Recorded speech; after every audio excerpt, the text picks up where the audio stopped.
Hello and welcome to the IELTS Step-by-Step Mastering Grammar course. In this course, you'll be learning all the essential grammatical forms that will ensure that you get a 7 and above in the IELTS exam. There are 25 sections in this course. Each section is divided up into 4 parts. For more information about how the course is structured, watch the next video. It's very important because it can help you to be efficient in your learning so that you don't spend time on grammar that you already know and you focus on the grammar that is new to you or is difficult for you. Students of IELTS step-by-step courses have a thriving community on Facebook where we discuss things and complete IELTS style tasks, and I encourage you to join it. The link for that is in the resources section of this video. And also you can put up any questions that you have on there. Either I or other students will be happy to help you and to give you an answer within about 24 hours. Okay, so come on, let's get started on your journey to top quality grammar results in preparation for your IELTS 7+. Okay, in this video we're going to be talking about the way that this course is structured and the way it works. And if you follow this quite carefully, then you'll find that you won't be wasting your time on grammar that you already know, and you'll be focusing on the parts that you need to work on. So this first part of the video, I'll be showing you the different structures of the course itself, and then we'll be going into something called the needs analysis test, as well as looking at the reference booklet for the grammar, which I'll be showing you here on the right. So this is what the course looks like on Udemy, and you'll see there's the introduction. We're inside here right now in the video how this course works, and you can see that it goes all the way down to section 26, the passive voice. You'll also see that the sections 1, 2, 3, 4 are in order, but you'll see these little numbers here. So we'll talk about those first.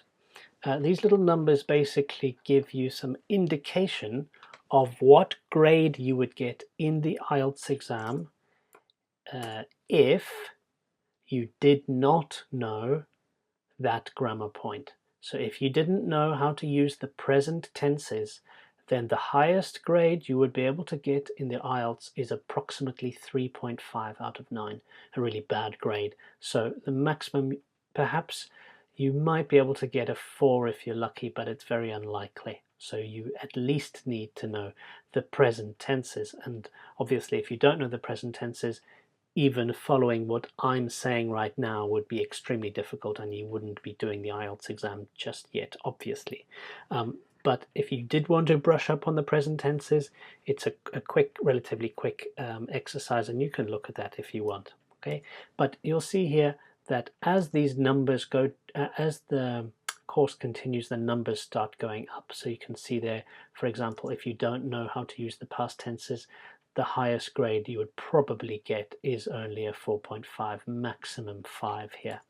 And as you can see, it goes down. Some of them are a little bit more complicated than others, so you'll see that the past perfect tenses, quite complicated, not expected to know all of them and the best way to use them, but that'll give you a 5.5 if you don't quite know how to use the past perfect tenses, whereas if you don't know how to use the future tenses, a 4.5 is about the maximum you'll be able to get. And you'll see that it eventually goes down to where it gets to around section 18, where you get the more advanced stuff. So you could possibly get a 6.5 here, but if you knew how to use a noun phrase properly, there you go up to 7 and above, and that's the same all the way down to section 26. So for those of you who are more advanced, you might be looking perhaps at only focusing on this section down here, which is arranging ideas in the text according to the PDF, which you will be getting on this course. So this is sort of intermediate stuff. This is relatively easy stuff, and then the more advanced stuff down below at the arranging ideas in the text. The question is, though, for you, where are you in terms of grammar? You might be very good at speaking, you might be very fluent at speaking, but you still make grammatical mistakes, and that's where the needs analysis test comes in. So this is relatively important for you to do properly. So in the introduction, there is the third lecture called Needs Analysis Test. So if you click on that, it'll take you to this link here. Before you start working on this course, complete this Needs Analysis Test. Okay, and let's go and have a look at that. But while we're here, you'll notice that there's a lot of links in this course that takes you to another website where you will be doing the exercises, because Udemy's exercise, let's say the platform for making exercises of multiple choice and questions that are similar to what you will get in the IELTS exam is very poor. And so that is the reason why I'm forced to use an external site. Now, something Udemy has recently done, you used to be able to click on this and it would create a new tab. Unfortunately, Udemy has done away with that. So if you're on a PC, the best thing to do is to open in a new tab, open link in new tab, and it will create a new one up there for you. If you're on a mobile, hold down hold down your finger over the link. It'll give you an option to open in a new tab, and that shouldn't be a problem. If you are using the Udemy app, you won't have to worry about all this. Okay, so we've opened it up. That's the same thing. We've opened it up here, and this is the needs analysis test, and you'll see it's just multiple choice. Okay, now this is very, very important. There's no point rushing this.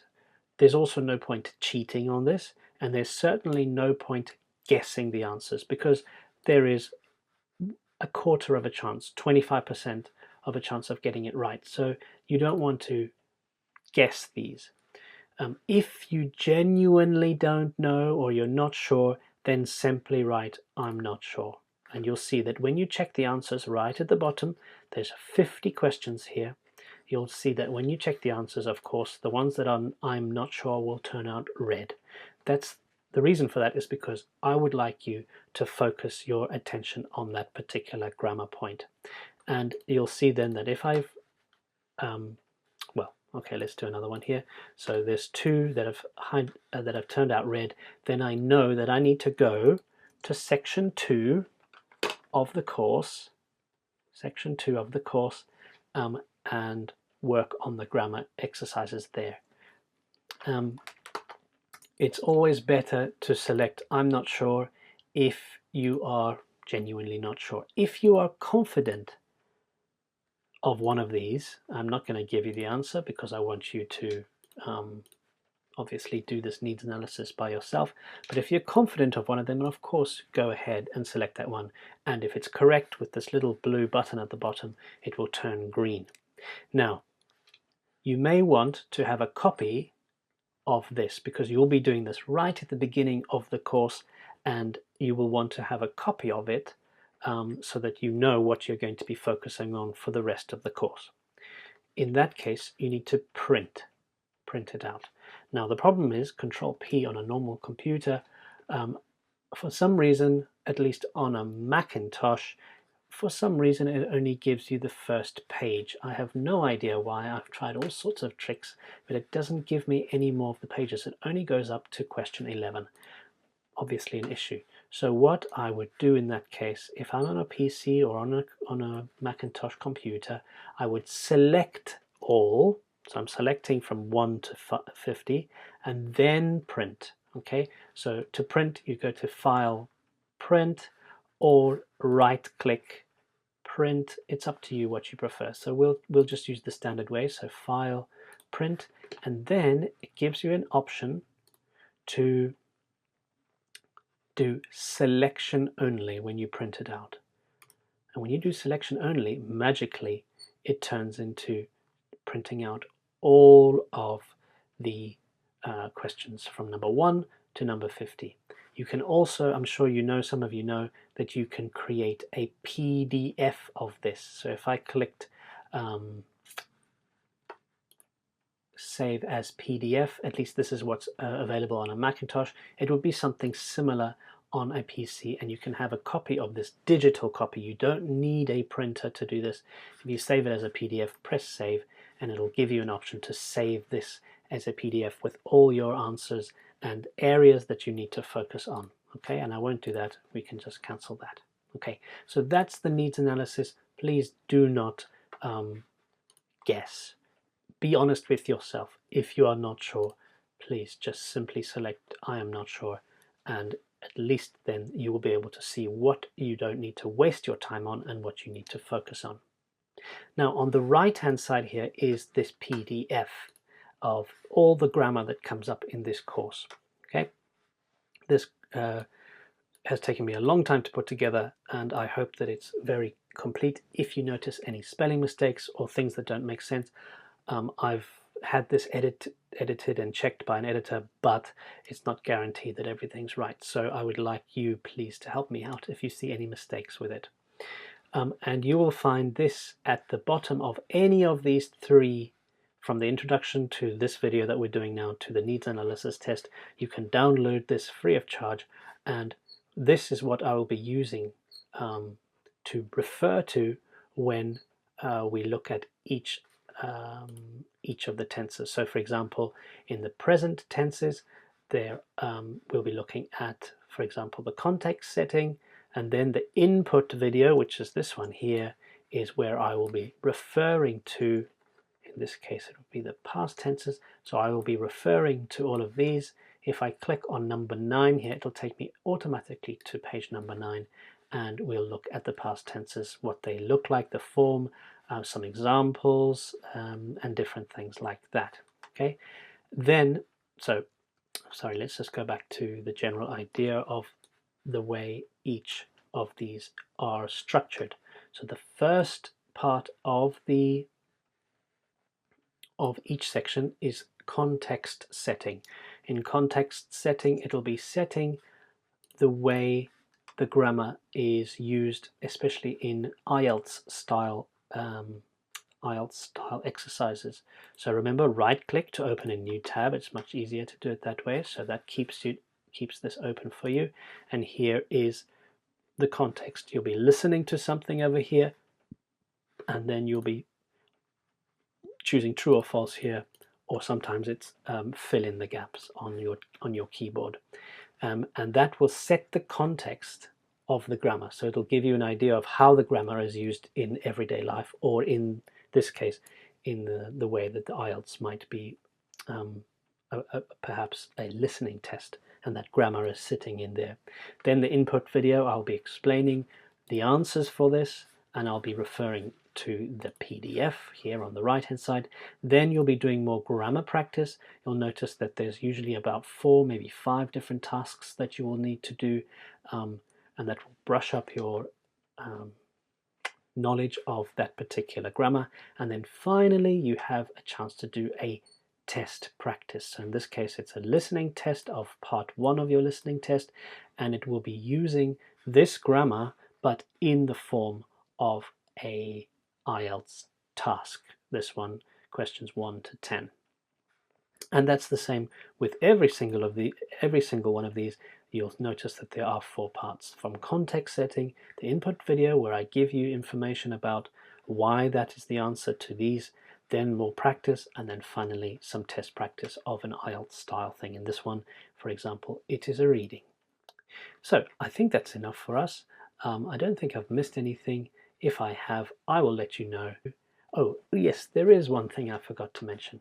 A number of times I've asked you, let's have a look at this test practice of the reading. No,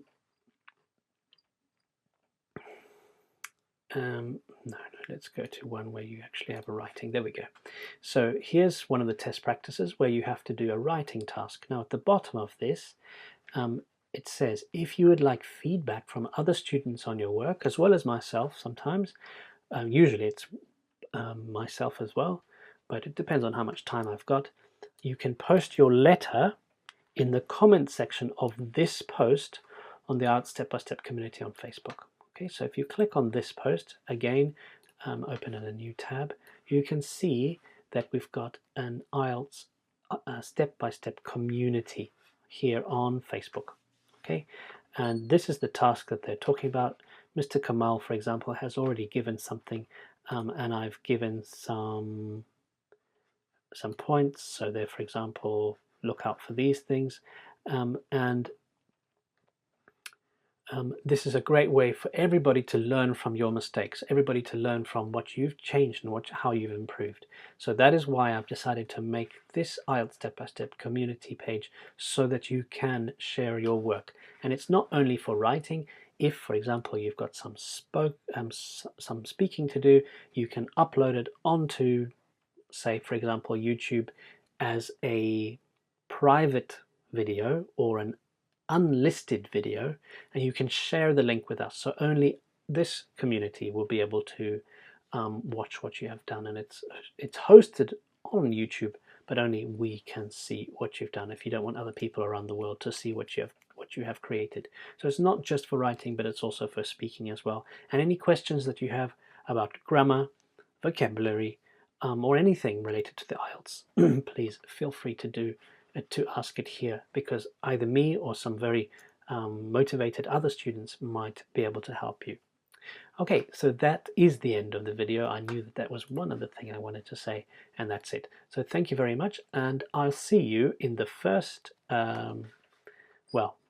the unit that you choose. So if you are confident that you know the present tenses, certainly skip it, don't waste your time, but go to the unit that you think is, or the section that you think is the most useful for you, and start from there and move your way down.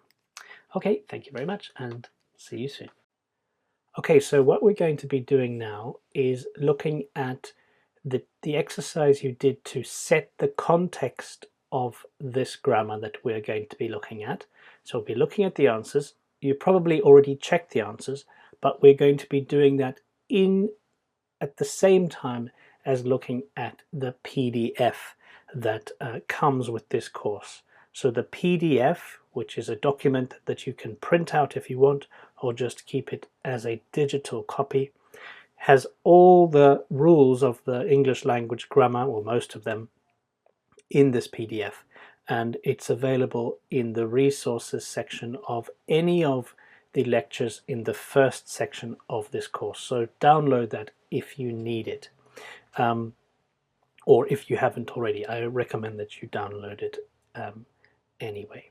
So you should have it now. On the right hand side of the screen is the PDF that I'm talking about, and on the left are all the answers for the context setting task that will be available in every single section of this course.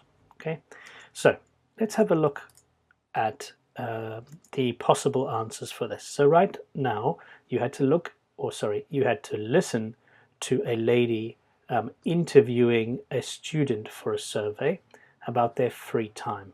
This is a very common type of task that comes up in the IELTS speaking section number 1. So they often ask you what you do in your free time. So it's worth getting used to this type of grammar. Okay. So what you had to do is then choose true or false, and if it was false, give the correction. So the first one, it says Peter is waiting for his friends.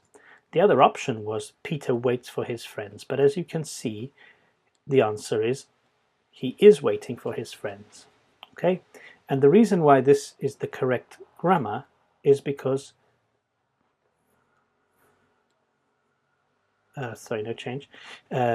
is because we're talking about a situation that happens at this moment in time.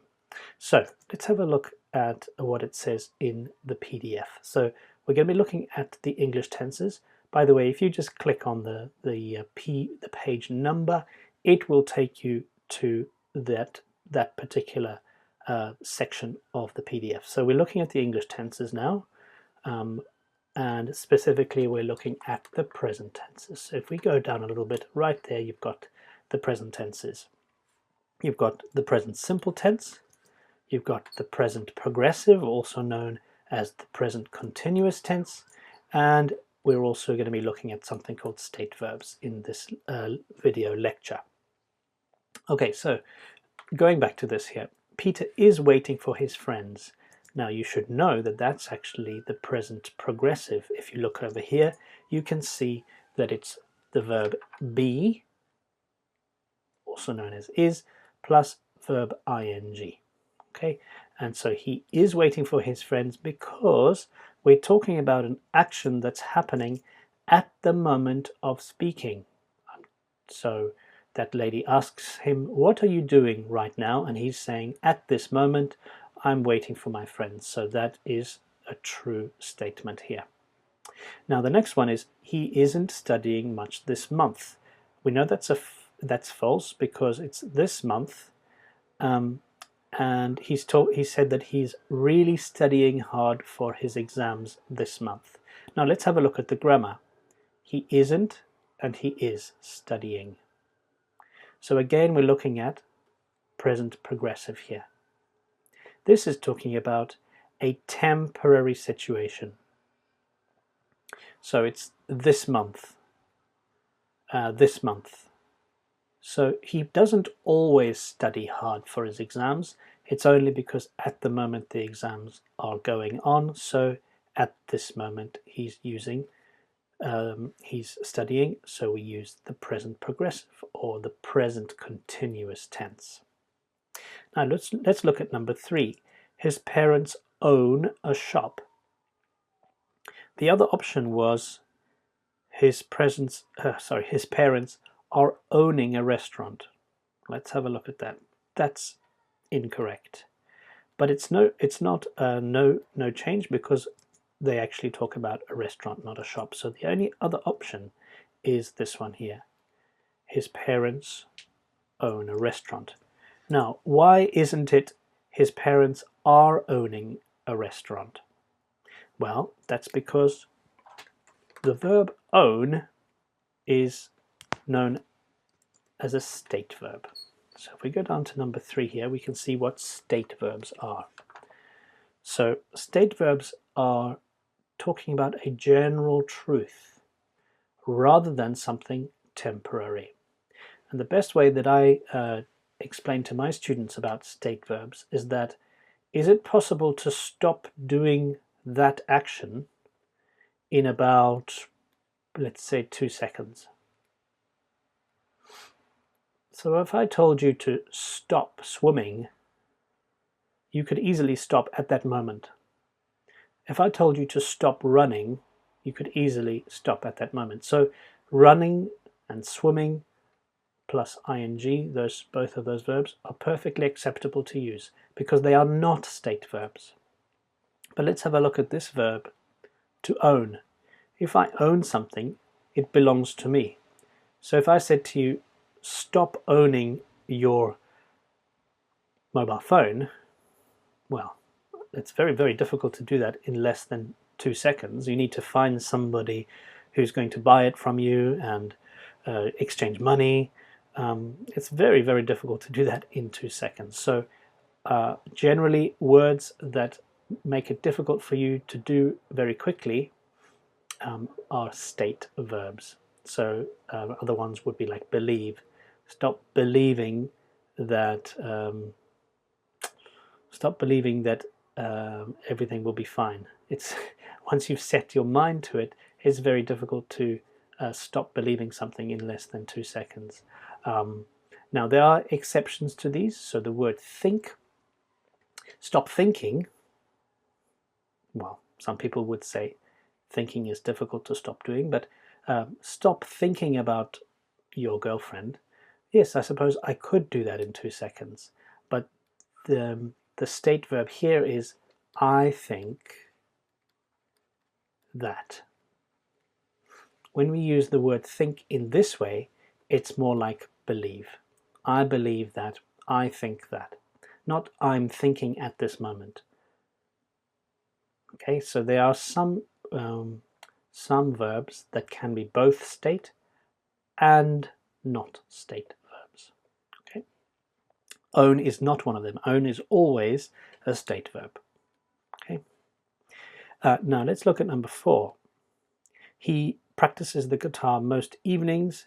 It's false because the answer is the piano. Okay. Now in this case, because it says most mornings, it's another way to say every. So in this case, we're not talking about state verbs.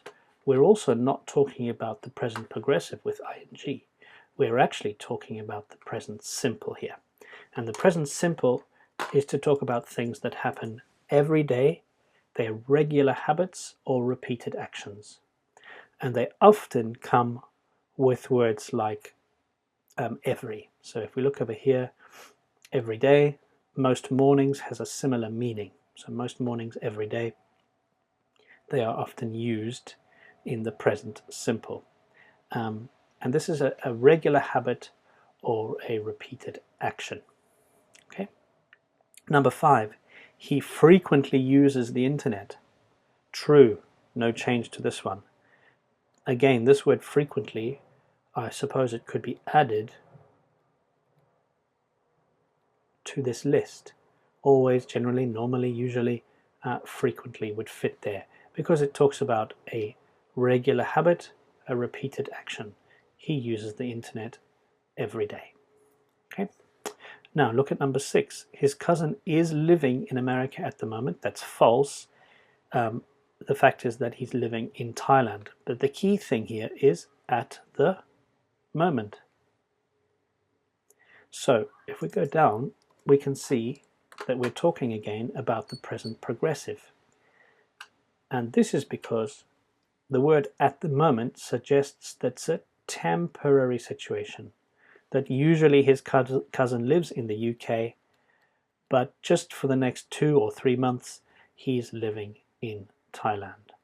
Okay, and therefore we use the progressive or the continuous form to highlight, to make it clear that this is only a temporary situation.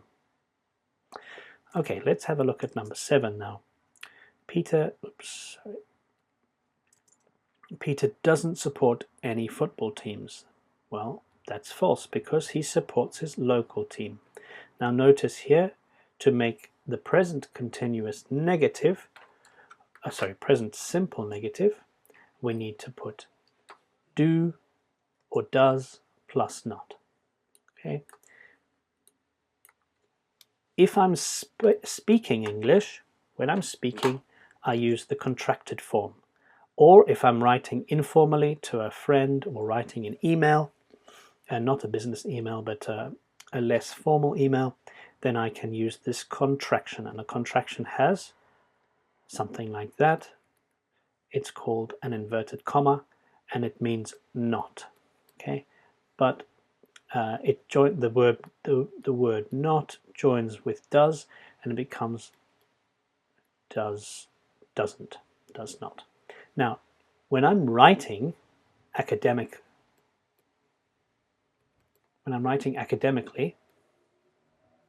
so for example, task 2 of the IELTS exam, please make sure that you do not use contractions, rather use the full word, does with a space and then not. Anyway, that is still the present simple. The reason is because it's a situation that is a repeated action. No, not this one, sorry. I'm just trying to find, here it is, about a fact or generally accepted truth. So it's fact for me. I support my local team. It's not temporary, it's a permanent situation. Okay, so it's a combination of this one and this one here. Okay, now let's have a look at task number 4 from this one. Number 1, it said which sentences are about a situation that is permanent or a fact. Here we said number 3 because this one is a state verb, similar to the word believe. And this one here, number 7, support. Support means that support here, and it's every day, all the time, always true, so therefore it's permanent and it's factual. Number 2, which sentences are about everyday habits? if we look at number 4 here, we can see this is most mornings he practices the piano, and number 5, he frequently uses the internet. Every day he uses the internet. Number 3, which sentence is about an action happening at the moment of speaking? Well, that's number 1. He's waiting for his friends at that moment. And then number 4, which sentences are about temporary situation or a temporary situation? That's number 2, so this month only. And number 6, remember, at the moment, talking about his cousin, at this moment only, living in Thailand. So, can you now see the difference between the present progressive and the present simple? And remember that the state verbs are always going to be using the present simple. You will not find state verbs in the present progressive. There are, of course, remember, exceptions like the word think. I'm thinking about it, as opposed to I think that, which means I believe that. Okay, so if you have any questions about the difference between the present simple and the present progressive, best thing to do is to go and carry on working through these exercises. The next lecture has all the exercises that you need. And once you've completed that, if you're still confused or not sure about it, and you've read very clearly through this PDF, then please ask any questions on the IELTS Step-by-Step community page on the Facebook group, and either me or some other students will help you. Okay, thank you very much, and I'll see you in the next video. Okay, in this video we're going to be looking at some more tenses in English. This time it's going to be the past tenses. In section 3 of this course, we'll be looking at the past simple, the past progressive, or past continuous, as some people call it, and then used to and would. So let's have a look at that. We'll click on the page number to take us directly to this page. Now let's have a look at the past simple quickly and how it looks. So it's using the past form, the verb number 2, to make the verb into the past, and that's usually with the ed form. So she worked for the police, and listen to the sound, worked for the police. This is often a test sound and not a workhead. It wouldn't be pronounced that way. Okay.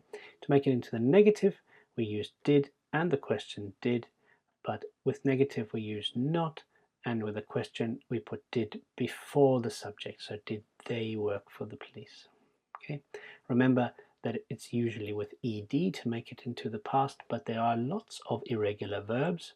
So please have a look in the appendix, which is the second to last page of this PDF, and you'll see all the irregular verbs that we have. So one of them, is an example, is go, that's verb 0 or base form. Went is verb number 2, and verb number 3 of go is gone or been sometimes. Okay, so have a look at those to see how you'll just have to remember the spelling and the pronunciation for those words, because there's no rules, and not really rules for the irregular verbs. As I said, we're also going to be looking at the past progressive, and the past progressive looks very similar to the present progressive, except it's using was or were instead of is, are, or am. Okay, so was or were, and then remember, to make it into a negative, you just add not to that directly after the helping verb or the auxiliary verb was or were, and to make it into a question, was or were plus the subject plus the verb ing form. So were you, here's the subject you, watching the news, and then add a question mark at the bottom, at the end, sorry. And then another thing we're going to be looking at is used to and would. So let's have a quick look at what it looks like. So the positive, it's she used to, notice there's the D here, used to, and then lock is the verb 0 form. So there's no ed or ing or anything on the, sorry, it's verb 0, not verb 1. Verb 0 on the main verb. So these are helping verbs, used to, and the main verb is a 0 or base form. Negative, she did not used to. Now notice this is often a mistake even by native speakers. They put the D here. there should not be a D on used to when it's being used with the word, the auxiliary verb did. So the same thing in the question, did they used to lock the door? Okay, and then with would, when we use would, there's lots of different ways to use would, but there is one way, this is the one we'll be looking at today, where it's very similar in use to the word used to. Okay, and we'll be looking at the difference between when we do use would and when we don't. One thing that is very important to remember is that when I do use would in this way to talk about a past habit that's no longer true, I use it in only the positive sentences. There is no negative or question form when I use would in this way. Anyway, we'll look at this in a little bit more detail in a while. Okay, so one of the things you had to do in this exercise was to listen to a man giving a talk on the radio about protecting your house from burglaries. This is stealing while you're out of the house, or maybe when you're sleeping and they come in and quietly steal stuff from your house without waking you up, and that's called a burglary. Okay, and so one of the questions is which 3 items from the list were stolen, and your answers were a purse, CDs, and a roast chicken. And some of you might say, well, what's this? What's were stolen? That doesn't look like it fits in with any of these grammar structures. Well, this is actually called the passive voice. And the passive voice, if you want to know more about what the passive voice is, and all of them that look like this, they have be plus verb number 3. Please have a look at the final section of the course, and that's all dedicated to the passive voice. And you'll need to know the passive voice, especially if you are wanting to do the task 1 writing related to processes rather than graphs, and maps as well. Actually, it's important to know the passive voice, so that's useful especially for task 1 of your IELTS exam. Okay, and here's an example of a question in the past simple. Why did the man tell the story? So did with verb 0 of tell makes it into a past simple question, and then there are the options. Of course, the answer is B. Now, for task number 3, let's have a look at these, and then we'll be able to look in more detail about the past, the past tenses in English. Okay, so the first one, we've got a few weeks ago, so that already tells me it's past. Ago means it's past. A woman called to report a burglary. That's ed, so regular form of the verb call, and we use the past simple because it's a single past completed action, and often the time is mentioned. So there we've got the word ago, a few weeks ago, that's the time mentioned, so we use the past simple for this. Okay, we don't usually use any other tense when we have the word ago to tell us that it's in the past. Now let's have a look at number 2. This one is a little bit different because we've got the past continuous or past progressive in this sentence. So it happened, so we've got the past over here with the regular ed form at 5 in the afternoon, when or while, we could also use the word while, she was watching TV, watching the news on TV. Okay, so if we look down here, we can see that the past progressive is used here because it provides the background scene to an action. Okay, so the action itself is this event of somebody coming into her house and stealing. So it happened, there's the action, and the background scene is she was watching TV at that moment. Okay, and so if we look at the sort of diagram or graph here, we can see that this is the long action, she was watching TV, and the short action happened during that long action, and it was when he came into the house and stole some things. So it happened, the short action, interrupts the long action, she was watching. And that's pretty much the only way we can say it in English. If I'm giving background information, I need to use the past progressive or the past continuous. Okay, let's have a look at number 3 then. Number 3, it says the woman used to keep the front door locked. Okay, now used to, down here, is used because we want to talk about a past permanent situation, but it's no longer true. Okay, or sorry, over here actually, it's used to talk about past repeated actions that are no longer true. Well, that's quite important. So something that you used to do regularly, but now that habit or that action is no longer true. Okay, because now you can see number 4.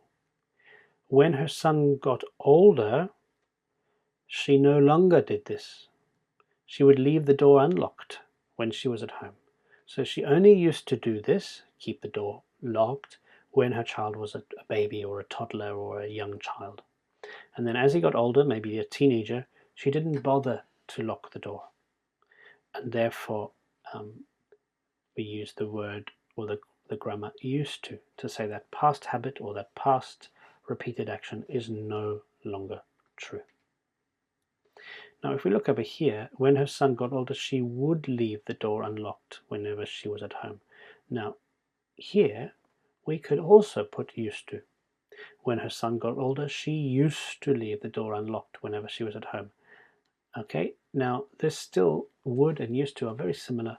It still suggests that this is a past repeated action because the son is no longer in the home, and so we can say it's a past action because her son is not there anymore. So when her son got older, she would leave the door unlocked whenever she was at home, and she got used to that. She didn't bother to lock the door. So it's still a past action that is no longer true. So I can use would or used to in this case. In fact, here, number 3, this woman would keep the door locked. You can also use would here. And it would be perfectly grammatically acceptable. So would and used to, for the most part, are interchangeable. The only difference here is that when it's in a negative form, I can only use used to. When it's in a question form, I can only use used to. And there's one more thing here. When I use state verbs, so do you remember the state verbs from the previous video? Let's take, for example, believe. I used to believe in the tooth fairy. When I say I used to believe in the tooth fairy, I'm talking about a past, in this case, permanent situation.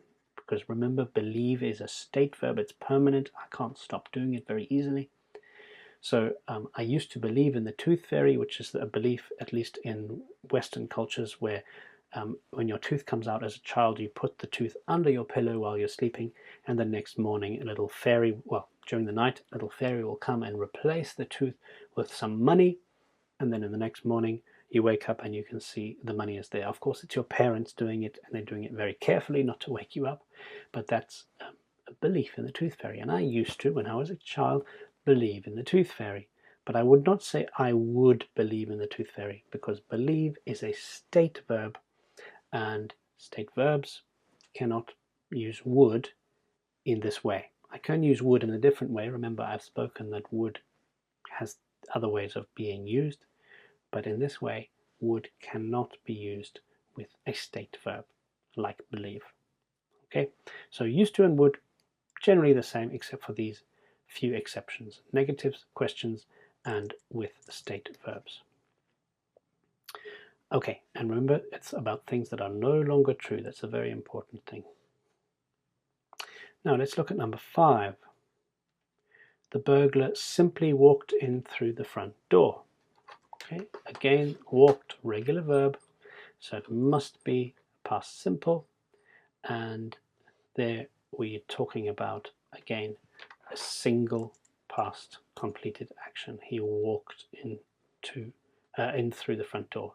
Often the time is mentioned, but obviously in this case we don't need to mention the time because all of this happened exactly a few weeks ago. She's already mentioned this, so I don't need no reference is necessary if it's already known. Okay. Number 5, the son didn't hear anything because he was listening to music. Oh, sorry, the son is still at home. So let me just look at number 4 again. When her son got older, she would leave. Okay, yeah, so this is a past action because this is when she changed from locking to leaving the door open. So it's just talking about a past habit that is no longer true because she's talking about that transition period, the period of not locking the door until locking the door. That period is over, it's finished. Okay. So number 6, the son didn't hear anything because he was listening to music. Again, this is very similar to number 2.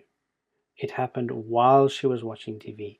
He didn't hear anything because he was listening to music. So here's the long action, was listening to music.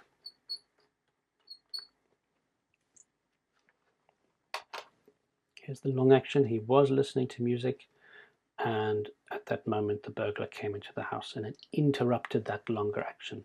He may not, indefinitely it's a burglary, he did not notice that stuff got stolen, so this action continued without being interrupted. But there are some times when it might be interrupted. Say, for example, I was looking at my mobile phone when I crashed my car into the back of another car. So that in that way, if I was going to draw this, it would look like this. I was looking at my mobile phone, long action, and when I crashed into the back of another car. Okay, and that definitely stopped me from looking at the phone. So it's not necessary to use this grammar if the long action continues. It can stop the long action. Okay. Number 7, the burglar went into the front room, opened all the cupboards, and took a valuable collection of CDs. Okay. Now, took is an irregular verb. Otherwise, we would use the ed form. Okay, and that all of those obviously are the past simple because they are giving a series of actions that happened in the past. Okay, and to show that they are in this order. So here we go. Went into the front room, opened the cupboards, took. So all of these different things happen in that order. Okay, and it's all happening a few weeks ago. So present simple again. Okay. So let's have a look at these different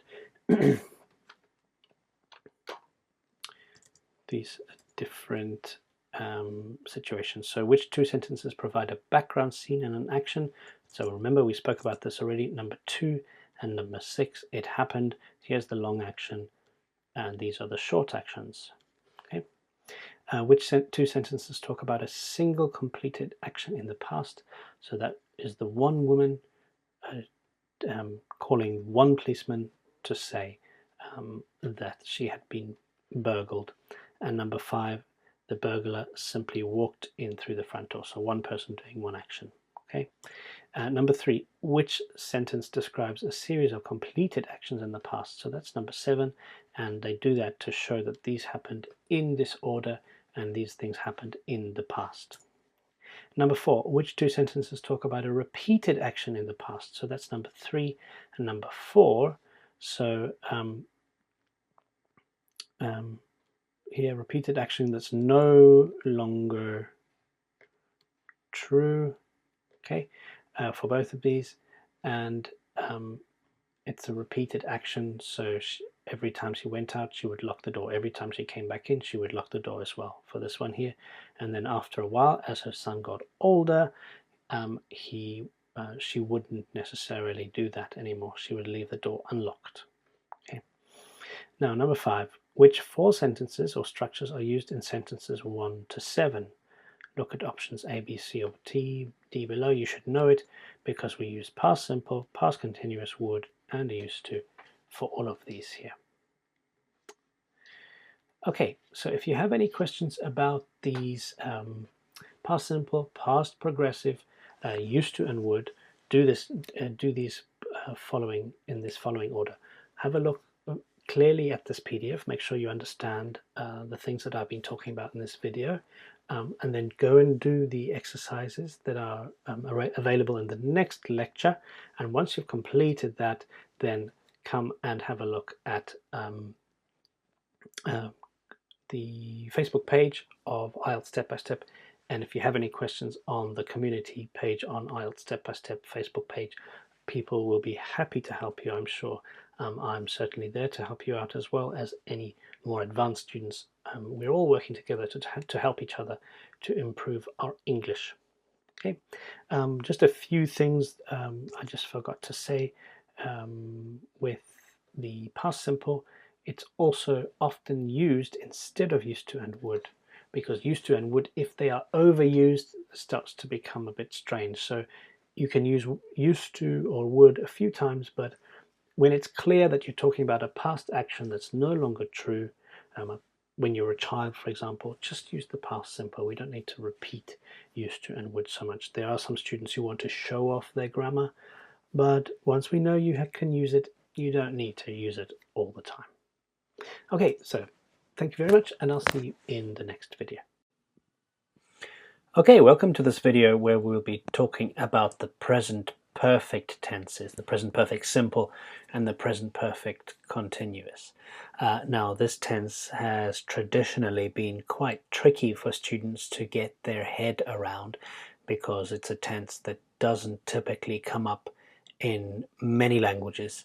And so what I'll be doing here is just looking at the main reasons why we use this tense, but also looking at ways of simplifying it. And one of those ways is to tell you a story, and then hopefully it'll be a bit more clear as to how the tense is used when you listen to the story and you understand how it works. So first of all, let's just refer to the reference booklet, which, as you know, is downloadable from the resources section of the first lecture from this course.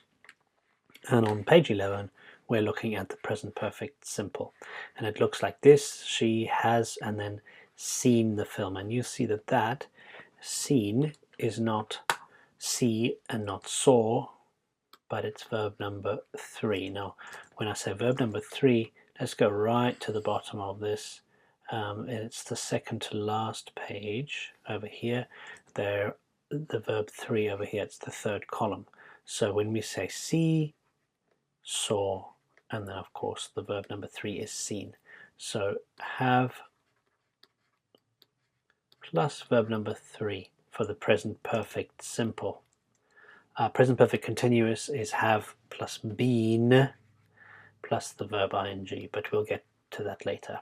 Okay, the most important thing is to know that it's have or has plus verb number 3. Okay, and all the irregular verbs are available on page 70 if you're not sure about them. The rest of the more regular verbs, verb 2 and verb 3, are exactly the same. So if a verb ends in ed to make it past, then more than likely, in fact, I think it's always the case, I can't think of a word that doesn't, if it's ending in ed to make it past, then it's also the same word in verb number 3. So that would be regular verbs, but these are the irregular verbs here. Let's go back up to page number 11, so we'll back up to where we were. All right. Now, there are 4 things we'll be talking about, and the first one is when we use it when we're talking about a time period that is not finished.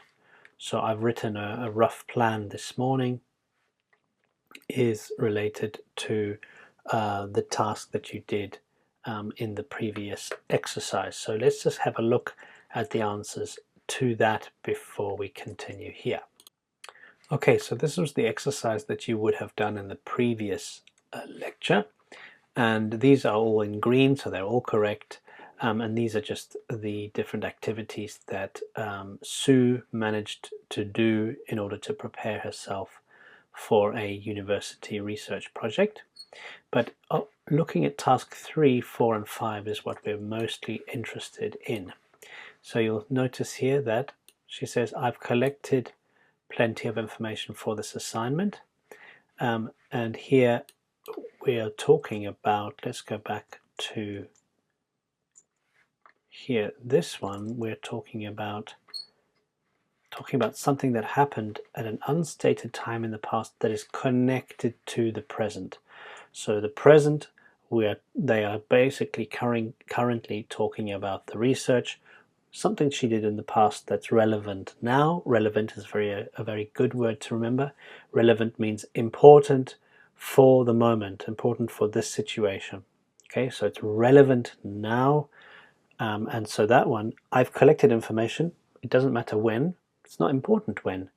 What is important is that I have this information now. The result is I have it now, and I can talk about it now in this conversation with Carl, the other student.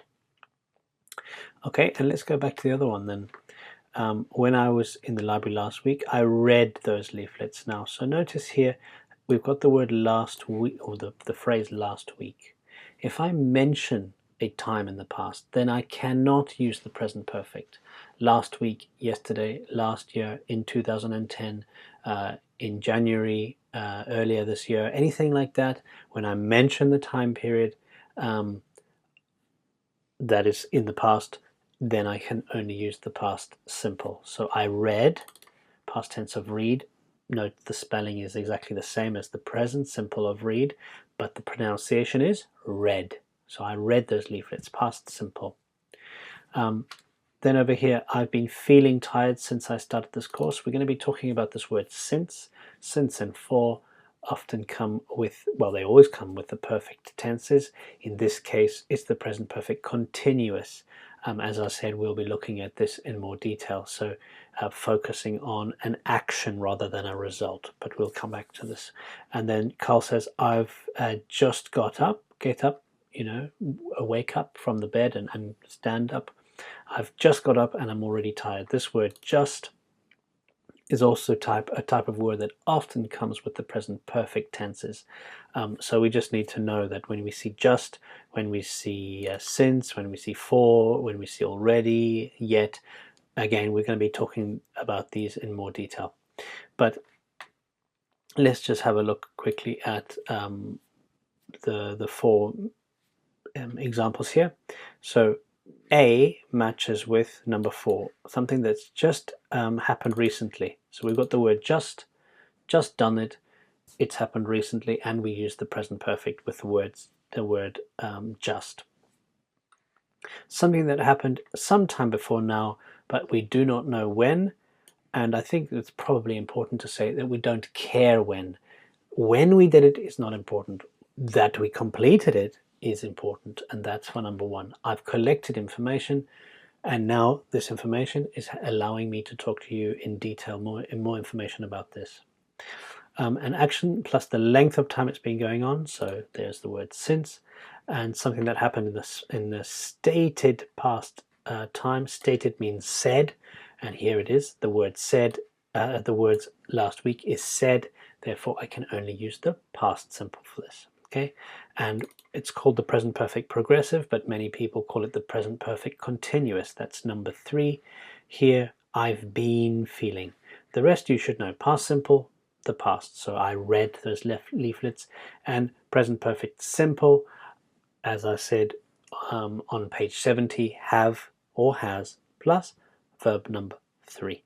Okay, now let's go back to this over here. So we started off with talking about a time period that is not finished. So that was not one of the examples that came up in the thing we just looked at. This is one where I could say, I've written a rough plan this morning, and it's still morning time. If I said I wrote a rough plan this morning, can you see that it would suggest that it's no longer morning now? So we just use the present perfect if we're talking about the same period of time, this morning, today, this week, and the week, maybe Tuesday, maybe Wednesday, maybe Thursday, but it's not the end of the week yet. Okay, and this is quite common. When I'm using the same period of time that I'm in, I tend to use the present perfect simple for this one. To show that something happened at some point in the past before now, we don't state when it happened. And here we don't state it because we don't care about it. It's not important when it happened. What is important is that I'm going to use it now. It's relevant now. And this one is connected with the one down below here. It is connected to the present. It's rare that we would say, it's rare that we would mention this thing without explicit, it would be we might do it to make a joke, that we might use the present perfect, and people get a bit confused. Why are you using the present perfect? It's not relevant now. So it can be used as a sort of way to, it's an unusual type of sense of humor that some British people have. It's called surreal humor. So some people would use it as a joke. So why are you saying that now? It's got nothing related to what we're doing now, and that's surreal humor. But most of the time, if you're not trying to be humorous, you would only use the present perfect if you want it to be relevant to the current situation that you are in. Okay. And you'll see that the story about the two boys, I'm going to talk about that in a second, and you'll see exactly what I'm talking about there. Okay, so going back to this, it happened sometime in the past. We don't state when it happened simply because the time when we did it is not important. The result, that is the effect now, is what is important. And so we use the present perfect for this one here. Now, I can't remember when we state when something happened. So if I say last week, we must use the past simple. Okay. Now this one here, for or since, these are the two words that only can be used with the present perfect. It doesn't matter if you're speaking American English or British English, because sometimes American English tends not to use present perfect as much as British English or Australian English. So when you see for, when you see since, it doesn't matter what dialect of English you're using, we have to use the present perfect. So I've worked really hard for the last 2 weeks, or I've worked really hard since the beginning of the month. So for example, it's the 15th or the 14th of this month. I can say for 2 weeks, for a period of time, or since the first day of that period of time. So if it's the 14th of, say for example, the 14th of August today, I've worked really hard since the beginning of August. The same meaning, I've worked really hard for the last 2 weeks, 14 days, 2 weeks. Okay. So for and since, simply just remember when I want to use those words, I have to use the present perfect. Okay, and then this one here, to talk about something, we've already spoke about this, and I said it was related to this one here. Talk about something that happened in the past, unstated, so I can't say the time, but it's connected to the present. So I've read all the books on the reading list, and I have the notes now with me. Okay, and we're going to be looking at this one in more detail, because this is often the one that gets the most confusing for students, and we'll be looking at that in more detail. Now, just as I said up here, with for or since, when I use for, when I use since, whether you're speaking American English dialect or British English or Australian English dialect, we must use the present perfect simple or present perfect continuous, one of them. But in America, words like already and yet are often used just with the past simple. However, if you're speaking British or Australian English, you would, when you see these words here, yet, already, just, recently, we do use the present perfects, either continuous or progressive or the simple. Okay, so let's just have a look at these ones here. So it links the past with the present, whereas the past simple only talks about the past. Our mind is focused on the past, and you'll see that with our little story we're going to look at soon. It does not talk about a specific time in the past, whereas we can, if we want, talk about a specific time in the past. I don't have to say it, but if I do say it, I can only use the past simple. It's just, you know, a native speaker will hear that you used the word yesterday, and then you used it with the present perfect, and there's something strange about it. And of course, that's something you want to avoid in the IELTS. You don't want to say that, because as soon as there's this sort of feeling of unease within the mind of the examiner, especially in the speaking, then you are causing your grades to come down. So you don't want that to happen. And it uses time expressions that show that the time period is unfinished. So this week, I've watched 6 episodes this week, and it's still only Wednesday, so I've got Thursday and Friday to go still. Whereas these ones use time expressions that show that the time is finished. Okay, so I watched them last week. This talks about the position of the adjective, of the auxiliary and main verb. Okay, but the rest, then we go on to the present perfect progressive. So let's just quickly have a look at this. I spoke about it already. It's have or has plus been plus the verb ing form. Okay, so I've been studying really hard, and this is a bit different. This one, it talks about we focus on the length of the situation or an activity. In fact, we focus on the activity, and I don't want to go into too much detail. Sorry, there's a mosquito in my room here.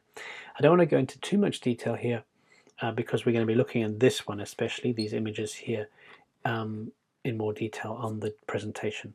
But basically, the main difference is that the present perfect simple focuses on the result, the present result. That's actually why it's called the present perfect, because it's, even though it's past events, there is a present result now. So anyway, the present perfect simple focuses on the result, whereas the present perfect progressive focuses on the activity that you were doing and the results of that activity, not so much the completion of that activity, but the results of doing that activity. And we'll look, as I said down here, we'll look at that in more detail. But let's go to the presentation now, and we can look at a little bit more detail about what I'm talking about. Okay, so here we are with the present perfect tense, and we'll be looking quickly at this idea of for or since again, just to recap what I said. When we see for, or when we see since, or when we want to use these ideas, we can only use the present perfect simple or continuous. Okay, so I've lived here for almost 16 years, or I've been living here for almost 16 years. Those two are almost interchangeable. I've seen 2 accidents since this morning. Okay, and both of these for or since, we can only use the present perfect. Doesn't matter what dialect of English we're using. But this one here, this is particularly British English. I've already done my homework. Americans might say, I already did my homework. So just be aware that just because the word already is here doesn't necessarily mean that you have to use the present perfect if you're living in the US. Okay. Have you cleaned your room yet? Americans might say, did you clean your room yet? Okay, but British English, certainly it's better to say, have you cleaned your room yet? I've just arrived home. American might say, I just arrived home, without the v, I've. And then, have you ever realized how demanding you can be? Did you ever realize? No, I think Americans would certainly say the same as British people. So have you ever realized how demanding you can be? Have you ever is a typical phrase that both American or British English or Australian English or South African English or Singaporean English would use. Have you ever done something? Okay, so these are just the words you have to remember, and it shouldn't be too difficult. By the way, these for and since, when we first introduced the present perfect tenses to pre-intermediate students, so that's A2 students or B1 students, we always focus on the for or since, because it's a very useful phrase to be able to say, I've been studying English for 2 or 3 years or something like that. So this is the easy present perfect up here, and also these words. We often teach them. When you want to use these words, just remember to use the present perfect. The problem comes in is when we don't have these words. When do I use the past simple? When do I use the present perfect? And that's what we're going to be looking at now. So there's going to be a story of two brothers. So this is story time, so you can sit back and relax and listen, and then you can take notes because there are some important elements to the story, but I'm hoping that by the end of this little story, the use of the present perfect will become a little bit clearer for you. Okay, so let's imagine these are two boys here. They live in a poor area of the USA, and well, it doesn't matter. Let's not. This looks actually like it could be Cape Town. So let's say these are South African boys, okay, and they speak English, and South African English is very similar to British English. So imagine there's no complications with American dialect or not. So English-speaking, British English style speaking boys. They live in a relatively poor area in South Africa, and their father comes home from work, and the two boys, he always works very late. He comes home very tired, sits down at the dinner table with his head in his hands. Now, the younger boy, let's say this little boy here, he's only around 7 years old, and he's already fast asleep. Fast asleep means completely asleep, so he's already fast asleep. And they live in this small house, so the walls are very thin, and the door doesn't close properly. So let's imagine that the older boy here, he's 11 years old, he's still awake, and he can hear his father and mother talking just on the other side of the wall. The father comes in, sits down, and says, "I've just had the worst day." And the wife, she says, "What do you mean? What's happened?" And he said, "Next week, I don't have a job. It's the end of the whole company is collapsed. The whole company is closed down. We don't have any money coming in next week." And they already live hand to mouth, as in they live paycheck to paycheck. So they just miss one paycheck, and the whole family will have to start cutting down on food and clothing and the basics. Okay, so imagine these are very poor. Okay, and so the 11-year-old boy, this boy over here, he hears this, and he's 11 years old. He wants to be also help out his dad. He looks up to his father, and he thinks to himself, he doesn't even sleep that night. How can I help mom and dad to at least feel better? And he comes up with this plan while he's 3 o'clock in the morning. He still can't sleep. I know what, I'm going to take my fishing rod. Me and my little brother will go to the beach and we'll catch some fish, so that at least there will be food on the table, and it's free, right? Fish is free. Okay, and Cape Town is full of, this is a Cape area, South Africa, which I'm from, so I know this, that the sea is rich with seafood. So that was his grand idea, that at least the family for that 1 or 2 days will not require any money to feed each other, to feed themselves. So that's his plan. So he wakes up, even though he had a few hours of sleep. The sun's just rising. The perfect time to go fishing is just at daybreak. He wakes up his little brother, and he says, "What do you think about going fishing today?" And little brother, he loves fishing. He loves spending time with his slightly older brother, and he's very excited. He picks up his fishing rod. Here in the picture, the only picture I could find, they've got the fishing nets, but let's imagine they've got the fishing rod back on the beach. So that's the thing that they use to catch fish. It's that rod made out of bamboo or whatever it is nowadays, what they're made out of.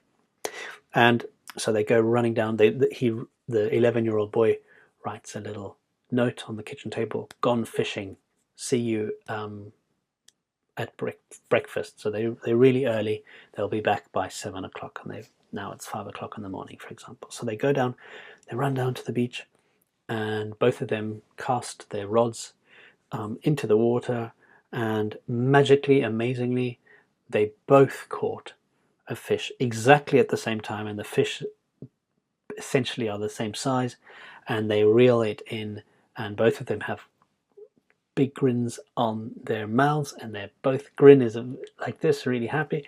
They're both really happy and really excited about this, and they come running back up to the house. So they're not far away from the beach with their fish in their hands, and the mother is in the kitchen preparing the breakfast. There's the window. She can see the two boys running up from the beach area, running up, both of them carrying a fish. And one of the boys says, "I've caught a fish," as they get to the kitchen, as the mother can hear what they say. And exactly the same time, one of the boys says, "I caught a fish." Okay? It's up to you now to decide which of the boys said, "I've caught a fish," and which of the boys said, "I caught a fish," without the "v." From what you know, from what I've told you about the present perfect, which one do you think it is? Okay, I'll give you a chance to think about it.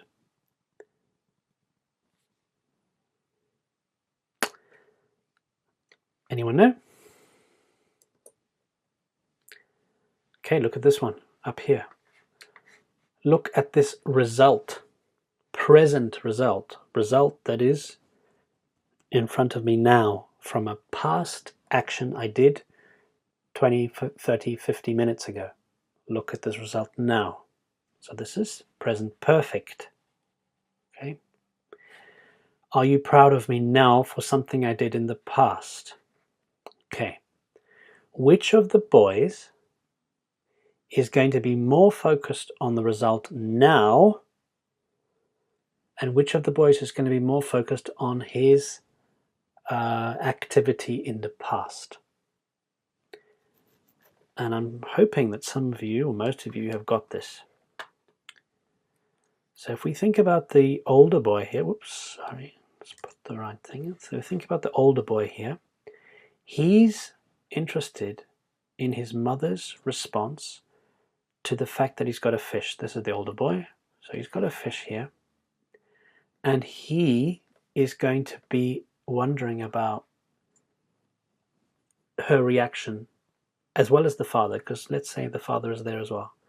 They're both reactions to seeing that there's free food for at least 2 days, so they don't have to spend the money on buying more food. So this older boy is the one who says, "I've caught a fish," because he's thinking about the result now. Look at this.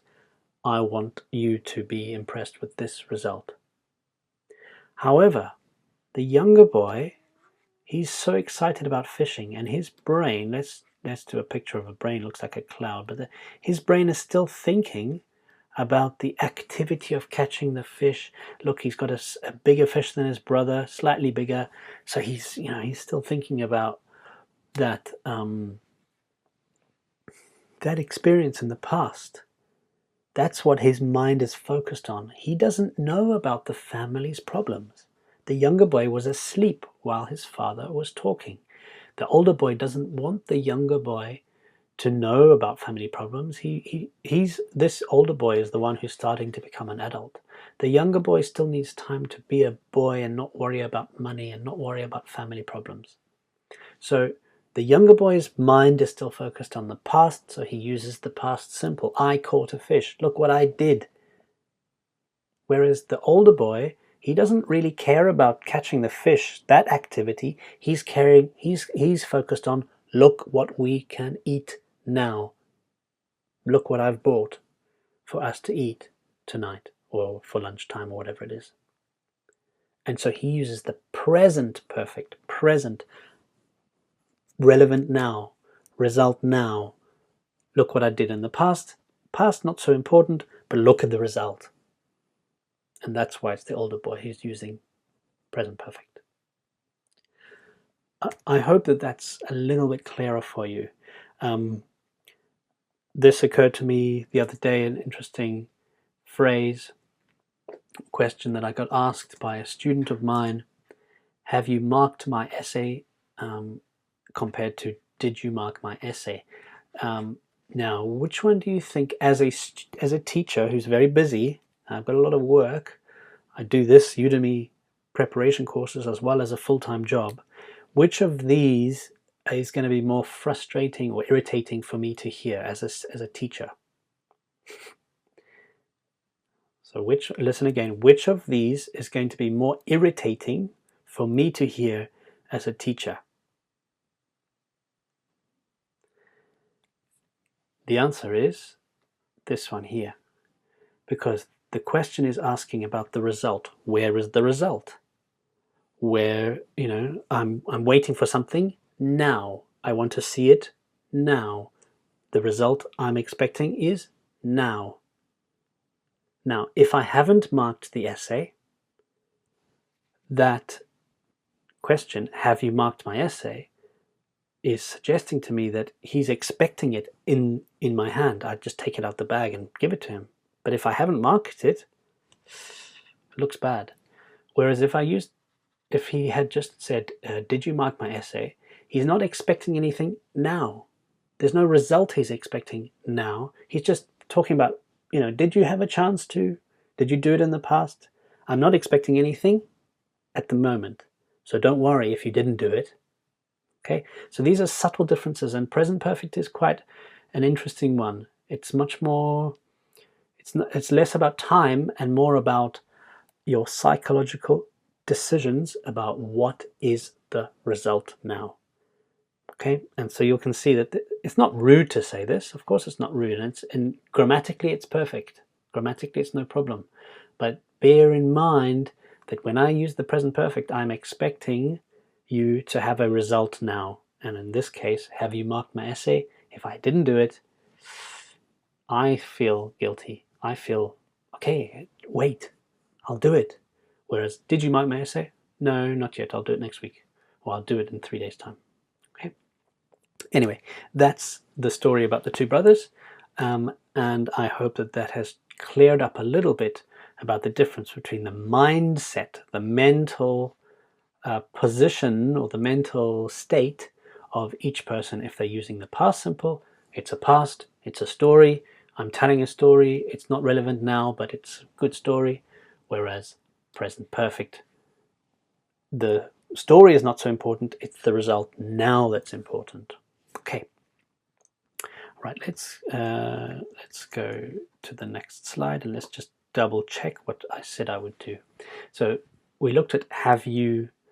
No, we said I've caught a fish. That's present perfect, simple. We could never say I've been catching a fish. Well, we could, but it would suggest that it's a very long activity. And there are certain fish like a marlin or a tuna. They're really, really big fish. And there are some people that fight, sports fishermen fight these fish for hours on end. I mean, they have blood all over their arms and, from fighting them. Yes, maybe then I could say I've been catching a fish. There's blood all over me. I'm sweating. My arms are aching. And somebody says, what have you been doing? I've been catching a fish. Yes, that's okay. But a small fish like this, I would never use I have been catching a fish, because it's not a fight. Okay. Right. Anyway, let's just have a look at these two. So the present perfect progressive or present perfect continuous, as I said, some people call it that, it focuses on the length of time. So I've been reading for the past 2 weeks. So non-stop reading in preparation for the course. Whereas the present perfect simple focuses usually on how many times. I've read 3 articles. Okay, so time, whereas number in this side. Okay, how long, how many. Okay, and this is very important. This focuses on the activity itself. The present perfect progressive focuses on the activity, whereas this is about the result I've spoken about. So if we look at this let's have a look at this example. The mother says to the boy, "What have you been doing?" The boy's mother is interested in the activity that made him so dirty now. Okay, so now you can see the result of an activity that he was doing, and it looks like he was painting or trying to do something, and the paint got all over his face and on his clothes. So what have you been doing? Okay, but over here, what have you done? That's the result of an action. Okay, in this case, that the result is the broken window. What have you done? Oh, it's going to cost me a fortune to replace this window.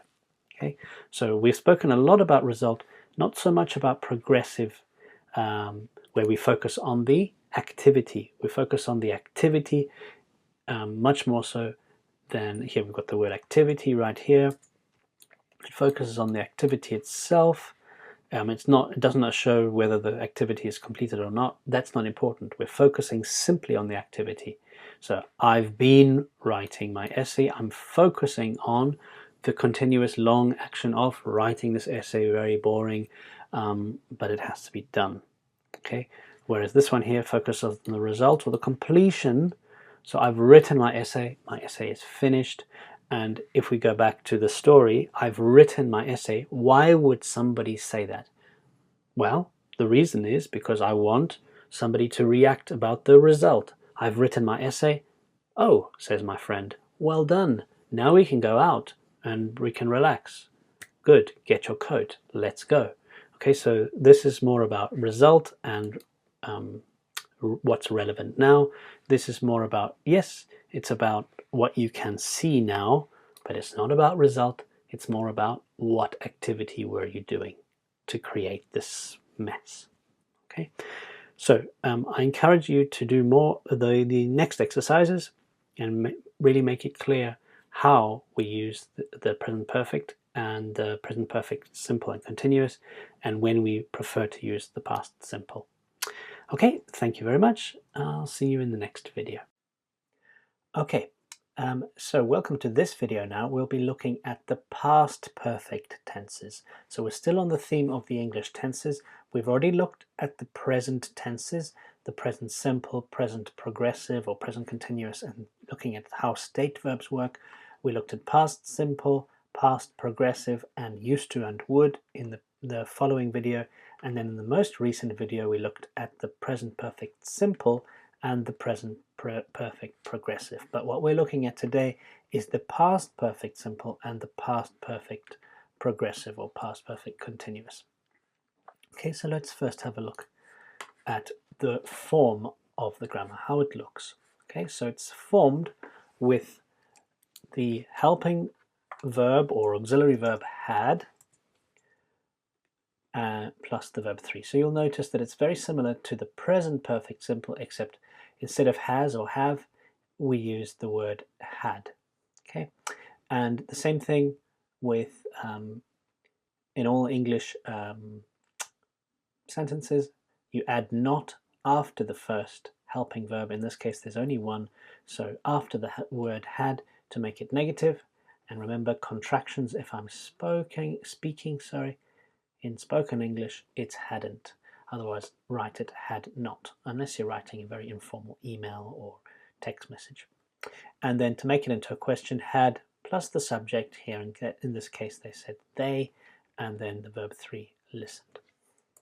Now let's have a look quickly at the form of the present perfect progressive. So this one also very similar to the present perfect simple.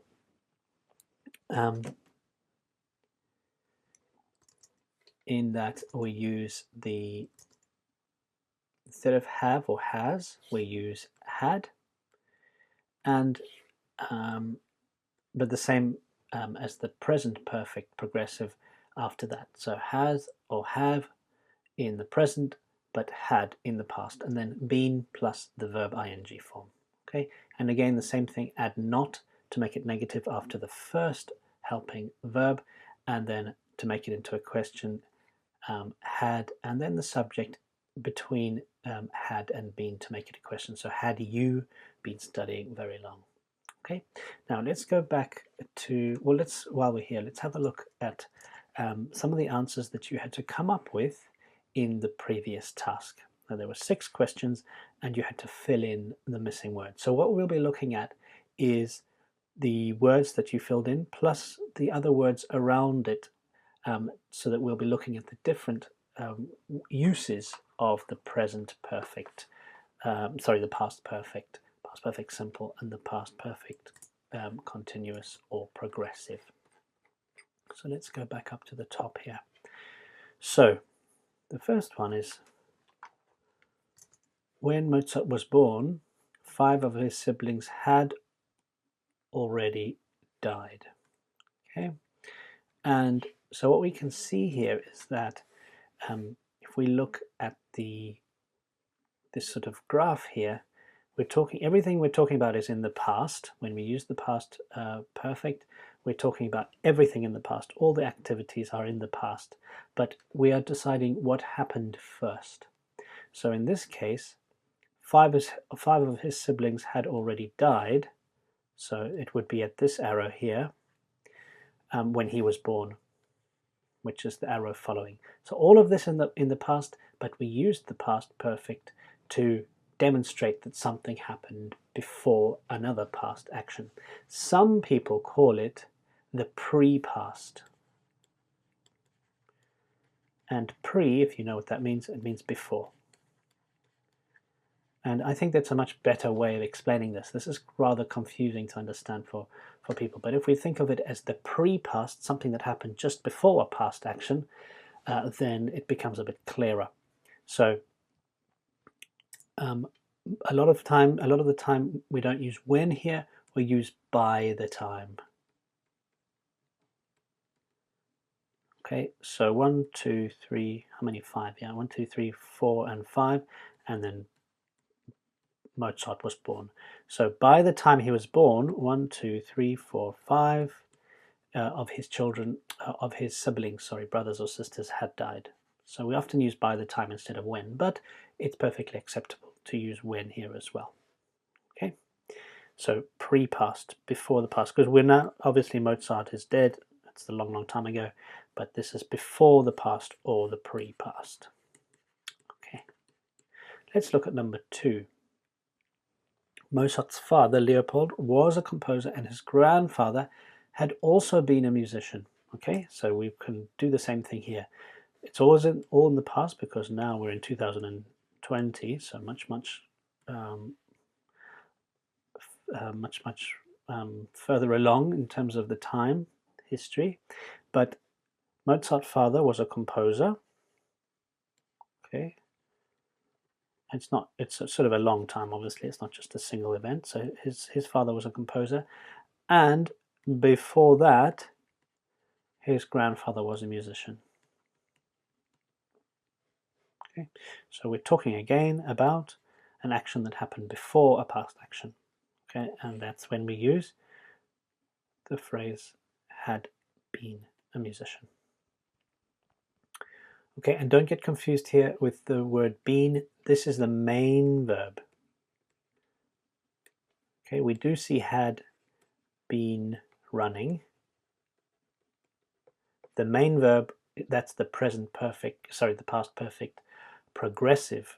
Okay, there's the ing. And the main verb is run in this sentence. But here, that and been in this case is just the helping verb. But here, this is the main verb, to be a musician. So it must be the main verb. So don't get confused between had been running and here a past perfect simple where been is the main verb. Okay, now look at number 3. In just 30 minutes, Mozart mastered the piece of music which his father had copied into his sister's notebook. Okay, so of course this is pre-past. He mastered it in 5 minutes. To master something, and just before that his father had copied in the music into the notebook that he found. Okay, so pre-past. By the time, there it is, by the time, so that's very similar to that one. By the time he was 6, the boy had written a composition of his own. So here's the writing a competition. He's 5 years old.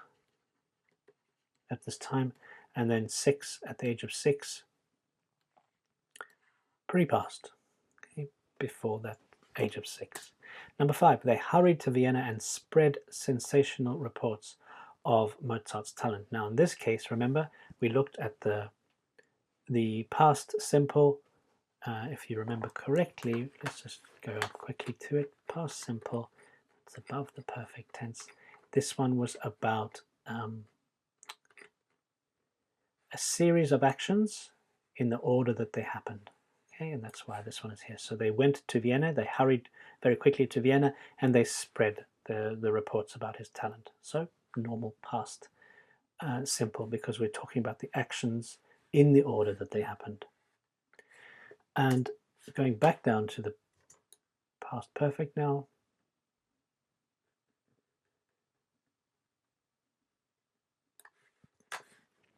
His family were richer than they had ever been before.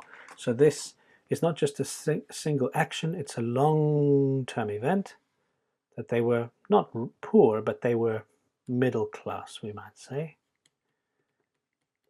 Okay, so not wonderfully rich. And then suddenly Mozart becomes famous, and then up all of that time up until now, so pre-past again, we're talking about, we're using the past perfect simple to talking about all that time until Mozart becomes famous in Vienna, by going to Vienna. Okay. Now you'll notice that none of these cover the present perfect progressive.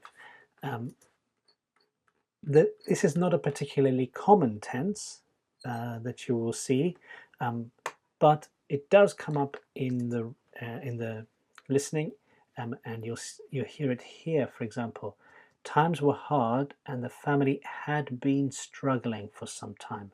Okay, and what this does is it shows either it focuses on how long the activity continued for, so focuses on a length of time, or it focuses on the activity itself. So very, very similar to the present perfect progressive, except this is all happening before a past event. So this focuses on the length of time, so struggling for a long time, not huge amounts of money coming in for the family. And in the second one, Mozart's sister was gifted on the keyboard, piano type of thing, and she had been making excellent progress. So that's focus on the activity that she had been doing before Mozart became famous. Okay, so past perfect progressive, very similar to the present perfect progressive, as long as you remember it happened, all of these happened before a past event, the pre-past. Okay, now if you have, as you know, if you have any questions about this, please feel free to ask them on the IELTS Step-by-Step community page, where I or another student will be able to help you. But please make sure that you've done all the exercises in the next lecture that comes up after this, as well as read carefully through this PDF so you understand everything before you ask the question, because the answer might be there waiting for you. Okay, thank you very much, and I'll see you in the next video. Okay, in this video we'll be looking at some of the future tenses used in English, and then in the next video after this, in the next section, you will be looking at the second half of the future tenses used in English. Okay, so we looked at the present, the past, the future, the perfect tenses, so now we're off to the future tenses on page 15 of the PDF. Okay, and so this one here, we'll be looking at the present progressive. So basically it's the present continuous, which is used in for the future, and we'll talk about that. And it looks exactly like the present progressive used for the present. So be plus ing, I am going, they are swimming. Okay. Another thing we'll be looking at is will. So will is just followed by the verb 0. So he will enjoy it, he will swim, he will run. And then to make it negative, we use the not after will. But remember now that when I contract will and not, it actually becomes won't. Okay, so the will and not is the sound is a completely different sound to will not. Will not becomes won't. Won't. Okay, and again, don't use contractions in formal writing, so task 2 of your IELTS, but certainly do use it in your speaking. And then again, of course, to make will into a question, you put the helping word or the helping verb will before the subject. So will they enjoy it? Okay. Also, what we'll be looking at is going to, and going to is formed with is, are, or am. So the form of be in the present, plus going to, plus verb 0. Okay, so we're going to hire a bus, for example. And I think that's all we're looking at for today's one. Yeah, okay. So let's start by having a look at some of the answers that you had to give in the previous example, so the context setting task. And we'll be looking at the grammar used in the sentences. So the first one, it says, we are traveling, or we're traveling to Scotland by plane.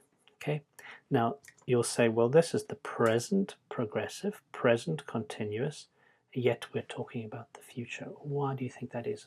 Well, that's because we use this when we have definite plans, definite arrangements for the future.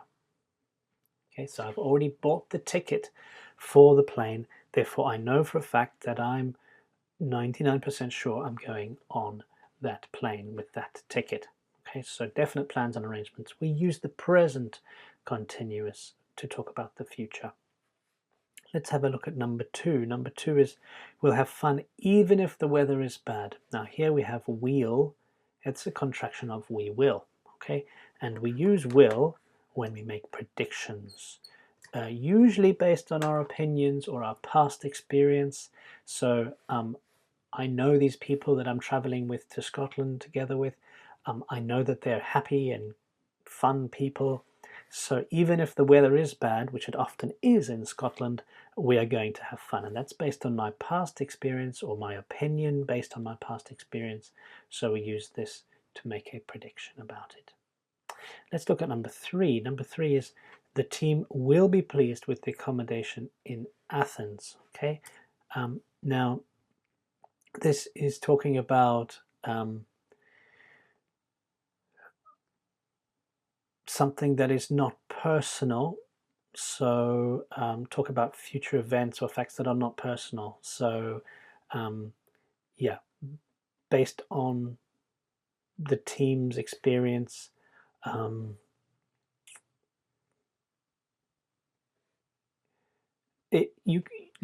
let's say you can use going to instead of this if you wanted to, and we'll be talking about what the differences are between going to and will. But if it's not personal, as it's not a, how can I explain this better? It's not a personal opinion based on my experience, let's say, because maybe I've never been to Athens before, but I believe this to be true about a future event or a future fact. Okay, and it's a prediction. Okay. Number 4, the two countries are going to provide very different experiences. Okay. Now, going to here, as it says over here, it's often used in the same way as will and even the present progressive or present continuous. Okay, so when we make predictions, just like we use with will, we can make predictions, but it's based on present evidence as often. So you might say, for example, one of the classic examples that teachers use is you look outside the window, you see big rain clouds, and then you say it's going to rain because I'm looking at present evidence and saying, well, in the future, I believe in the next 5, 10, 20 minutes, it's going to start raining. Okay, that I wouldn't use will for because I'm not looking at present evidence. And here, number 4, the two countries, what I know about Scotland compared to Greece, that's the present evidence that I know about these places. I use going to rather than will. Although some people might say will is acceptable in that case. But going to is better because of the present evidence that we have for Scotland, what we know about Scotland and what we know about Greece. Very different climates, very different cultures, etc. Okay, and look at number 5 now. The team manager is holding a party and I'll return. Again, this is related to the present progressive to talk about definite plans. So he's already got the food ready and he's got the tables and chairs set up. So it's a definite arrangement for the future. And so we use present continuous for the future. Okay, so there are a few more things that haven't come up with these examples here. Please feel free to ask any questions you have on the IELTS Step-by-Step community page. But before you do any questioning on there, please do all the exercises in the next lecture, as well as read carefully through this PDF and make sure you understand this before you ask any questions, because you may well have your answer in either the exercises or in this PDF itself. Okay, thank you very much, and I'll see you in the next video. Okay, in this video we'll be looking at the second half of the different future tenses used in English. So we've already looked at the use of the present continuous or the present progressive for the future. We've looked at will, we've looked at going to, but what we'll be looking at in this one briefly is use of the present simple to talk about the future, being about to do something, future progressive, which is the future continuous, the future perfect simple, and the future perfect continuous. So there are a few that some of these tenses that are not very commonly used, especially in the IELTS, but they are worth knowing about. Okay, so let's start off with these different forms, what they look like. Okay, so if we go first to the present simple, this is exactly the same as the present simple form from the first lecture about English tenses, and it's just verb 1. So he, she, or it with an S at the end, and I, we, they, you with no S at the end of the base form of the verb. So he runs, I run. Okay, and we can use the present simple for the future, and we're going to be talking about that later. The other one we're going to be looking at is being about to be about to do something. So it's formed by the verb be plus about to plus verb 0. Okay, to make it into a question, we just put not after the main auxiliary verb or helping verb, so in this case is are or am, and then to make it into a question, the first auxiliary verb goes at the beginning, then the subject, and then the secondary auxiliary verbs about to. It's not really a verb technically, but it's functioning to a certain extent like a verb, and then the main verb right at the end of the clause, are they about to get on the plane? Okay, you'll notice it doesn't come up here in the exercise itself that we'll be looking at, but I will be talking about it briefly. Another one that we'll be looking at is the future progressive that comes up twice in this exercise, and that looks like will be, will be plus the verb ing. I will be flying over Mongolia. Okay, and it will not be, so the not comes just after the first helping verb, in this case will, and then to make it into a question, the first auxiliary verb at the beginning, then the subject, they, and then be plus ing over here. Note that sometimes we can just replace will with be going to. So I'm going to be meeting my friend. I'm going to be meeting my friend next week. I'll be meeting my friend next week. Okay, so you'll hear people often say it with going to instead of will. I'm going to be flying over Mongolia at that moment when you phone me or when you try to phone me. Okay. Now another one is the future perfect simple. Okay. Now we've seen these perfect tenses. We spoke about them and how they can be a bit tricky to understand, but the perfect tenses in general link to time. Oops, sorry. Undo that. They link to times together. So remember from the present perfect, we had the two boys with the fish story. The older boy is trying to make his family happy, make his mother and father happy by bringing the food for the family for that day.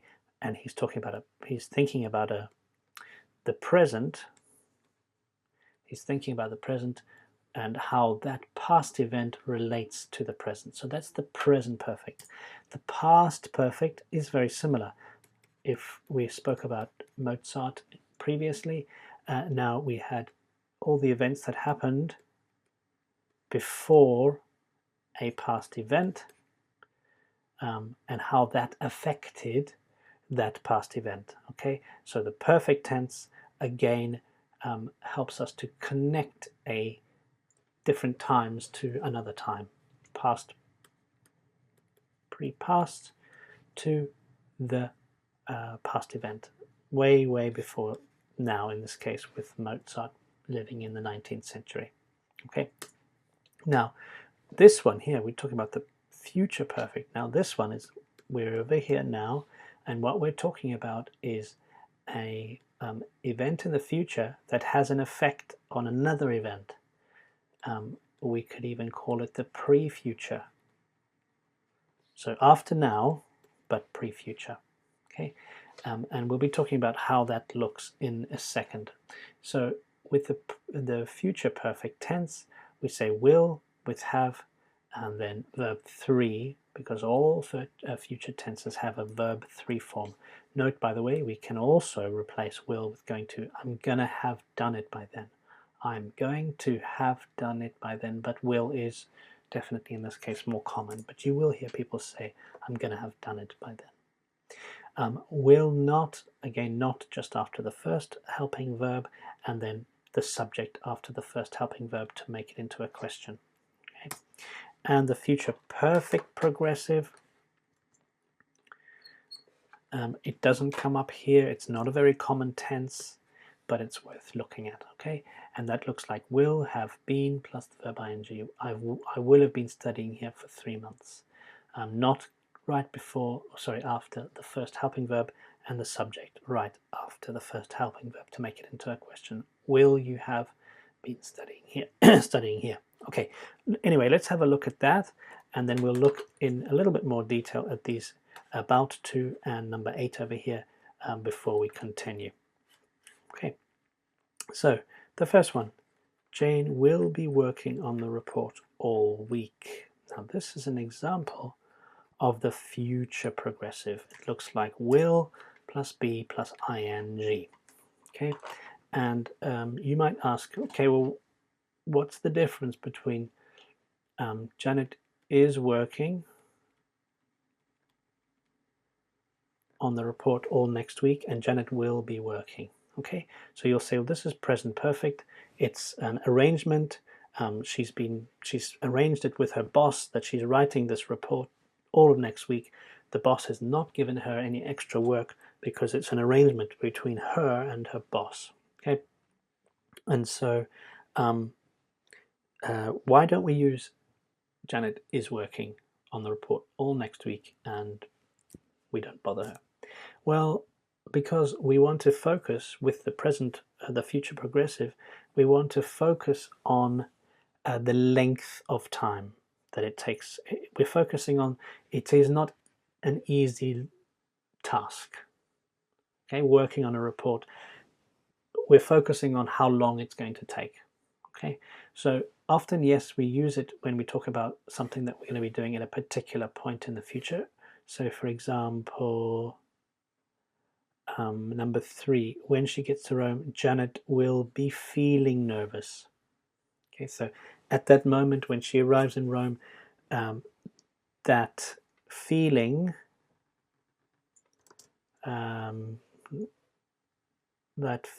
let's say that's the long action, she'll be feeling nervous in the plane and afterwards, and we're talking about a future event that cuts into it. So she'll be feeling nervous when she arrives. So I'm just focusing on that longer action with this one. But for number 1, we're focusing on this long action, and we're focusing on the fact that it's not a particularly good thing to be doing for a long time. So it's better to say, well, Janet will be working on that report next week, so don't bother her, as opposed to Janet is working on that report next week. I'm not saying it's a negative thing. I'm not saying that it's a long activity or process or difficult process. So we'll come back to, we'll be looking at number 3 again later. Let's look at number 2. By the end of the year, Janet will have given the same talk at 6 conferences. Now, this is the future perfect simple. And we focus on completion with the perfect tenses. So the completion here is there's 6 conferences, 1, 2, 3, 4, 5. Let's put them in the future. So this is now, so we remember this is exactly at this moment, but we're talking about 1, 2, 3, 4, 5, 6. So we're focusing on her completing these 6 conferences before a certain time. So that's the end of 2021, let's say, for example. And before the end of 2021, she will have completed or done all 6 conferences. Okay, and I'm focusing on completion in this case. And it's pre-future. So the future is 2021, or the end, so December 2021, and pre-future, it's the period of time before that. Okay, of course, now is 2020 right now. So if you're watching this course in 2021 or even 2022, don't get confused. Now, for me, when I'm writing this or when I'm doing this video, it's 2020. Okay. Now, number 4. Let's just quickly go back to Janet will be feeling nervous. Oh, yes. So let's just have a look quickly before we carry on. We can also use the future progressive if it's already been planned or it's already decided. Okay. I'll be seeing Sarah at lunch. I'm seeing Sarah at lunch. They have very similar meanings, except this one here suggests that the lunch is going to be quite a long lunch. We're focusing on a length of time in this case. So I'll be seeing Sarah at lunch. I'm seeing Sarah at lunch. They have very similar meanings, except that this focuses on sort of a longer progression of time.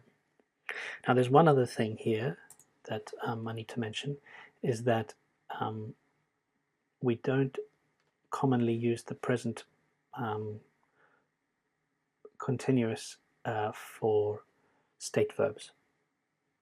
Okay, and here to feel nervous, feel is a state verb, so we prefer to say we'll be feeling nervous in this case. Okay.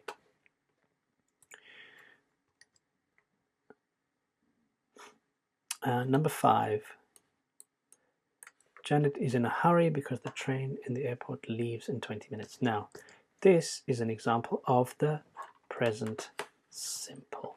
Okay. Now, the present simple is used for the future when we're talking about a timetable or a schedule for a train, for example. So the train timetable says at this time the train leaves for Brighton at 12:22, and the next one is at 12:35. So these are set times by the train company, and we can use the present simple in those cases. Okay. Now, we haven't spoken about number 5, and we haven't spoken about number 8, so let's quickly look at that. So when we're using be about to, we're talking about something that's going to happen in the very immediate future, very soon. So I'm about to go to Rome for a conference. If somebody phones you, you're about to go out, somebody phones you and you know this person speaks for a long time, you might say, okay, I was about to go out, I'm about to go out, sorry, can I phone you back? Okay, because literally you are going to leave, we're going to leave within the next 3 minutes. If I'm using the negative form, I'm not about to cancel my trip, it means I have no intention in modern English. Okay, I have no plans to cancel it.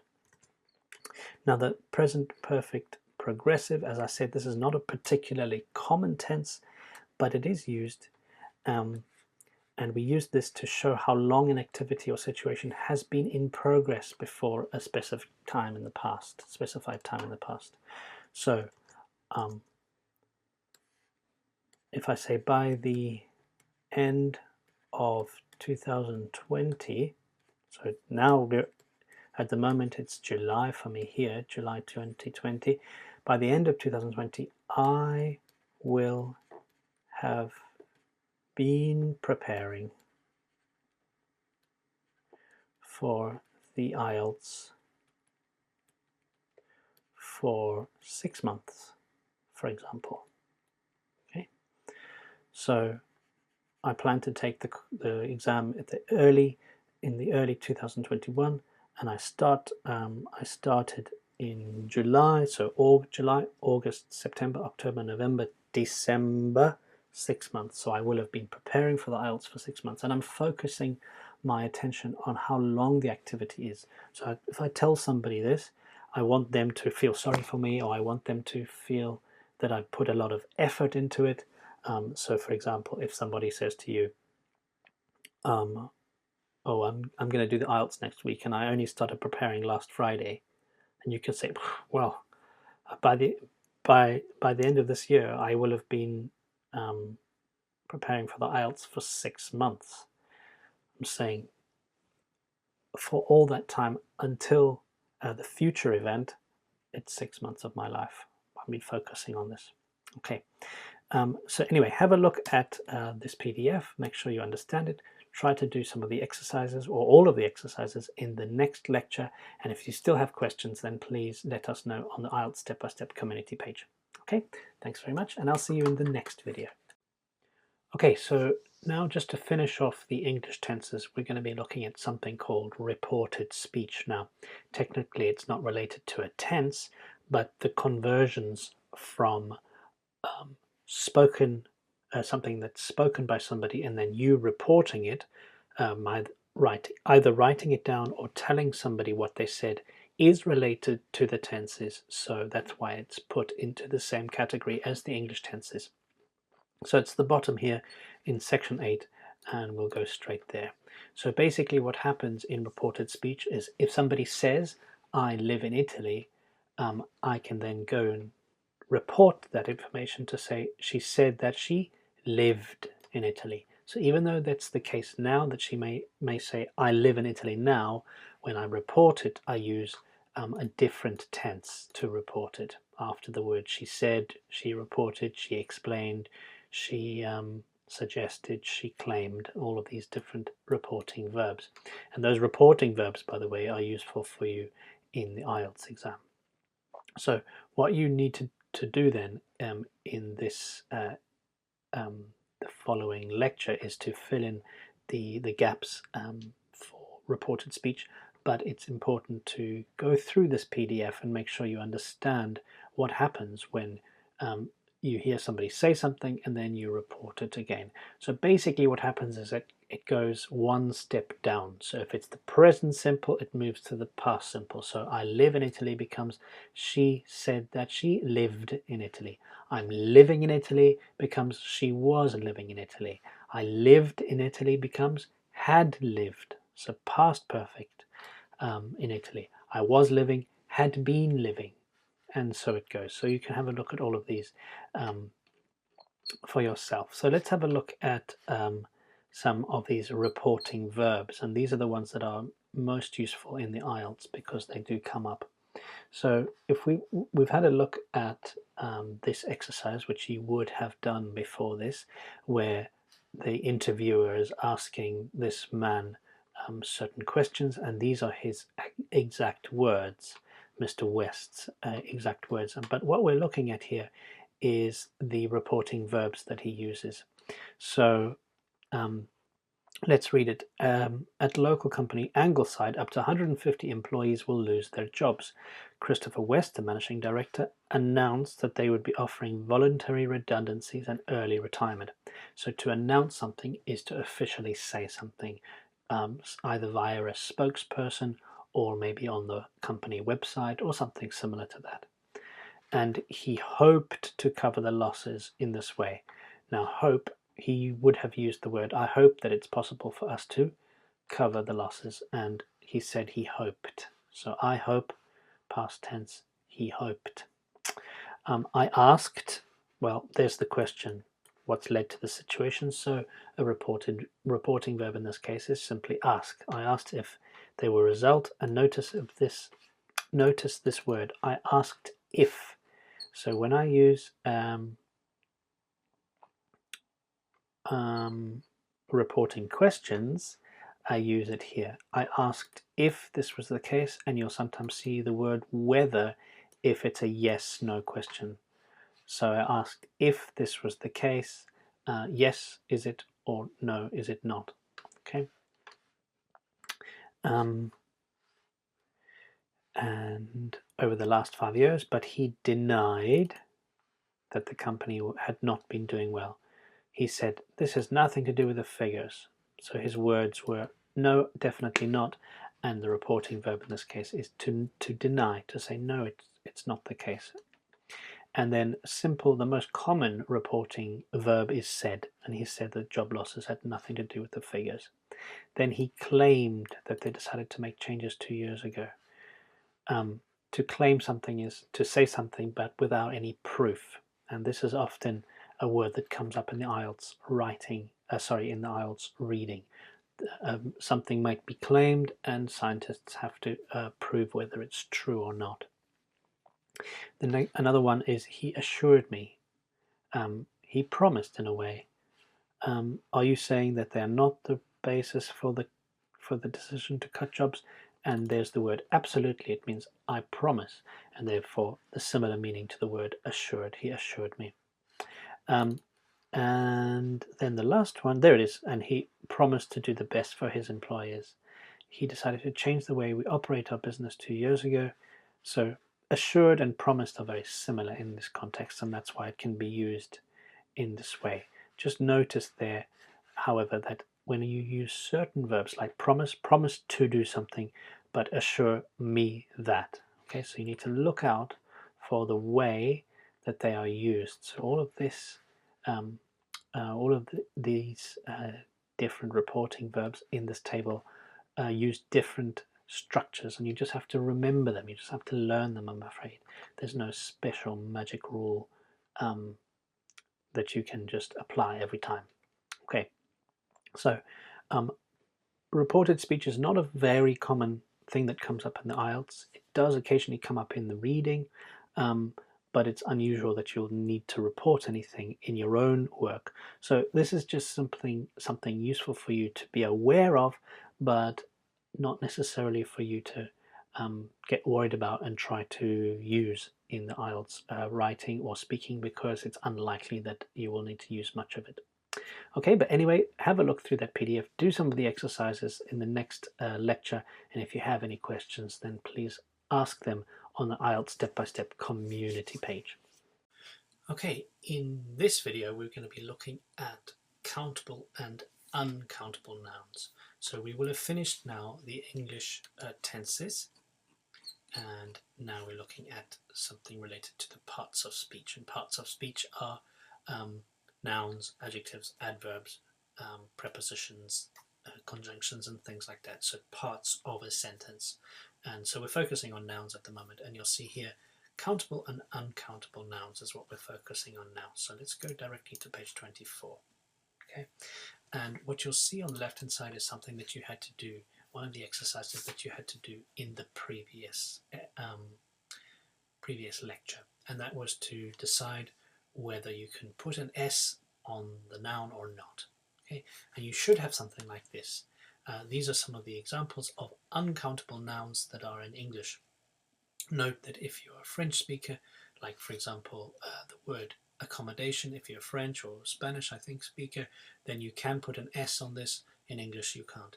If you are a Hindi speaker or an Urdu speaker, there are some exceptions to the rules that you would know in your language as well. So you just need to remember which nouns are countable and which ones are not. There's, again, no set hard fast rule as to what can have an S after it and what cannot. So remember, for example, with countable nouns, I can put the word some and any in front of them if they are plural. So some shelves, some biscuits. Are there any shelves? Are there any biscuits? Okay, but I can't use some and any in front of a singular noun. Over here, I cannot use a in front of these, or one, obviously, because they are a general thing. So I need to use some electricity.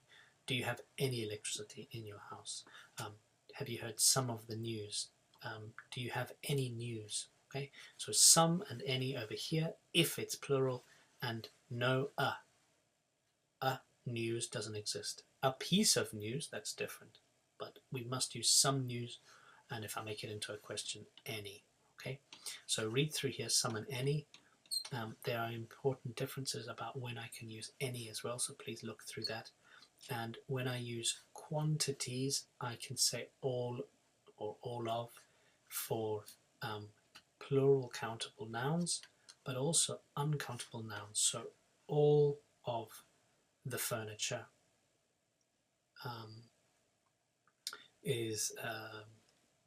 has been taken out of the house, for example. So look out for how we use these in this table. Also look out for things like a few, lots of, a lot of, and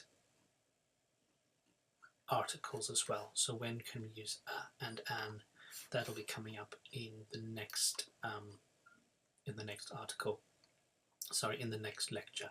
So please have a look at this PDF, make sure you understand it, go through the exercises in the next lecture that's coming up, and if you have any questions, then go on to the IELTS Step-by-Step community Facebook page. Thank you. Okay, in this video we're going to be looking at when to use articles, when to use no article, and also some of the referencing words like this and that.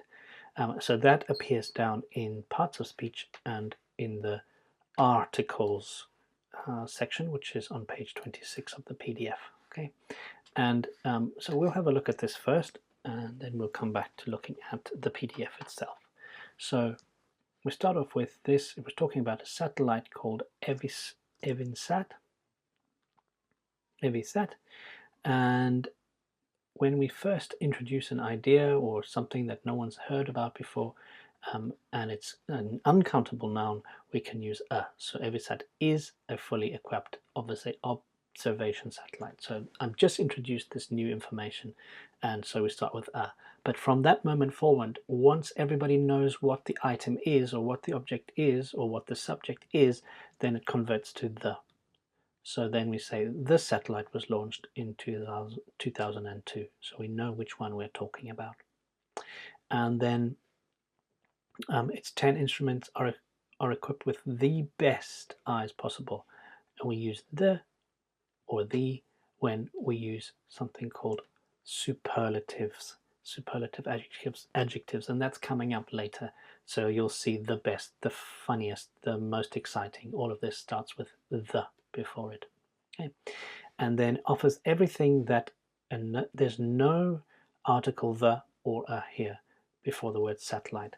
And when do we use no article? Well, that's when it talks generally about things. So this is talking about all scientists in general that will be happy to have access to the satellite. If I'm talking about a specific group of scientists, then I would have to say the scientists that live in Austria, the scientists that are studying the environment. Okay, but in this case, they're talking about all scientists in general, and so we don't need to put an article before it, or we mustn't put an article before it. Let's look at number 4. The total cost of the program is 2.3 billion euros over 15 years. Included in this sum is the development and construction. Okay, so we use this when I'm talking about just whatever's been mentioned in the previous sentence just before that. And the sum refers to the amount of money. So I know that I'm not talking about the program, I'm not talking about the name of the program, but I'm talking about the amount of money that I've just said. So this sum, the sum of what 2.3 billion euros is for construction and development. Okay. Now look at number 5 here. None, not one of our countries can afford to let it down. So this one here is related to the word none here. So none of us, all of us, both of us, neither of us, either of us. It's related to this section here. So please have a look. If you're not sure why we use none instead of neither, for if there's only two things, so neither my brother and I, there's only two siblings in my family, neither my brother and I have ever lived in Canada.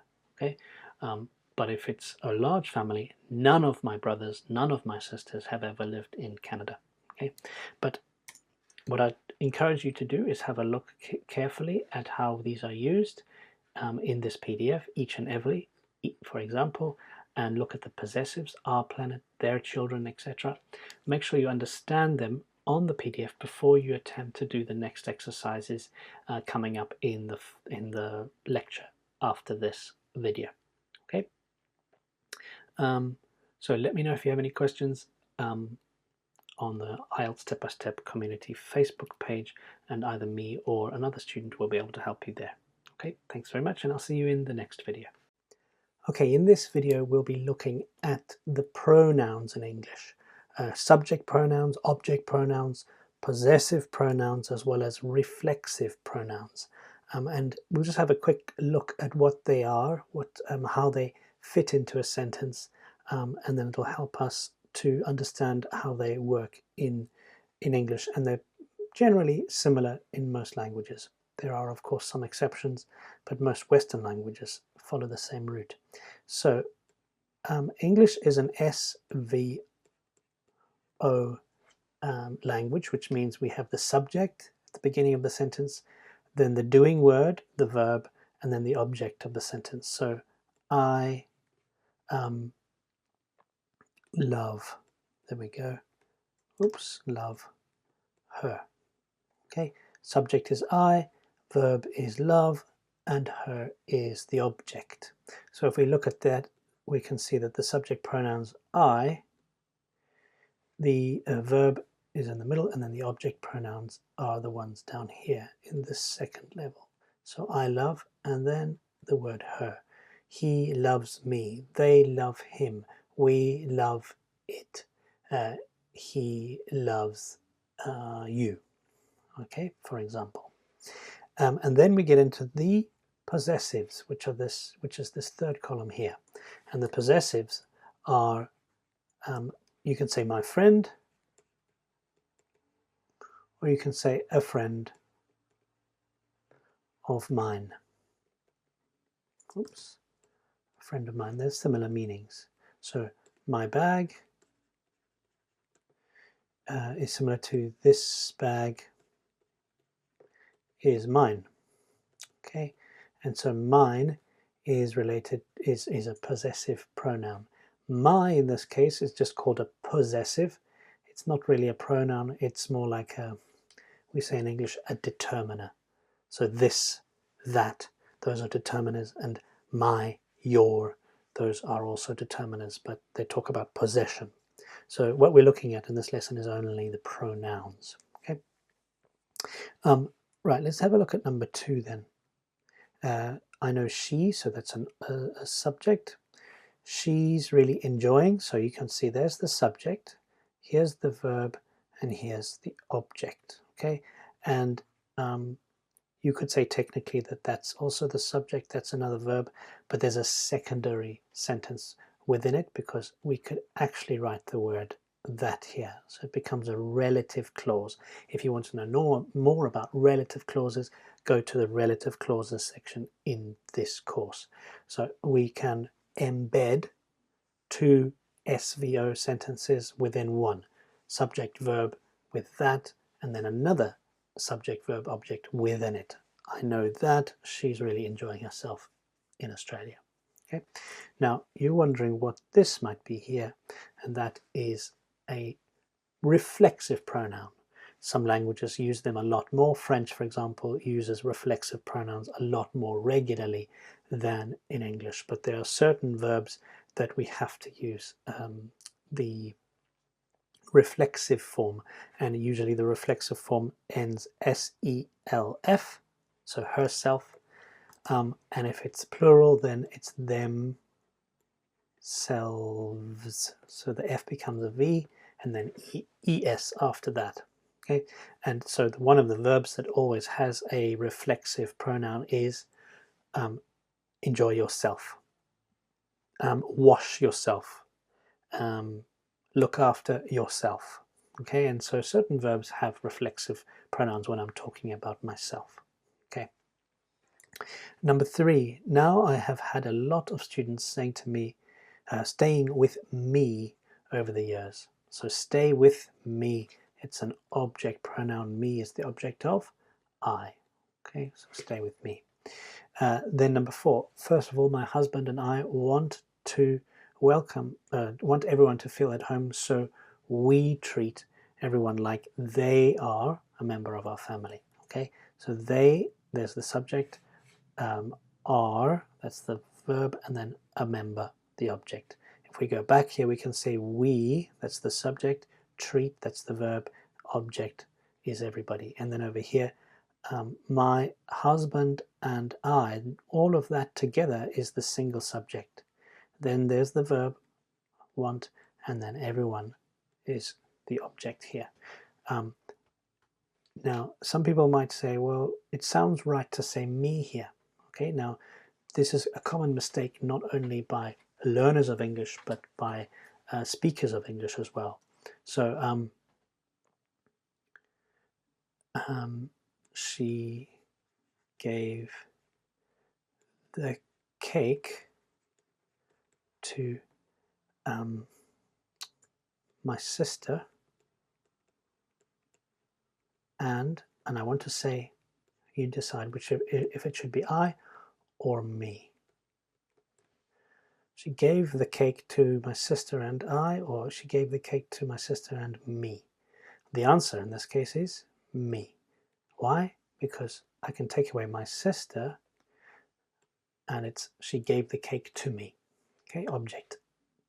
But in this case, it's operating as a subject. So I need to say, I want everyone to feel at home. My husband and I want everyone to feel at home. I and my husband, or my husband and I, want everyone to feel at home. So be aware that it depends on where the, if you're mentioning two people, it depends on where they are in the subject, in the sentence, in the subject position or in the object position. Okay, let's look at number 5. And what about other meals? Can I cook for myself? So there's a verb where I need to talk about doing it for myself, so it's reflexive. Cook for yourself, cook for themselves. He cooks for himself. Okay. Number 6, yes, everyone makes their own breakfast, and I always make sure that there's plenty of food in the fridge so that you can prepare yourself. So you, in this case, is the object. Is the subject. And can prepare, or prepare is the main verb, so there's the verb, and then yourself is the object. Okay. Number 7, I expect everyone to wash and iron for themselves. So there is these two verbs, talking about doing the things for themselves, and notice the spelling VES over here. And number 8, can I use yours to make telephone calls? I could say your phone, your mobile phone, to make local calls. But if I've already mentioned the word phone and you know what I'm talking about, what object I'm talking about, I can simply put yours. Can I use yours to make telephone calls? Okay, so subject pronouns are you, we, they, object pronouns, possessive pronouns, reflexive pronouns.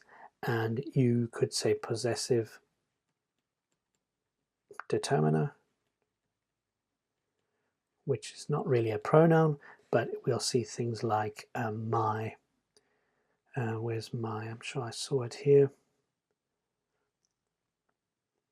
All right, well, I can't find it here, but my My phone and your phone, those are possessive determiners, okay, and they could be fitting in at the bottom of this table. Okay, I just want to talk about some special situations that come into play, especially in the IELTS exam, and you'll be seeing these more regularly. So the use of the subject pronoun it. It is used in a number of situations. The most common is when we're talking about the weather. So it's going to rain.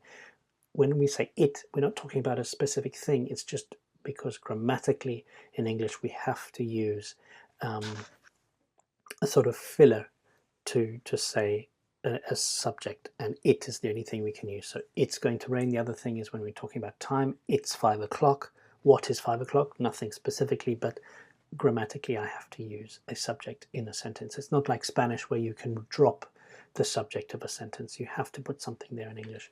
And the other one is with distance. It's 10 miles from the sea. It's 10 or 13 kilometers from the ocean. Okay. The other thing is when I'm starting a sentence with where the subject is a to or a VING. So to settle in won't take long, or settling in won't take long. I don't need to say it like that. I can say it won't take long to settle in, and it's usually more common to say that in that way than settling in won't take long. Okay, and settle in means to become accustomed to an area or a place where you're going to start living.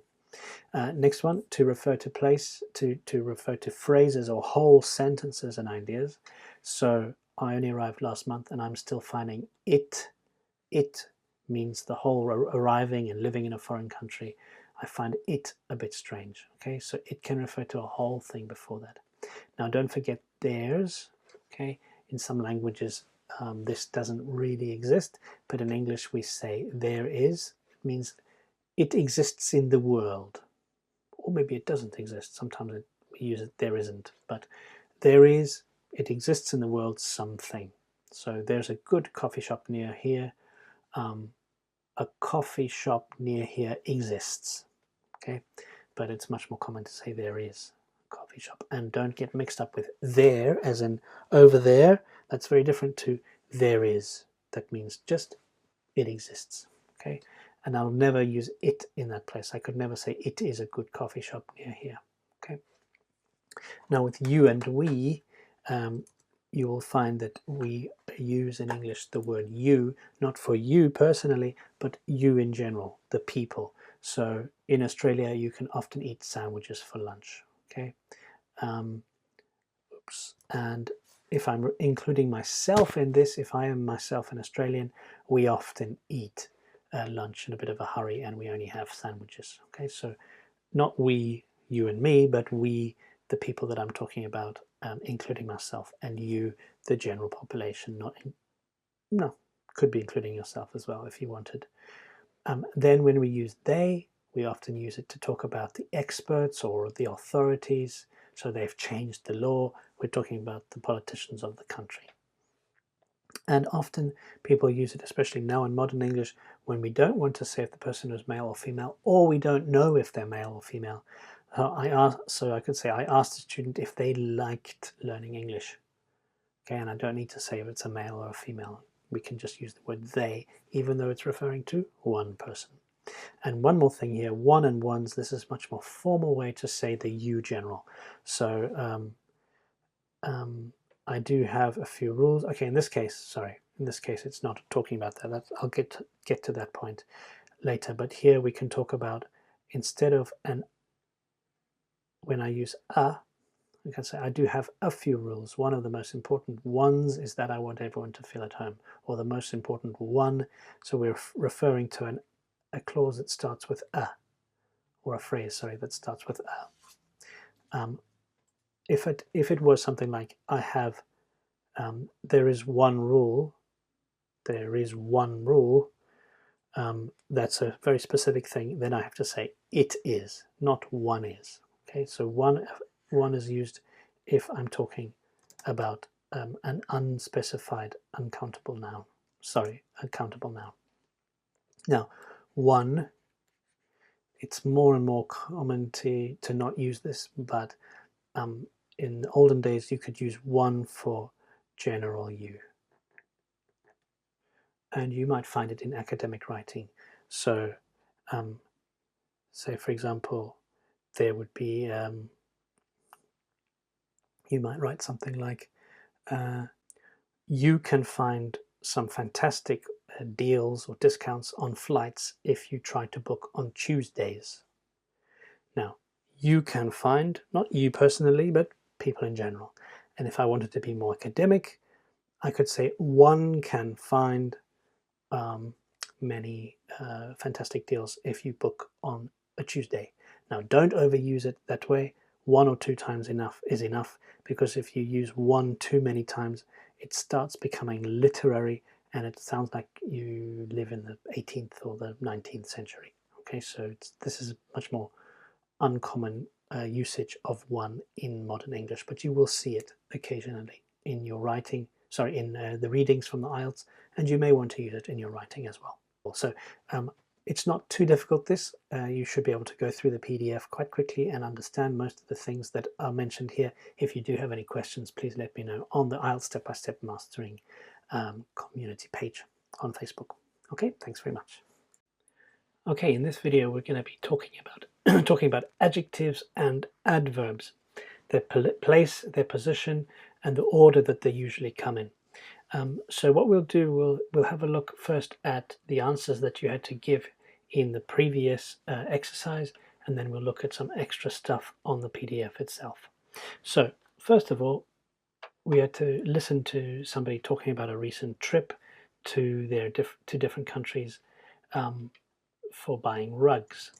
Okay, and so in the first place they went to Morocco, and they're talking about historical buildings. So historical is the adjective of buildings. So adjectives can come before nouns. The noun is building, here the noun is mosque, and the adjective comes before the noun, unlike many languages where the adjective comes after the noun. Okay. In Turkey, they travel there by boat. It's good for local crafts. So in this case, local is functioning as an adjective, as well as good. It is good. It is good.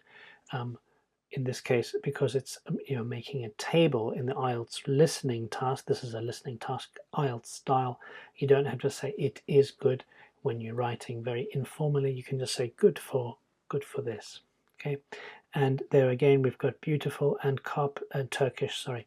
So the carpet is the noun, but I can put two adjectives together, like beautiful and Turkish, without any and or comma even between it. Okay. So we've got the example here with beautiful and Turkish carpet. Oops. And beautiful is the opinion, and Turkish is the type. So what we need to look at, sorry, there should be also a little error here, size, temperature, age. What we need to look at is the order that, for some reason, English adjectives have to follow. When you mix these order up, it just sounds strange to the English ear. It's unlikely that you would have all 7. These are 1, 2, 3, 4, 5, 6, 7, 8. It's unlikely that you would have 8 adjectives before a noun, but you'll find that even if you did, a native speaker should be able to tell you, without even learning, just naturally knowing what sounds better after thousands of listening to the same words and phrases being used in their own language. So we say the size first, large, big, massive, huge, then the temperature if it's there, then the age of the thing, so a huge 14th century chest of drawers, or shape, huge 14th century round chest of drawers, color, black chest of drawers, nationality, Georgian, that's actually about time, but more like a Welsh or Scottish or something like that. And then material, wooden, and finally type. Type, I don't know how I would talk about a chest of drawers type, but anyway, I'll think about it. So examples would be, for example, Indian silk embroidery. So Indian is the nationality and the material is silk. So that comes after.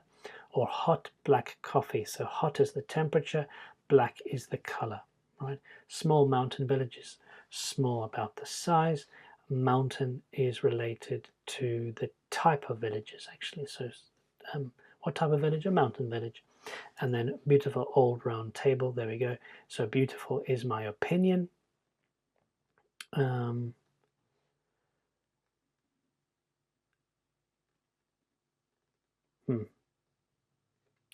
Okay, I think we need to add here opinion.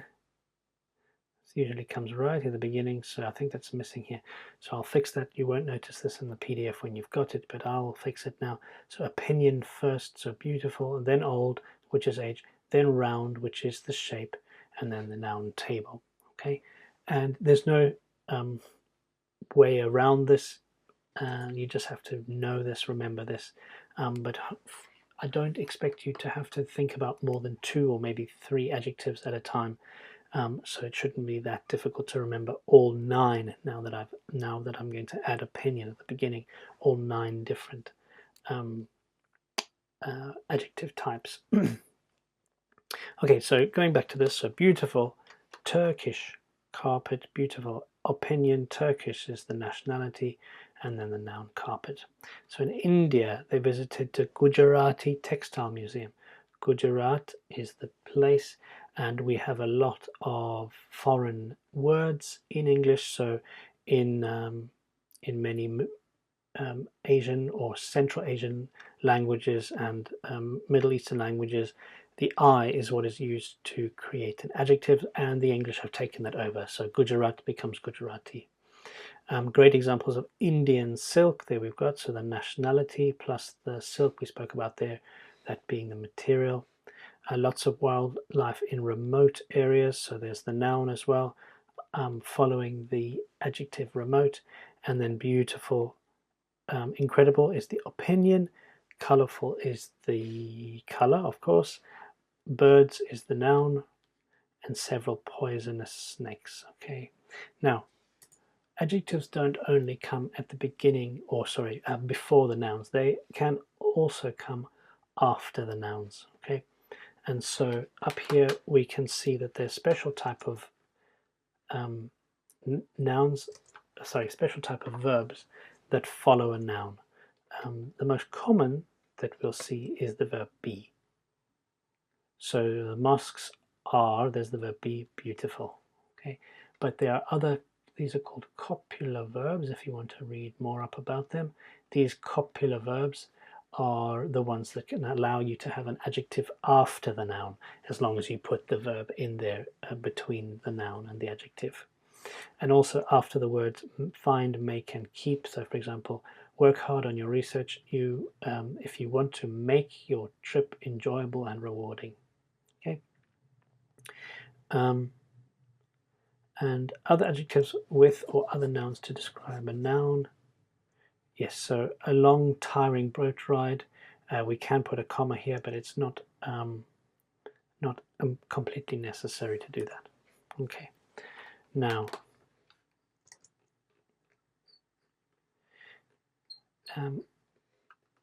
what I'd like to just quickly look at here, because it hasn't come up in this one, is the ed, the ing forms of the adjectives. So look at the difference here. I was fascinated to see the extraordinary range of patterns. The patterns were not fascinated, because that's talking about me. The patterns were fascinating. So the same word, but just with the ed versus the ing. The ed says how it affects me, and the ing is talking about the object. So here we go. The ing forms to describe the things that cause the feelings. The feeling itself is how I feel. Okay, so I feel amazed. I am amazed because the animals were amazing. Okay, so have a look more at this. There is more practice of this in the upcoming exercises coming after this video. Then now we're going to look at the adverbs. Now they don't come up here either, so I'm just going to be talking about them quickly before you start the exercises on those. Now adverbs are things that modify verbs. In fact, they do many other things, but they mostly modify the verbs. So for example, if I'm talking and I'm talking quietly. So a quiet, Q-U-I-E-T, a quiet street. The word quiet is the adjective, okay, and there's the noun street. But I want to talk quiet, and then I add ly to make it into an adverb. Okay, talk quietly, and that tells me about the method or the manner of talking. How do you want me to talk? I want you to talk quietly. Okay, most adverbs have this ly here, so happy, happily. And he ran happily to his love on the other side of the park, for example. To plan something carefully. Okay, and the adverbs are the way you do something, the place. So in this case, these ones here are not ly forms. They are actually functioning as an entire phrase. So try to stay in what place? Near the old part of the city. That whole thing is functioning as an adverb. Okay. Also in time, we can talk about it as last year. Okay. So a memorable trip last year. And then frequency. Now these ones you will have seen before. Always, never, often, sometimes. These are also technically adverbs. So adverbs sort of cover a large number of different things. They're not just the ones that end with ly, but they can be whole phrases, and they can be words like often, always, never. And then also intensity. Okay, so very is a type of adverb. Very big house. So adverbs don't only modify the verb, they modify other adjectives. So what type, how big? Very big. How strong? Very strong. How strong? Pretty strong. So we go, okay, he's not very strong, but quite strong. Okay, so adverbs also modify adjectives. They can also modify another adverb. So for example, to talk, we spoke about this, quietly. Now I can put that word there. I can say talk very quietly. So that the word very is an adverb, and it's modifying another adverb, the adverb quietly. Okay. Now just want to talk about these ones quickly. Certain adverbs can only be used with certain adjectives. So example here, there are some absolutely stunning examples of pointillism, which is a type of artistic way of painting. Okay, now absolutely, it means sort of 100%. All of these are related to 100%, and they require you to use only certain types of adjectives. So stunning means amazing, fantastic. So if I can't say absolutely good, if you see what I mean. Good can be graded. You can say quite good. You can say very good. That means it can be graded. But the word stunning or amazing or fantastic is already very high. I can't grade it down by saying quite amazing. No. So the only way I can, if I want to use an adverb before those very strong adjectives, I need to use these ones. Absolutely, completely, totally. Okay, and I can't use words like quite or even very. Okay, these will come up in the exercises after this, so have a look at them and study this PDF, please. If you have any questions, then you can ask me on the IELTS Step-by-Step Mastering Grammar page on Facebook, and we will be able to help you, either me or some other students. There are a few other things here which I won't go into too much, but you're welcome to have a look on the PDF and study it carefully. Okay, thank you very much, and I'll see you in the next video. Okay, in this video we're going to be looking at the comparatives and the superlatives, so comparing things using adjectives and adverbs, and the comparatives usually end in ER and the superlatives usually end in EST, but we're going to look at that in more detail. So let's first of all have a look at the answers that you would have got from your previous exercise, and that was related to the difference between older athletes and younger athletes and whether they're getting as good as each other or not. Okay, so let's have a look at the first one. Older athletes, older than young ones. So there's an example straight away, the first word. Older athletes are getting faster and fitter. Okay, so the word than here means it's not necessary to put it in there, because we know it's referring to in comparison to younger athletes. But if I wanted to, I could say older athletes are getting faster and fitter than younger athletes. Okay, and if I look at this column over here from this table, you'll notice that that's a simple one, where if it's only one syllable, the word fast is a single syllable. Syllable is the sound, the number of beats within a word. So fast compared to the word important. If you find it difficult to do that, you can just close your mouth and say important, and every time you make that noise, it's one of the syllables. So important is 3 syllables, therefore important has this special one where you have to use the word more before it. So more important, more enjoyable, to have the same effect as adding ER to shorter words like fast, fit, and old. Okay. So faster and fitter. Now notice this is a double T, so it's not written here, but there it is, sorry. One consonant ending in a vowel plus a consonant, so fat, there's a vowel, and then a consonant, fat, becomes fatter. Fit becomes fitter. We notice that it's not faster because there's there's a consonant there and another consonant there, S and T, so I don't double anything after that. L is a consonant and D is a consonant, so I don't double the D in that case. Okay.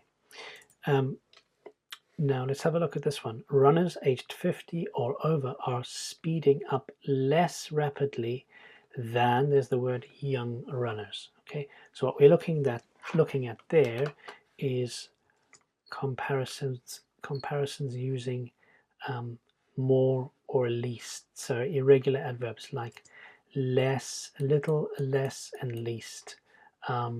Well, better, and best. Okay, and if we go to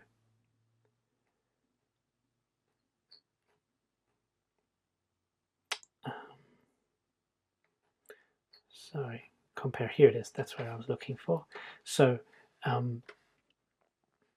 when we're comparing quantities, we use these words as a general rule. So a lot, much, many. If I'm comparing it, then I have to start using the word more. So I have a lot of friends, say 30, but my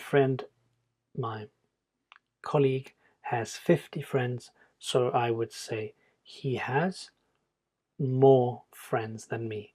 I can say a lot more friends than me if I want to, but at least at the minimum I need to say more.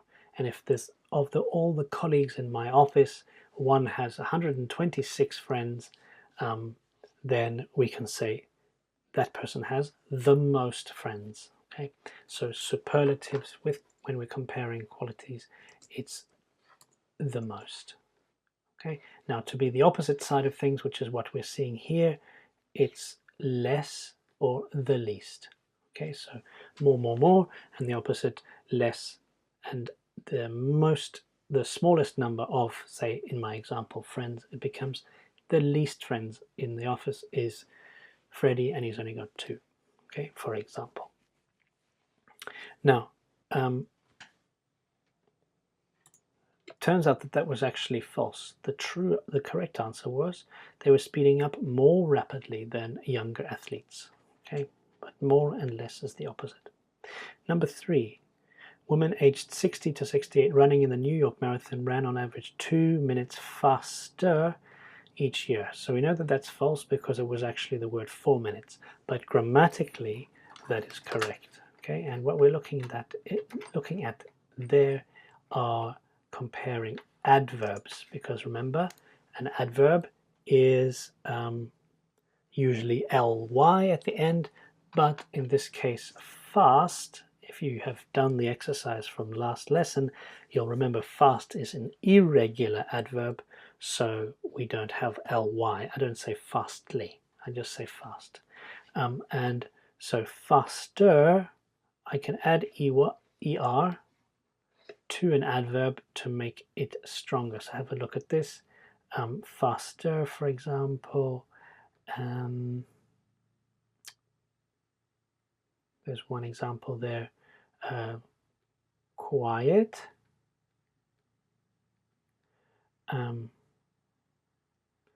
Quiet is the adjective. Quietly is the adverb. So please speak more quietly when I'm comparing. So she speaks more quietly than her sister. So usually we use more when we're comparing adjectives, because remember the rule I told you about just above here, that we only use er on single syllable words. Already the word quietly, you'll see there, is quietly 3 syllables, so more is used in this case. Okay, or less quietly, more quietly. Okay, so those are comparing the adjectives and comparing the adverbs, which we've looked at there now. So look at number 4. Older athletes are less likely to achieve their peak fitness than younger athletes. So there again we've got the word less, talking about the comparing quantities, less and more over here. Okay, and people grow up weaker. Okay, so this is comparing. They grow up weaker, or they grow weaker because they are less active than when they are younger. So less, again, quantity about how much activity they do, and weaker is just a normal adjective, and I can add er, or if I'm making it strong, est, the weakest person. The opposite is the strongest. In this case I'm comparing, okay, because we've got the word than here, sorry, the word than there, so it's a comparison. Okay, so which sentences contain adjectives? There we have the word fitter, faster, likely, younger, weaker, active, younger. And then which ones contain adverbs? We spoke about rapidly, and there's the word rapidly. Where did I see it? There it is. Less rapidly, more rapidly. Okay, and then the word fast, as we know, is an adverb. And then which sentence contains a word that can be used both as an adjective and adverb? We know that fast, a fast car, but to speak fast, okay, adjective and adverb, no change in spelling, no change in pronunciation. And in number 3, we've got fast for to run. To run fast is an adverb, and to get fast is an adjective. Okay, now yes, there's a lot of information here, which I'm not going to go into in too much detail in this video because it will be overwhelming. So I'd much rather you study the PDF, try to do the exercises, and then if you've got any questions at the end of doing both of those things, studying this PDF and looking at the exercises coming up, then please let me know if you have any questions on the IELTS Step-by-Step community Facebook page, and either me or another student will be able to help you. Okay, thank you very much, and I'll see you in the next video.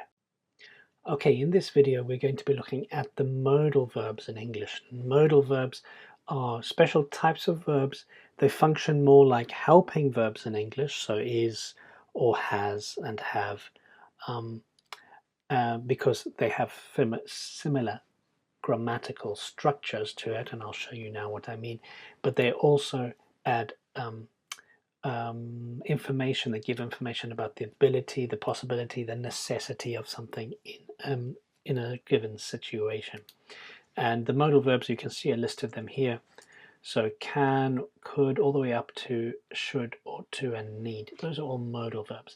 And they are followed by the verb zero, or the base form of the verb. You never see an S on the main verb after a modal verb. You never see an ed, you never see an ing. So he could speak. We never say could speak, but you'll never also say he could speaks.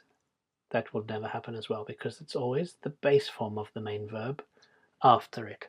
Okay. Now, the ones we're going to be looking at here are ability and possibility, and in the next section we're going to be looking at more necessity. Okay, so study these. Let's just make this a bit darker. Study these here. You'll see how they are used. Manage to is a type. It's not technically a modal verb. Be able to as well. They're not technically modal verbs, but they work in the same way. So we lump them all together in these modal verbs category. Okay, so let's have a look at some of the examples from the exercise we had to do before this.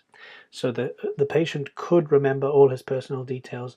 Well, the answer actually was the patient couldn't remember. Now, could is a very common type of modal verb talking about ability, but it's ability in the past. So I can swim.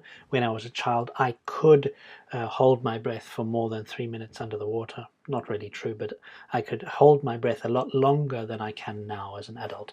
So I could in the past, I can now in the present. Past tense of, negative form of can is can't. So it's a long sound in British English.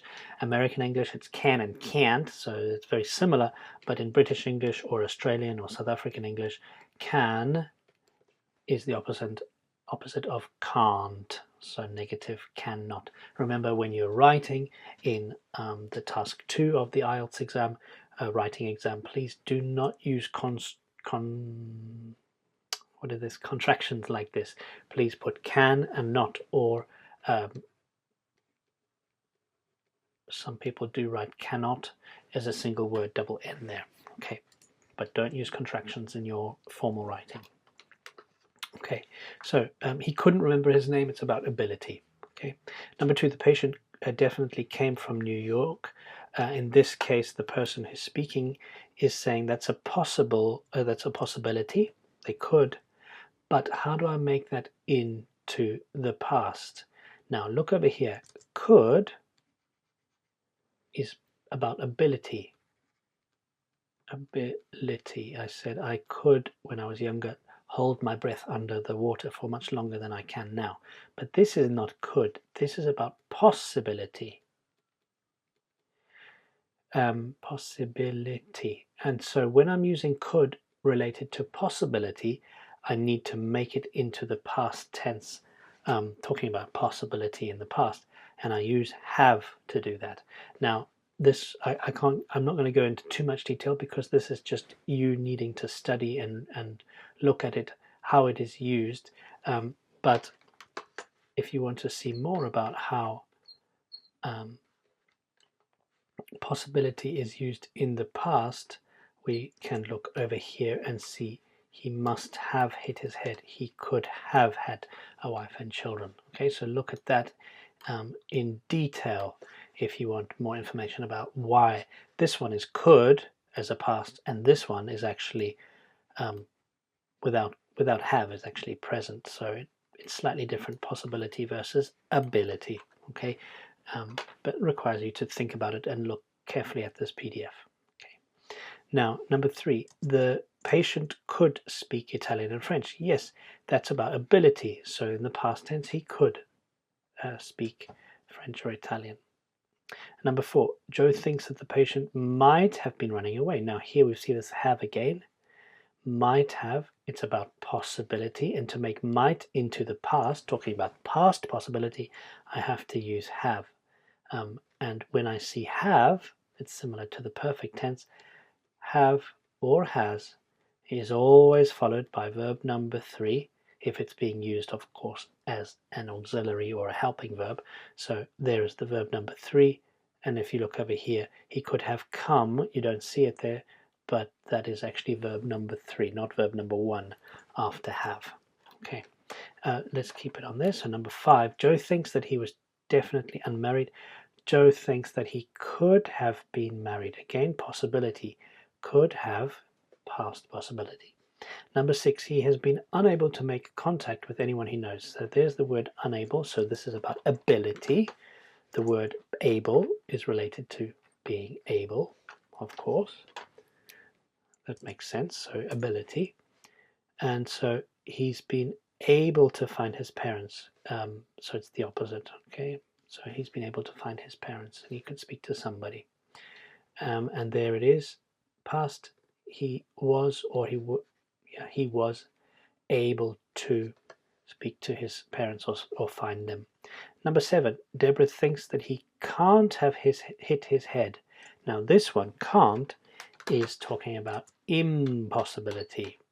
Okay, so very unlikely, can't or couldn't. He can't have hit his head. He couldn't have hit his head. But we're talking about this in the present. We want to make it into the past, and the same thing. We have to use this auxiliary verb, secondary auxiliary verb with have in this case. So he can't have been married. He can't have hit his head. Now the correct answer, this is in fact false, so the correct answer is that he must have hit his head in this case, because it's about possibility that is very strong. Okay, so when it's a strong possibility, very likely, then we use must, as you can see there. So must and can't are negatives, and obviously in the past, must have and can't have are negatives in past possibility. Number 8, Deborah thinks that he will never recover his memory. Okay, this is the future prediction. If you remember, when we use will, we use it as a prediction, but she thinks that he could make a total recovery. So this is a possibility based on, let's say, this one is quite strong. This person thinks they will never recover, so they're about 95% sure, but he could make a total recovery. It's closer to, let's say, about 60% sure, something like that. So will is a lot stronger prediction than could in the talking about the future. Okay, so let's have a look quickly at these. Which words refer to ability? Yes, that's could, couldn't, and be able to. How do I make them into the past? Could have, couldn't have. Oh, sorry, no. Sorry, talking about ability, aren't I? So ability, they're already in the past. If I want to make ability in the present, it becomes can, can't, and is or are or am able to. Okay, but these are all the past ability. But now when we go to possibility, so we'll come back to number 2, when we talk about possibility, could and might, to make it into the past, I have to use have. So they could have, they might have. Okay, now number 2, which words refer to certainty or impossibility? So will, as I said, is pretty certain, 90 in the 90s. Must, also very certain, and can't, certain that it's not possible. So it's the opposite of must. Okay, so let's quickly have a look at a little bit more of this.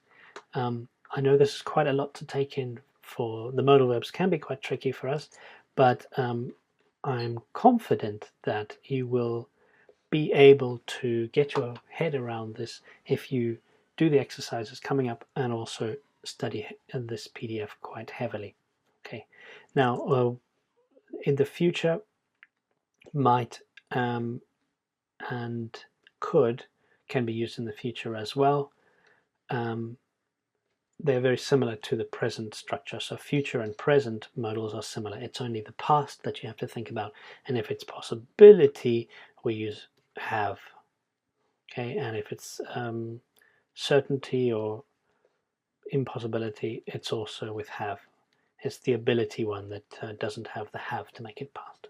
Okay, now something that is going to be coming in useful for you in the IELTS is knowing about hedging. This is an expressing your opinion when writing. And look at this student's work. So people are unkind about their colleagues, but it is simply because they are feeling insecure at work.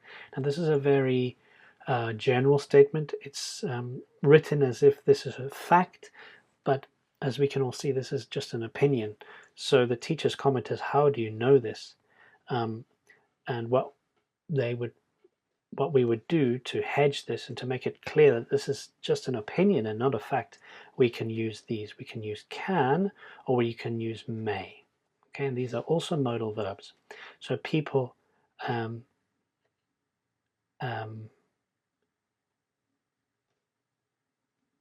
of are, we could say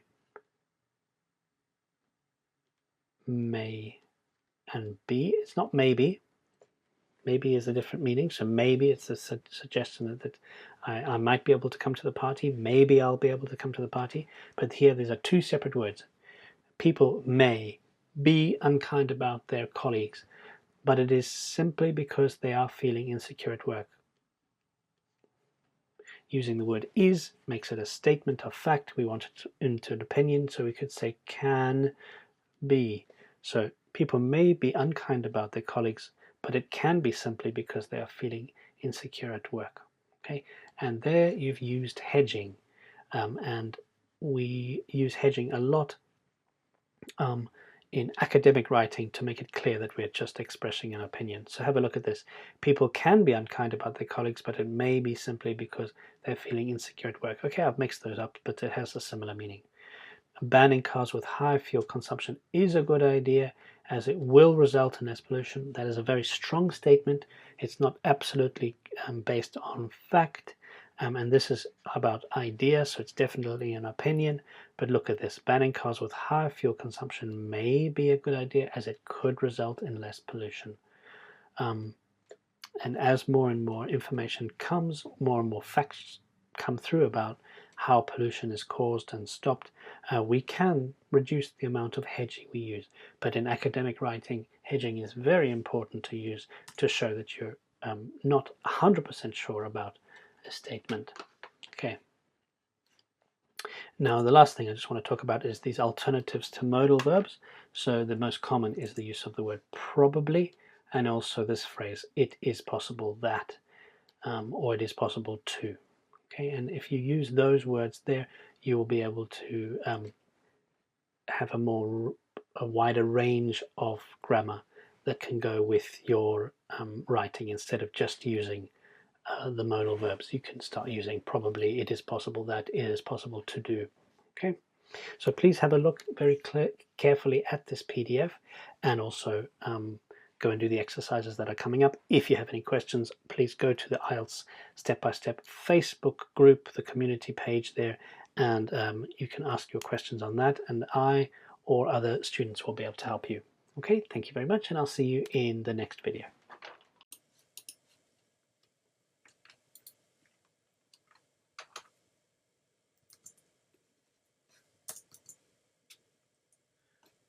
Okay, in this video we're going to be looking at some more modal verbs. These ones are related to obligation and necessity. Obligation means needing to do something, being required to do something, and necessity, the need to do something or the requirement to do something, similar meaning. Okay, so we use these modal verbs to if it's internal, so I personally feel that it's necessary to do something, or it could be external, like government rules, regulations, and the situation that makes it necessary, society rules, for example. Okay, and so the most common modal verbs for obligation and necessity is have to, must, and need to. Excuse me. So you can see them here. You need to allow a bit of extra time to get over jet lag. You have to get a work permit, and you mustn't dress too casually for work. Okay, and like all modal verbs, they are followed by the verb zero or the base form of the verb in the sentence. Okay, so what we'll be looking at here is the text that you had to do from the previous exercise, and we'll look at the reasons why they are these answers. So for number one, you will need to allow a few days to recover from jet lag. It's the speaker's giving very strong advice, basically, about the requirement that you need to take some time to recover from jet lag. And jet lag, by the way, is the time when you have spent going from one time zone to another, especially over a long distance, so maybe 6 or 7 different time zones, arriving in the next day, and the length of the day is much longer because of this difference in time. So that's called jet lag. Okay, number two, you should try to use the underground system as much as possible. Now in this case, it's advice. So need to is very strong necessity, but also advice. But should is a weaker form of advice. So that's what we're looking at here. Suggestions as well. So suggestions and advice should be should. Ought to, this is not so common anymore, the use of the phrase ought to, but you will hear it in the IELTS occasionally. But should is a lot more common in modern English. I can also use must if I am being very, let's say, strongly suggesting something, so giving very strong advice. I can use must as well. Now, in the future, we can say, talking about the future, we can say you will have to learn some Cantonese to travel on light buses. So learn is the main verb here. Will is modifying the auxiliary, the modal verb have to. So it's a very strong piece of advice or obligation even. It's not really obligation here, but very strong advice about the future. So you will have to learn some Cantonese. Number 4, you should always carry loose change. So again, this is a suggestion, not a very strong suggestion, but it is relatively, they wouldn't say it if they didn't think it, but it's not as strong as must. You must always carry, you should always carry. And notice carry is a verb 0 or the base form. You will need to speak Cantonese. Okay, again, strong advice in this case. You have to, now in this case, you have to get a work permit. Now this is not advice. This is very much necessity because it's an external rule that comes from the government. Okay, and so with have to, we use have to when we tend to talk about external rules. You have to do this, that is just the way it is. Government laws, pay taxes, things like that. Okay. Number 7 is must. You must not dress. This is quite a strong, you could say necessity as well as advice. It's a combination of these two things. The necessity is because it's society necessity. So in this part of the world, wearing a suit, a good quality suit to work is quite normal. You cannot arrive in a golf shirt, for example, to work. So you must not dress too casually. So it's advice plus society rule. Now look at number 8. This is about no obligation. You need not buy could be written as you don't need to buy any guidebooks in England. Okay, so it's not necessary. And some people often get confused between you have to, you don't have to. Let's say. So this one here, you need not buy any guidebooks in England, are very similar to you don't need to buy, and also very similar to you don't have to. buy guidebooks in England. It's like, if you buy it, no problem, no one's going to get angry, but it will be a waste of money for you. So you don't have to get it, you don't need to get it, but if you want it, feel free, enjoy it. Some people think that don't have to, it's basically saying you must not. That if you do it, you'll be in trouble. It's not the same. You don't have to, it's if you want to do it, do it. Otherwise, enjoy. But don't do it, no, no, no. We cannot say don't have to. Have to for a negative is mustn't. Okay, and so please don't make that mistake. I've heard a number of students getting mixed up with don't have to, it's up to you, and mustn't, no, not allowed. Okay. Last one, number 9, ought to. Ought to, as I said, is going out of fashion in modern English, and we tend to use should. You should take a lot of passport photos with you because, you know, you'll need a lot of them for documents or whatever it is. Okay, so ought to or should, and listen to the sound ought to.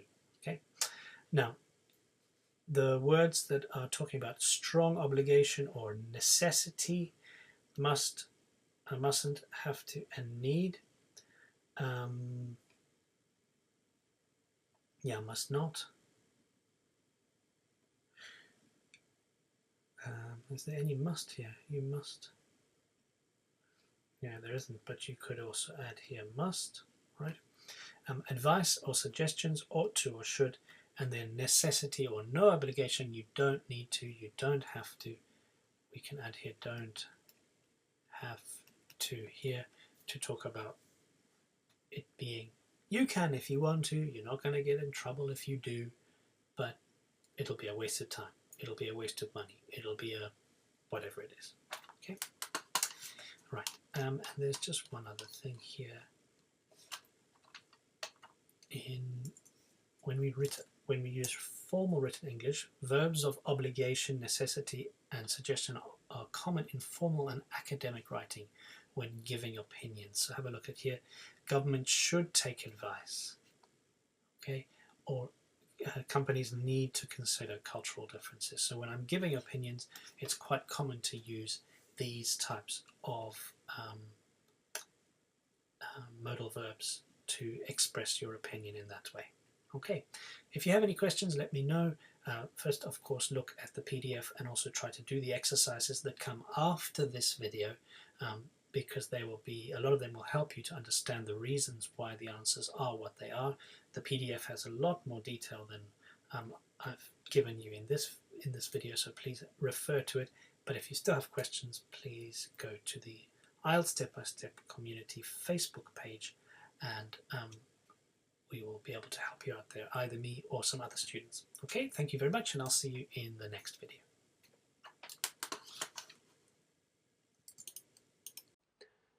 Okay, in this video we're going to be looking at verbs and verb patterns. And verb patterns are the way that verbs often are followed by other verbs, or the way that the verbs themselves change in form depending on the words around it. Okay, so let's have a look first at the different structures that we're going to be looking at. So the first one is the verb plus to plus the verb verb 0 or base form. Together, you'll hear some people call this together to plus the base form the infinitive. Sorry. Okay, so if you hear teachers might be talking about the infinitive, they're talking about to plus base form verb. Okay, so verb plus infinitive or verb plus to plus base form verb 0.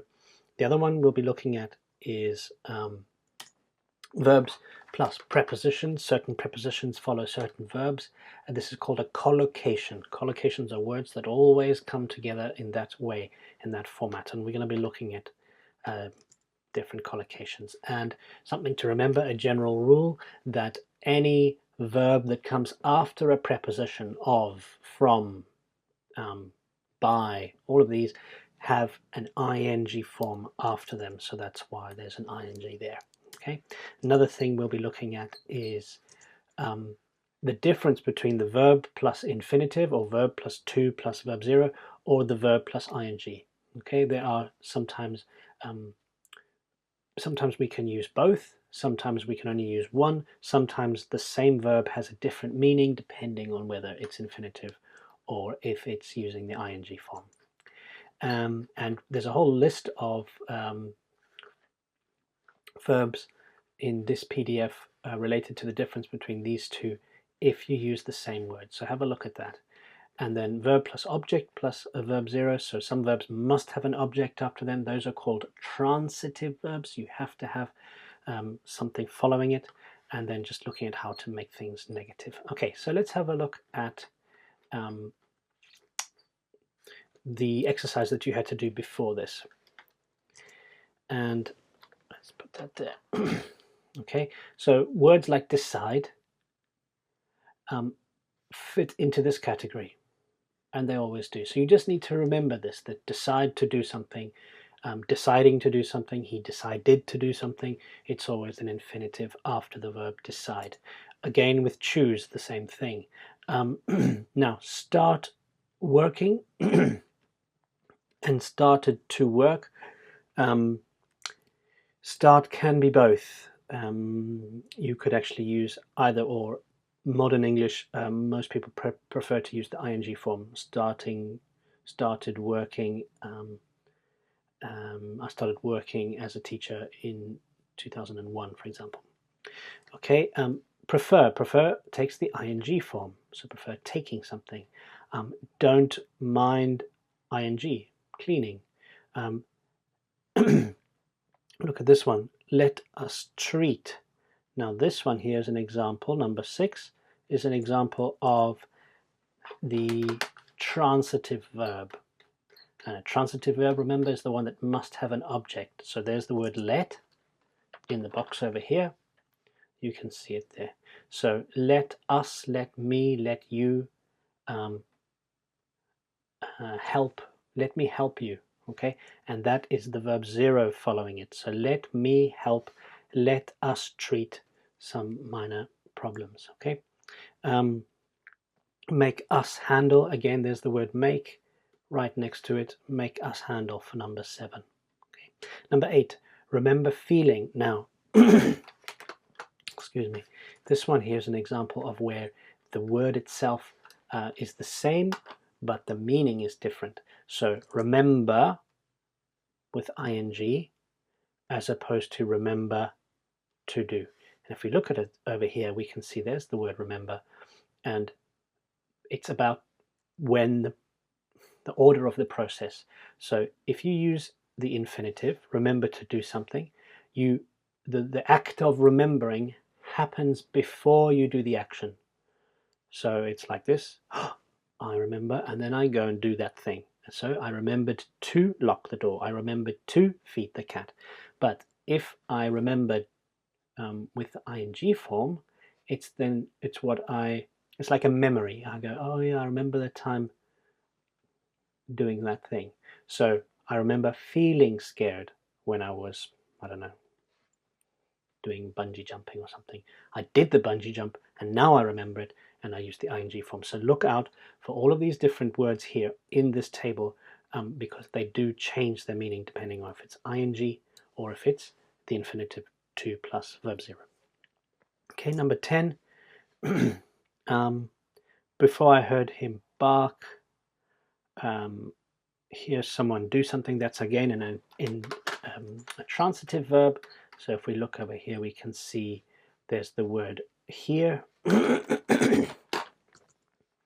here, and they're also related to see and watch. So and feel as well. So these are verbs related to feeling of senses. Okay, and they also take the structure. And then like to work, like working. Again, like is one which could be both. There's a slight difference in meaning, but it's not worth going into too much. Most people use like working, but if it's I'd like, so in this case number 11, I would like, then it must be to work. I would like to work in a zoo. Okay, so you can have a look at all of these over here you can see how they fit together, and remember is the one that can take both. Okay, and so that's just a quick introduction to this. If you would like to have a little bit more practice with this, please go and do all the other exercises that come after this lecture, so the next lecture, but have a good look at this PDF. Make sure you understand all the bits that are said in this PDF before you start that. And if you still have questions about verb forms after that, then please ask them on the IELTS Step-by-Step Mastering, Mastering in general, all the courses, community page, and people there, including myself, will be able to help you. Okay, thank you very much, and I'll see you in the next video. Okay, in this video we're going to be looking at prepositions, and this relates again to that idea of collocations, so words that always come together. Prepositions as well, there are certain prepositions that always come with the particular noun or adjective or verb. They're always sort of connected as if it's one word in a way, and you just need to remember not just the word itself, but also its accompanying preposition as if it's spelt as one word with a space in between. And so on the right hand side we can see on the PDF you've got a whole list of common verbs that might come up in the IELTS and the prepositions that come with them. So for example, laugh, the word to laugh, we always, if I'm going to say the object, the person who I'm laughing at, I have to say laugh at somebody, laugh at something. Okay, so have a look at that list on the PDF and make sure you understand it. Okay, and those, sorry, up there, those are all the verbs that come with it. Look at all the adjectives that come with these prepositions. You just need to remember these as well, and nouns that come with it. Okay, there are some phrases as well. So when we use by, for example, it's always in a passive clause. When we use for, we talk about it at first I was, sorry, not for, at first I was impressed, etc. So there's not much I can do here to help you to simply just remember all these things, except give you a whole lot of exercises, which is what, sorry, we're back at the previous one, prepositions here. So the only thing I can help you do is just to do as many of these exercises as possible and provide you with this PDF. So let's quickly just have a look at the most common verbs and adjectives and nouns that will probably come up in the IELTS, so that you're just aware of them. So the word, for example, interested, I'm interested in teaching. So that might be something that you would say in the speaking part one. A question might come up, what are you interested in doing in your free time? I am particularly interested in collecting butterflies, or whatever it is. Okay, to share your accommodation with somebody, for example, that might come up in part two when you're talking about accommodation. Impressed by something, this would be useful in your writing as well. Learn about as well in your writing. Warn someone about something. Not very good at, that would certainly come up in your speaking. You might say I'm very good at, but I'm not very good at, and then say the subject. So I'm very good at mathematics, but I'm not particularly good at biology, for example. And has some experience of, no experience of, worried about, very common collocation, and shout at somebody. Okay, and if I were to look just at the words that come together with it, you can see all of them that you just need to remember. So shout at, good at, interested in, experience of, etc.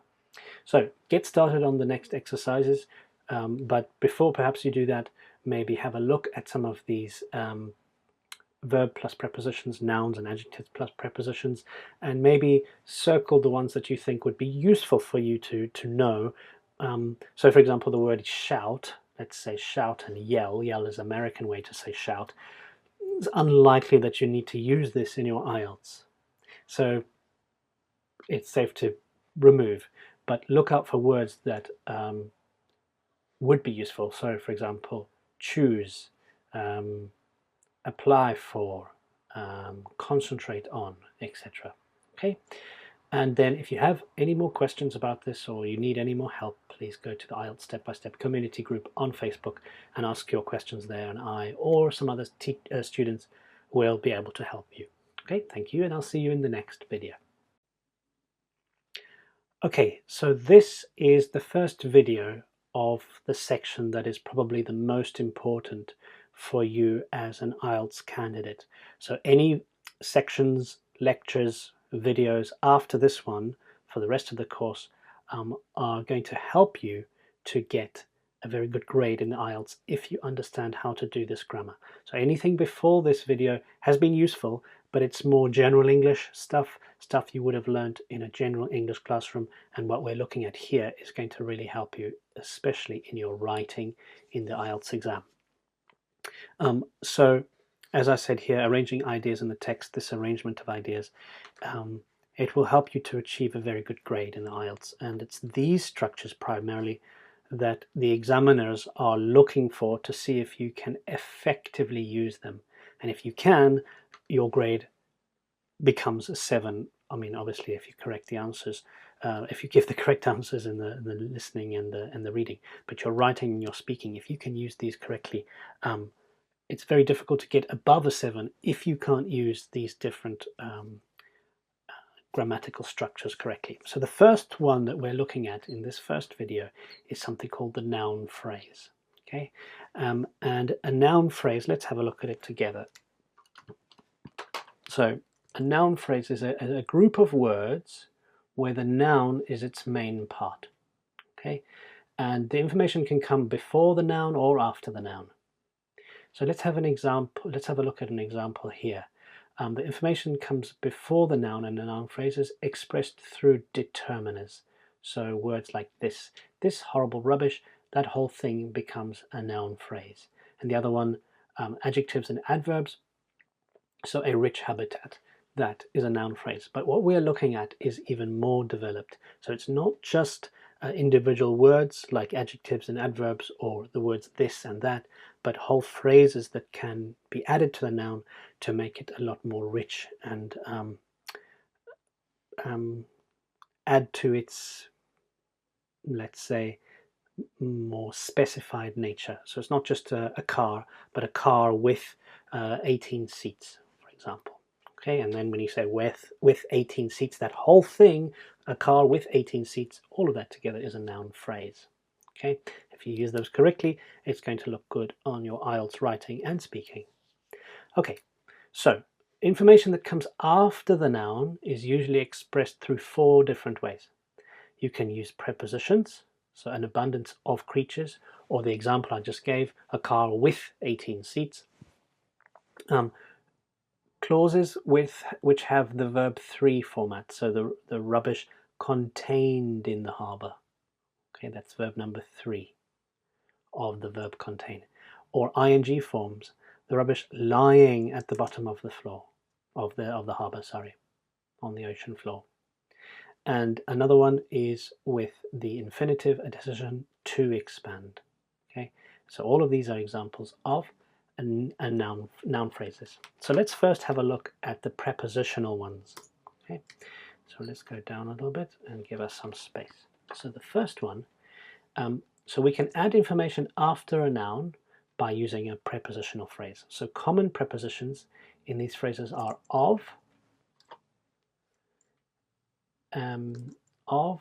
in, for, on, to, and with. Now this to here, by the way, is a preposition. Okay, not to be confused with the use of the word to as part of an infinitive. Remember, an infinitive is to run, to swim, to jump. The use of the word to here is a preposition. So go to Dublin, run to the other end of the field. Okay, so a very common one is with and with for. So let's have a look at, let's start with of actually. Okay, so the most common preposition used in prepositional noun phrases is the word of, and it's used after nouns of quantity or containers. So let's have a look at quantity, a number of fish, an abundance of creatures. So there we have the of appearing, and those are quantities. Okay, a large number of people believe that. Okay, a very common phrase that you would use in the IELTS writing. Or a container, a bottle of water, a packet of biscuits. Perhaps not so common in IELTS, but certainly the quantities will be. Then we use of to show belonging or possession in a noun phrase. We do not use a possessive s in a noun phrase. We use the rubble of the past, particular areas of the harbour. Okay. And then when I'm using at, in, on, we use that for physical locations. So the rubbish lying at the bottom of the harbour, different species living in Sydney Harbour. Okay. So we use these for places, to describe places and physical locations. And prepositional phrases containing with often express the same information as a relative clause. Now, one of the things that the examiners are looking for is your ability to embed information into another sentence. When I mean embed, is like she works. Okay, that's a sentence. She works with somebody. Okay, that's another piece of information within that sentence. She works with somebody who has a PhD, master's degree, PhD. So all of that's actually 3 embedded bits of information within that sentence. And if you can say, you could say she works, somebody, yeah, she works. It will be very hard to split that up really. She works with somebody, that person has a PhD. So I can split it at least into 2 sentences.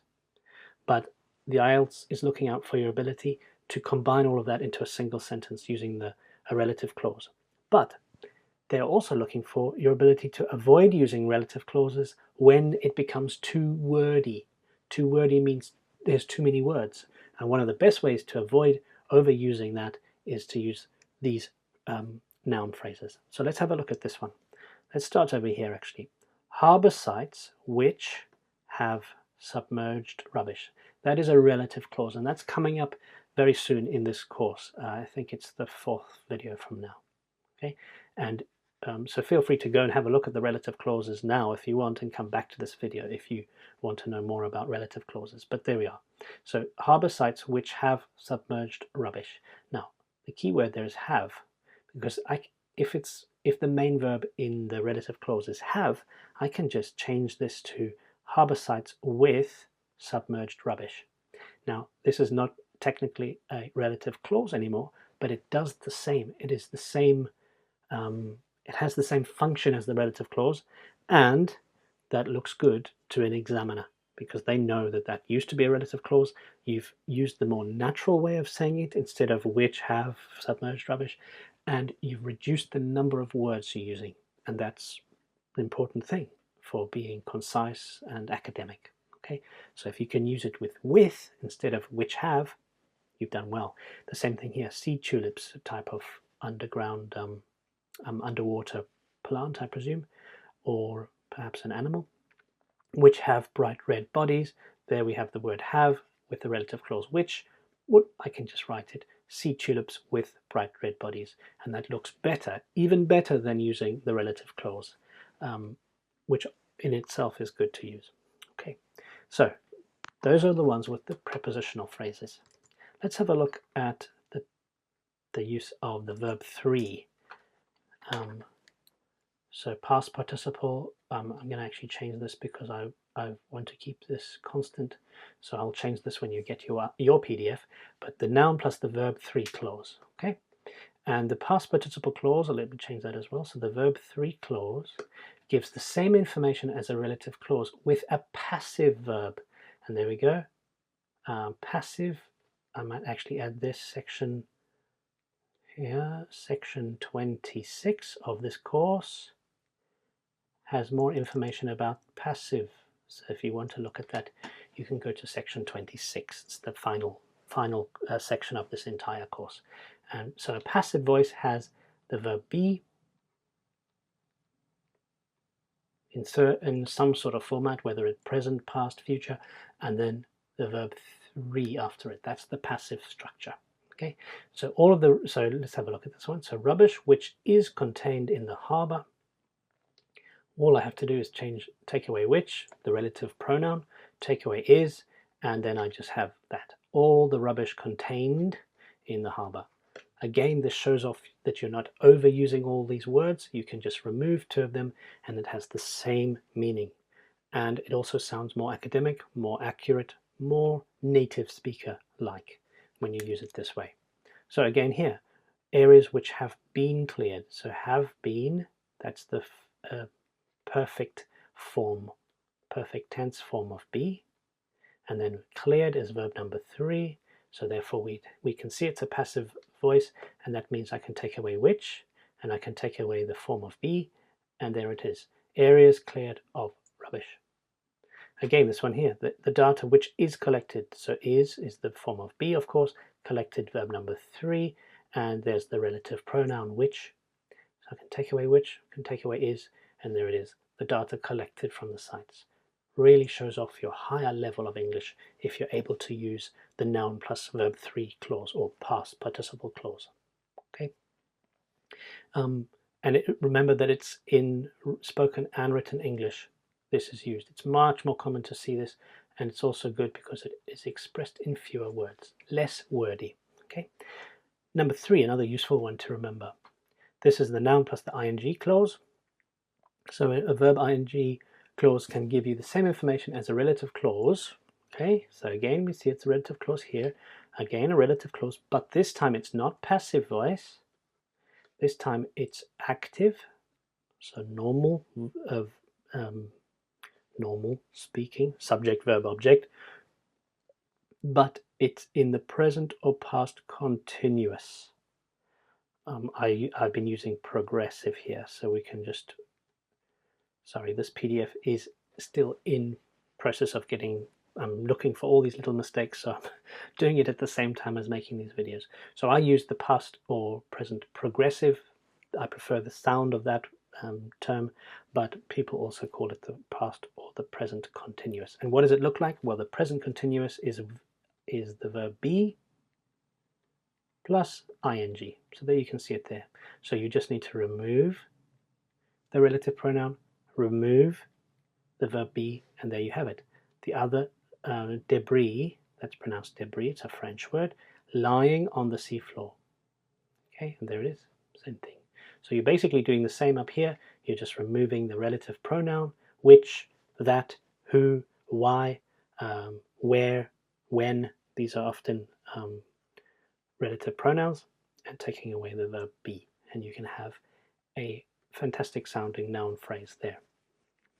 Again, it's much more common, both in spoken and in written English. And then we get on finally to what's called the infinitive or 2 plus verb 0 clause. Okay, so the 2 plus verb 0 clauses are used to show a purpose or intention and usually follow nouns of time or place or way of doing something, manner and quantity. So have a look at this. Time to go, place to visit, way to look, a lot to look at. A lot relates, of course, to quantity. Okay, and so you just need to remember this. So the noun is there. The noun is always at the beginning, and explaining a little bit more about it using a noun phrase. We've got these things following it, and they're always in the infinitive form. Okay. Now bear this in mind that the word, for example, decide is a verb. So you should know from your verb patterns above, decide to do something, plan to do something, to plan to do something. So both of them, those are verbs, but I can make them into nouns and they follow the same structure. So a decision to expand, or plan to build. Okay, so bear in mind that the verb forms from the previous video that you looked at, if they can be made into nouns, they all, most of the time follow the same pattern as the verb itself.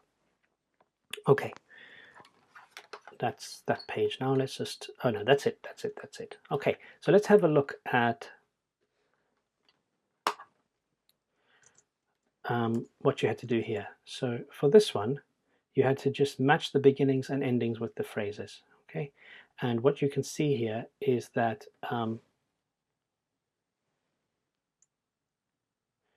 I'm going to actually change this. I think it's too easy for you to do. I'm going to change it so it's a bit more tricky for you to to have chosen the easiest answer, because I want you to notice also the structure, the idea of putting areas cleared of rubbish. Okay, so yeah, I think that's important. Otherwise, you're not going to really notice the differences before you get to this video. Anyway, so we spoke about this rubbish. We could say that or which was lying. So I could say this horrible rubbish that or which was lying at the bottom of the ocean. Take that away, and we've got a perfectly acceptable noun phrase. The idea of putting rubbish in the harbor, an idea of doing something that you should know from the word of up here.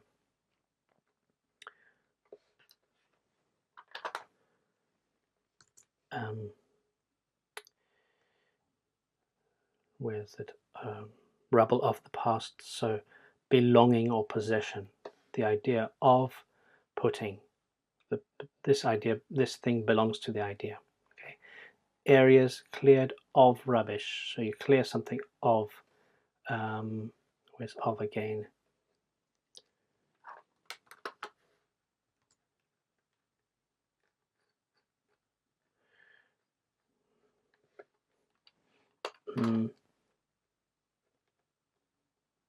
That's just something you have to remember. Clear something of something. Debris lying, that's again debris that was lying or that is lying. You can just take that out. Sea tulips that have bright bodies. We've spoken about this one already. A decision to expand. We've spoken about the rubble of the past. There it is, the example given over here. I can't see it. Rubbish. Where did I see it? Here it is. Rubble of the past. So again, belonging in possession, and then sites with submerged rubbish. I could say sites that or which have submerged rubbish. Okay. All right. So I know there's a lot to take in here. There's a lot of extra work for you to do coming up in the next video, the next tasks, 4 or 5 tasks that you've got, plus an IELTS style test that you'll have to do, which has got these noun phrases in them. So once you've completed all those exercises and tasks, and you've looked carefully at this PDF, and then done some of your own thinking and processing, if you still need help or if you have any questions about noun phrases, then please go to the IELTS Step-by-Step community page on Facebook, and there we can help you if you have any questions. Okay, thank you very much, and I'll see you in the next video. Okay, in this video we're going to be looking at something called nominalisation, and this is one of the videos that forms part of the third part of this course, where the grammar that we look at is particularly useful for those of you doing the IELTS test. The grammar before this section was more general English. Of course, you need to know it. It forms the basis of your English, your ability to speak English. But anything after this, stuff like nominalisation, is going to help you to get a 7 and above in your IELTS exam. So it's very important to pay particular attention to these videos. So let's have a look first at what nominalisation is. Basically what it is, it's where the information, instead of it being in the verbs, is in fact in the noun phrase, like we looked at just previously, as a type of clause, and we'll talk about what a clause is later. So a noun phrase contains all the information rather than a verb. Okay, and nominalisation, the word nom means noun in Latin, so converting the verb into a noun, nominalisation. Okay, so let's have a look at examples of spoken English over here, where we tend to use verbs a lot more than nominalisation. So let's have a look. I reacted badly. There's the verb react. And my foot began. There's the verb begin. To go red and to swell up. So all of these are verbs. So, and it's quite normal and natural to use verbs in spoken English and in your language as well. You'll probably find there are more verbs in the spoken form and more nouns in the more academic. So it applies to most languages like this. Now, in formal written language, we are trying to make it less personal. So we would avoid I, we would avoid my foot, okay? And the only way to do that really is to use a noun form instead of a verb, okay? So in a more scientific, an account of what happened to this girl when she got stung on her foot would be something like this. Following a bee sting, the normal reaction is redness, irritation, and itching. 4 nouns in that case. No need to use I or my foot or anything like this because this is talking about a general reaction. Most people, if they are allergic to bees, will have this reaction. Have a look at this. In this situation, there may be swelling in the area around the bite. There it is. There may be, so there is, it's just using something called hedging, which is something we've briefly touched on. There will be more hedging coming up later. Okay, but there we've got there is and then a noun phrase after it, and I can use hedging. There may be swelling in the area. So we use nouns and noun phrases after there is, there are. Okay. Now in the spoken example, the events are expressed in in verbs, right? But then we can see the noun forms, so redness, swelling, and notice that the only time we do use verbs are when they are non-action verbs like be, and another one is become. Okay, that's also a non-action verb, right? And sometimes we also change adjectives into nouns. So nominalisation is not just verbs to nouns, but also adjectives to nouns. So for example, the cathedral is tall and can be seen from all over the town. Perfectly acceptable spoken English, but if I'm trying to make it more academic sounding, I would say the cathedral's height makes it visible from all over town. Okay. But anyway, let's have a look at the most common ways we use nominalisation. So in spoken English, the action and the events are expressed as verbs, but in written, academic written, the actions and events are expressed as nouns or noun phrases like swelling, for example. Events that happen to people or they are carried out by people, so I, my foot, for example, then it's more impersonal. So the normal reaction is, okay, you could say the normal reaction by people is, but it's not necessary. Okay, personal pronouns I and she become more like general nouns, like the person, a person, the throat. This is the area of your inside of your neck, the throat. And then verbs are often action or event verbs in the spoken English, so reacted, trod, itched. Then they become non-action or event verbs, like that should be be, sorry, I'll fix that now. For example, be, have, and as I said, become as well is also a non-action verb. Okay? And then sentences use fewer words, but in written English they tend to use longer words and longer sentences in general. Okay. So why do we need to make things nominalize sentences? Well, it makes the text more impersonal, and the key word here is authoritative. If something's more authoritative, it means I more believe it because it sounds more scientific. It sounds more like it's written by somebody who's been educated. And impersonal because, well, you're trying to reach a general audience, so you need to use a more impersonal form. If I'm writing, for example, in a journal for a scientific journal, for example. And so that's just the way it is when we're doing academic English. We tend to be more impersonal. We don't use I, we don't use my, we don't use we. We use more impersonal pronouns, if any.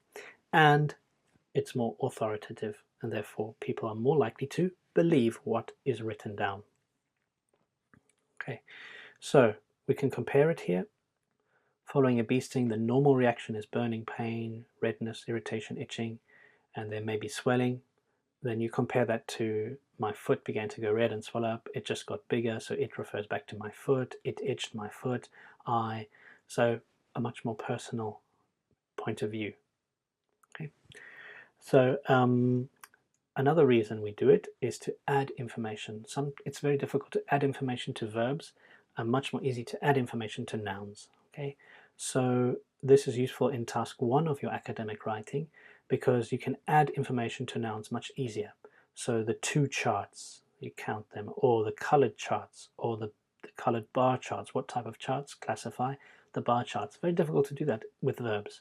But if we've got the word charts, we can make adjectives, and we can string a number of adjectives before it to colored bar charts.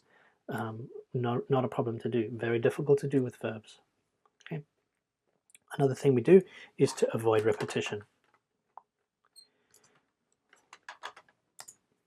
So if we look at this one here, the number of unemployed increased by 5% last month. Now you'll see that's a verb, so that's no problem.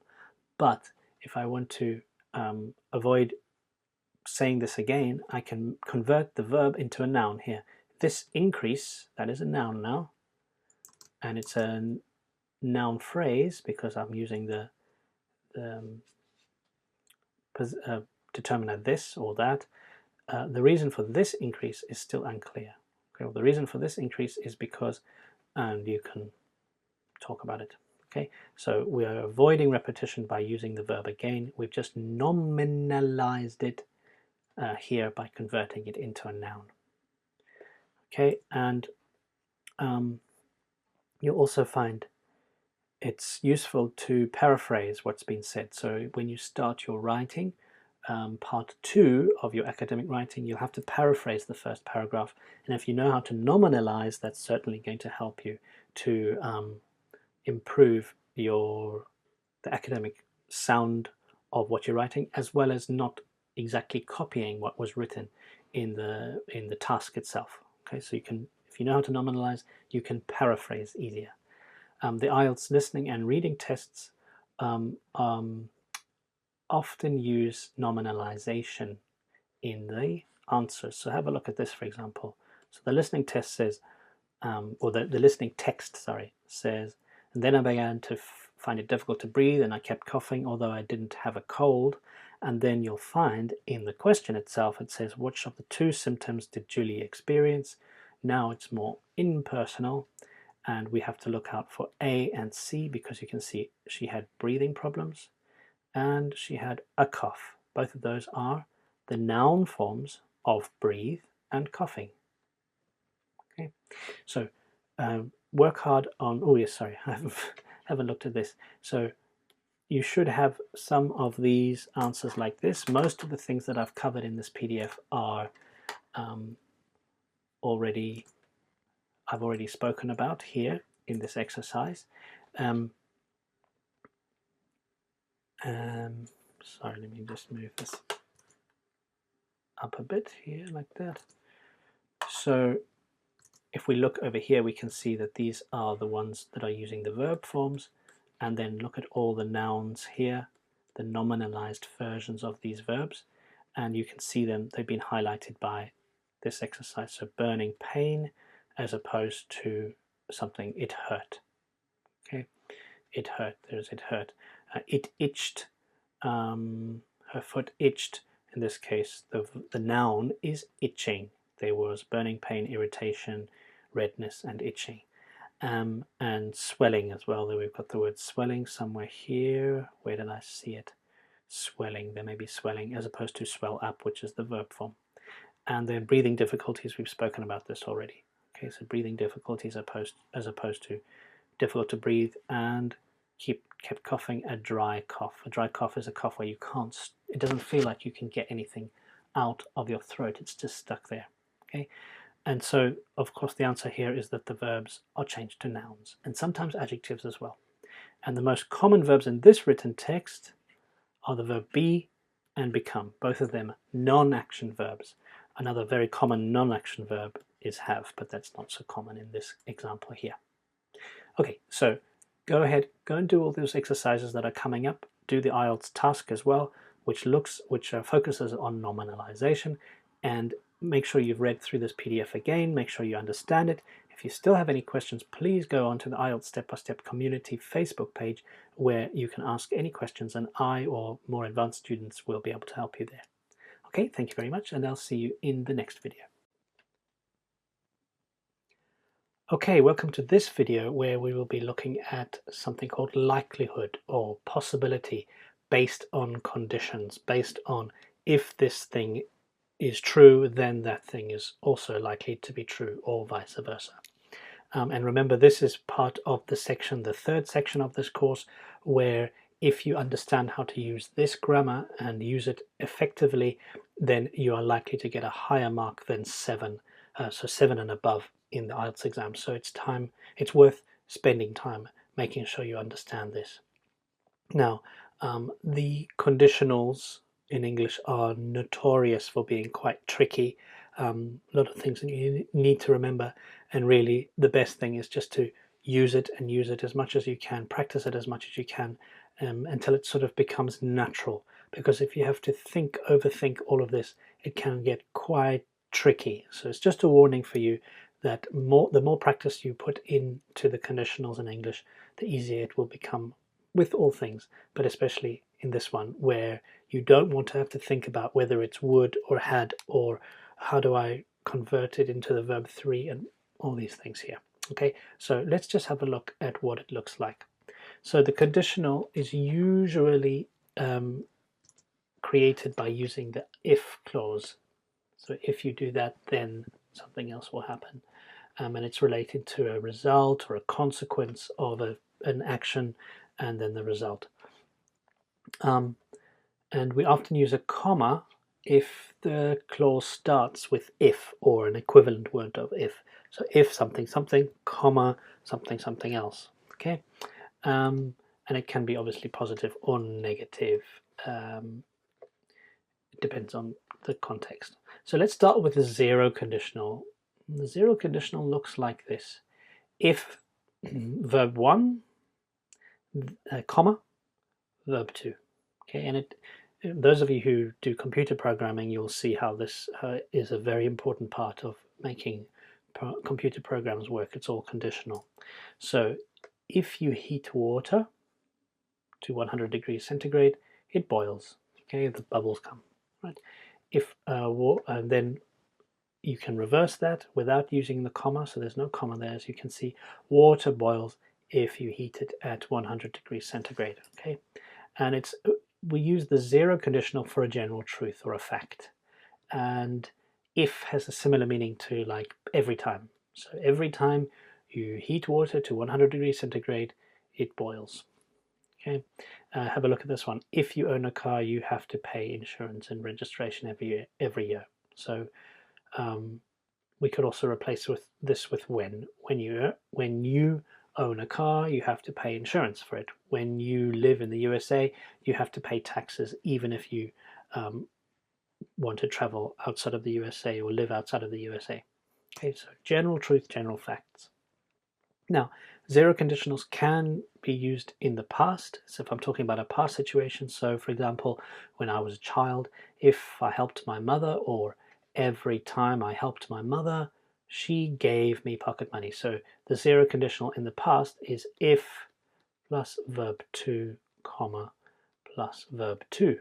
Simple as that. Okay. Now the zero conditional doesn't come up very often. What we will see more regularly is these ones that are slightly more complicated than that. So let's have a look at it. The first conditional is if plus verb 1, which is very similar to the zero conditional, but the difference is that we're using will, or won't, negative of will, or might, or could, or going to. So there's a number of auxiliary verbs we can use in this case, but the most common is with will. So if I invest my money, it will grow. Okay, and the same thing, I can reverse it without the comma. My money will grow if I invest it. Now, if we use the first conditional to talk about something that is a probable future result, it's a good possibility of this coming true in the future. Yeah, so I know that now if I invest my money, it will grow. Probably. Maybe not at the moment, but one day. Okay. And as I've said before, you can use might, may, could, all of these. If I invest my money, it is going to grow. Yes. Just checking there. Yes, so I can use these auxiliary verbs as well in the second clause after the comma, and it has the similar effect, except they tend to make it less probable. So it might, it may, it could. If I invest my money now, it might grow. Okay, and I can use can. Remember, can is often used for hedging. If you want to know what hedging is, look back at that exercise on hedging that is about 3 or 4 videos behind this one, and hedging makes things sound a little bit less true. It's used for academic English. So when I say can, it means this sometimes happens. So if you travel at rush hour, the trains can be crowded. A lot of students, when they're just starting to do IELTS, they put are. The trains are very crowded. Not always, so that's why we prefer to hedge using can be. So the trains can be very crowded. All right. So that's the first conditional, something that is probable in the future. Okay, and there's a good chance of something happening in the future. Right, now, what about the second conditional? Let's move that up all the way. So the second conditional, it looks like this. This time we use if, but it's verb number 2, and then we use would. The most common is with would, but there are also options to use might or could as well. There are a few others as well even. Okay. If I invested my money, it would grow. Now, what's the difference between if I invest my money, it will grow, and if I invested my money, it would grow? Well, the first one over here, if we look at it, the first one suggests that I have money to invest. So I have money now. I'm discussing with my friend what to do with it, and I say, if I invest this money in my pocket now, it will grow. Whereas this one here, I have no money to invest. So because I have no money to invest, I make it a hypothetical situation. A hypothetical situation means it's not real. And in English, to make something sound hypothetical or not real, we push it back from our mental time. So this is not the past tense. Have a look here. The past tense, it's not referring to past time. The use of the verb to here is not referring to the past time. It's referring to less possibility. And so we move it using this verb to instead of verb 1. We move it away from us in a way and make it less likely, less possible. Okay, so if I invested this non-existent money, it would grow. And again, the same without the comma, my money would grow if I invested it. But I don't have any money. So this is just in my imagination, the second conditional. Okay, so remember, it's not talking about the past time. It's talking about the present time, but in my imagination. Notice that we can use in the conditional tense, we can use was or were. So for example, if I were you, most people say, hang on, it's I was, right? Well, if you see I were you, if I were you with the if conditional, that's perfectly acceptable. Okay, and I can use this structure if I were to, and then verb 0, to talk about unlikely actions in the future. So for example, if you were to spend a year traveling around the world, you probably need a lot of money. But this could be rewritten in the same way. If you spent, so that's verb 2, similar structure over here, a year traveling around, it's exactly the same meaning as if you were to spend. Okay, this is slightly more formal than the one below it. Okay, but similar in its purpose. Okay, and there are other ways. We don't have to use if. We don't have to use if always. We can use a number of other things. So we've spoken about when in the zero conditional above. When you boil water, when you heat water to 100 degrees centigrade, it boils. And as soon as shows that something is very likely. As soon as you do this, as soon as you get home, please call me. I'll give you a lift to the town as soon as I finish this work. Okay, and it's much more likely than if. If I said, I'll give you a lift into town if I finish this work, it's not guaranteed that you're going to get a lift because that person might not finish the work that they have to do for their job in time. But as soon as suggests, yes, I'm definitely going to finish this work, but just wait another 15 minutes or so and I'll give you a lift in my car. Unless is the meaning of if not. So let's look at the first example. If you don't invest properly, it's the same meaning as unless you invest properly. Okay, so you won't earn much interest unless you invest it properly. You won't earn much interest if you don't invest it properly. Same meaning. Okay. Now this is very formal, and you will find it useful to use in your IELTS. Don't overuse this, but provided or providing that is a more formal way of saying if. So you won't, remember this should be will not, because if we're using very formal language, we prefer to use no contractions. So you will not lose any money provided that you think of it as a long-term investment. Okay, that's fine. And as long as, we can also use, as long as you get a second-hand car, you should still be able to invest some money. So if you get and if you think for the first one. Okay. And then the last one over here, in case. In case talks about precautions, being careful. Okay, so you should keep this reference number in case there are any problems. Of course, I could write if there are any problems, but I'm using in case to highlight that I think it's a precaution. It's something that might be dangerous if you don't do it. So I use in case instead of if. And we don't, in this case, use in case to start a sentence. It's always usually in the middle of a sentence, so you should quote this reference number in case there are any problems. Okay. All right, so let's have a quick look at this one. Let's see if you can work it out. So number one, unless you invested properly, you won't earn much interest. What's another way to say that? If you don't. If you don't invest it properly, you won't earn much interest. Okay, and this is conditional one. Okay, so I've got money, but I haven't invested it yet. What should I do? Well, if you don't invest it properly, unless you invest it properly, you won't earn much interest.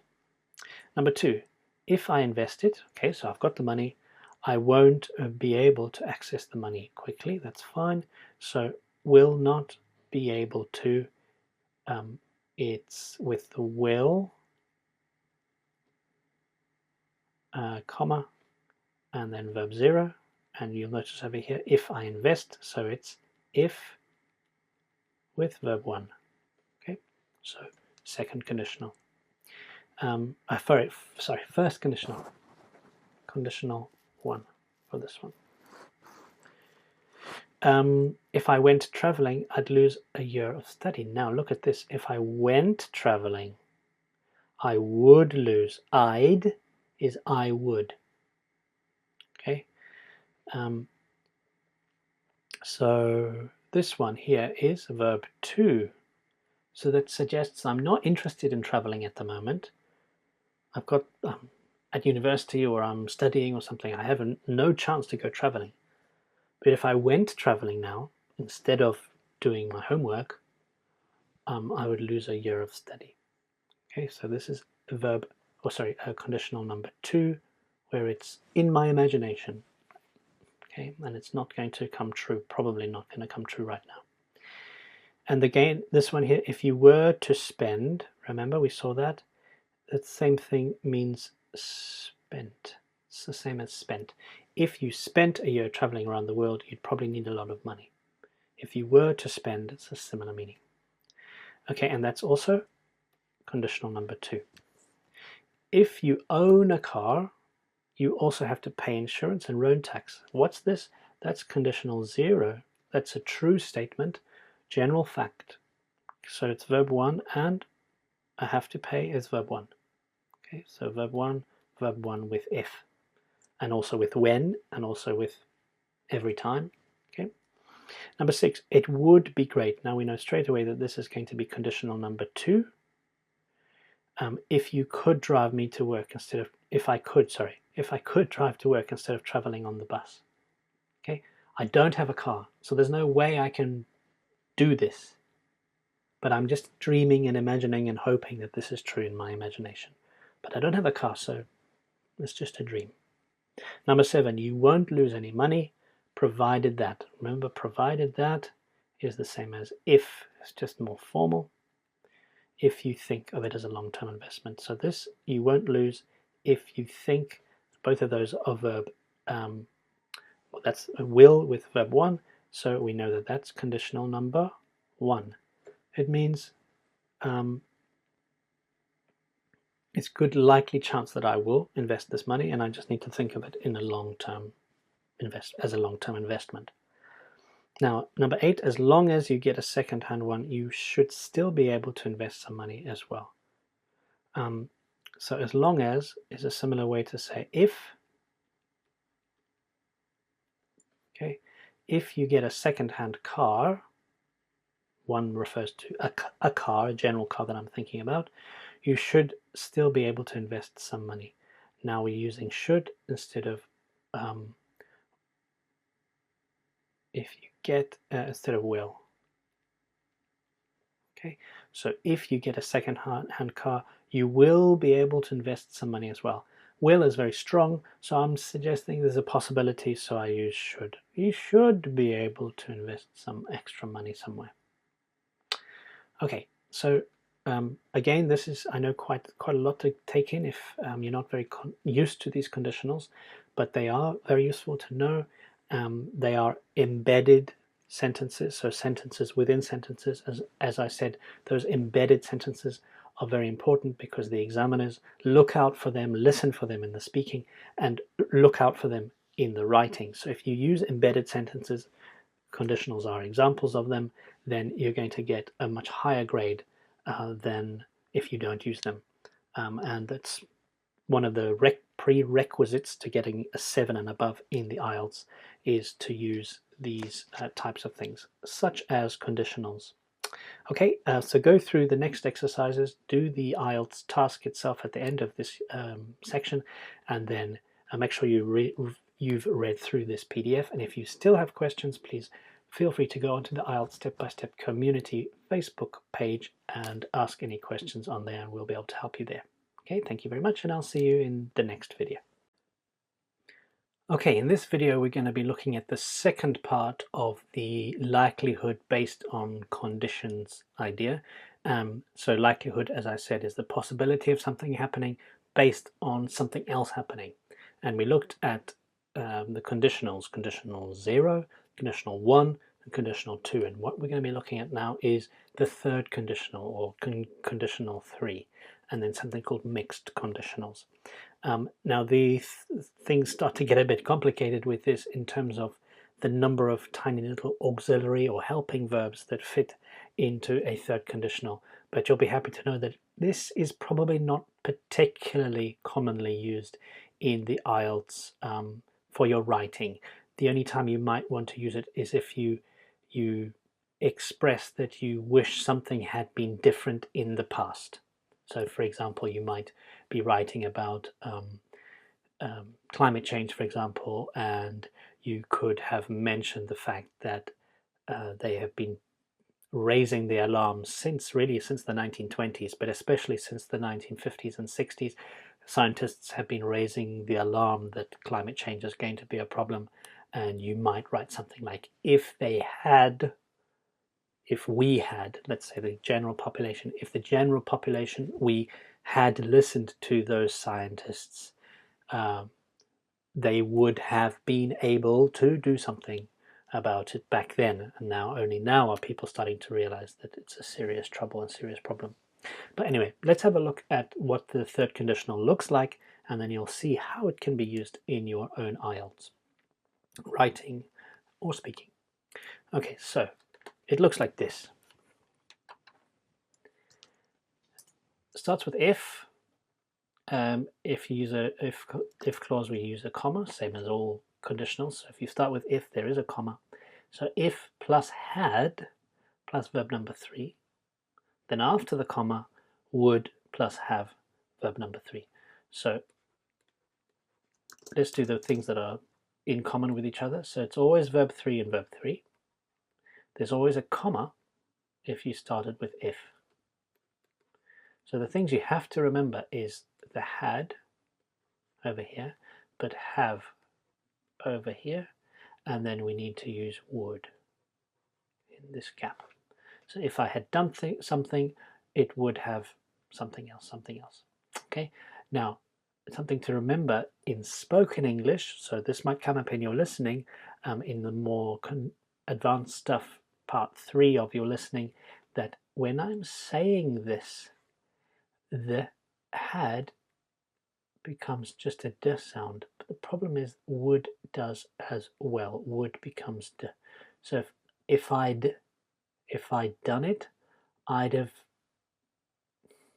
If I'd done it, I'd have been a rich man. If I had done it, I would have been a rich man in the past tense.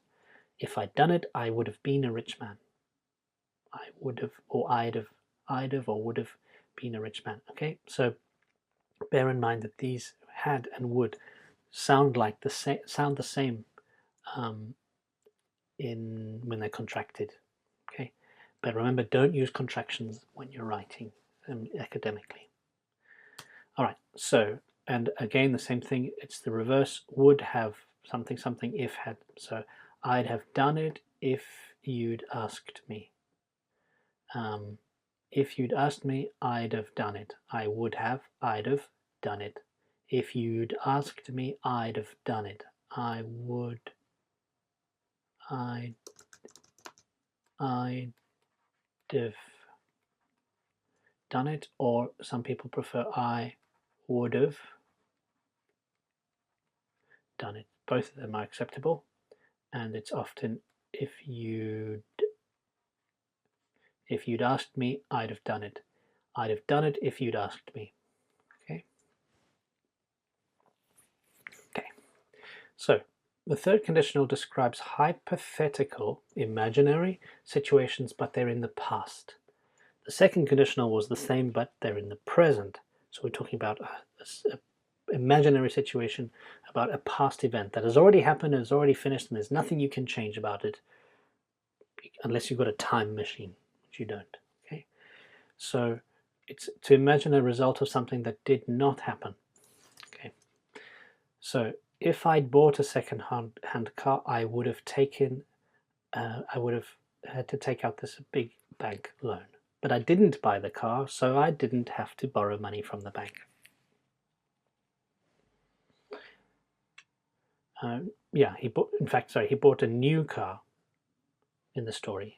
So if I'd bought a second-hand car, much, much cheaper, I wouldn't have had to take money out from the bank. But he bought a brand new car, which required him to unfortunately take money from the bank in the form of a loan. Okay, we can use might and could instead of would. Again, that makes something less certain. So if I'd saved more money in the past, I might have gone on to college on that college trip last week. Might have gone. Okay, possibility. Right, now the mixed conditionals. I'm not going to spend too much time on this because it does require a lot of you just sitting and looking at it and studying it. But basically what it means is that I can talk about past events that are affecting the present or even the future. So let's have a look at this first one as an example, and then we'll go through it. if I had saved more in the past, I would be rich in the present. Okay, so a past thing that didn't happen affects the present now. And so it's a mixture of the conditional number 3, the third conditional here, mixed with the second conditional here. Can you see? It's not would have been rich, it's would be rich. So that's second conditional. Or let's just do one more. If I was sensible now, present, that's conditional 2. If I was sensible in general, I'd have saved more money in the past. Some of you say, well, that's present, how that's possible? No, we're talking about a general situation. If I was a sensible person, if my personality was sensible all my life in the past, I would have saved more money. Okay. Let's have a look at this one. If I hadn't saved, I wouldn't be going on holiday. So in the past, I saved money. And because I saved money, I'm now able to go on holiday. So present over here and past over here. Okay, and so it goes. And you can have a look at all of those here to give an example, to have examples before you go on to the grammar exercises that are coming up after this video. Okay, but I won't spend too much time on those next conditionals. You just need to study them. Okay, talking about wishes and regrets as well. When I use wish with the past verb, so verb number 2, I'm talking about situations that I would like to be different now. So right now, I can't help you. I wish I could help you. I can't help you. I'm sorry about that. I'm at this moment in time very busy. I wish I could help you. So even though it's verb number 2, remember, in conditionals, even if it's verb number 2, it's not talking about the past. It's talking about now, but in a hypothetical or imaginary way. So I wish my father wasn't always right. He's always right, and that for me is annoying.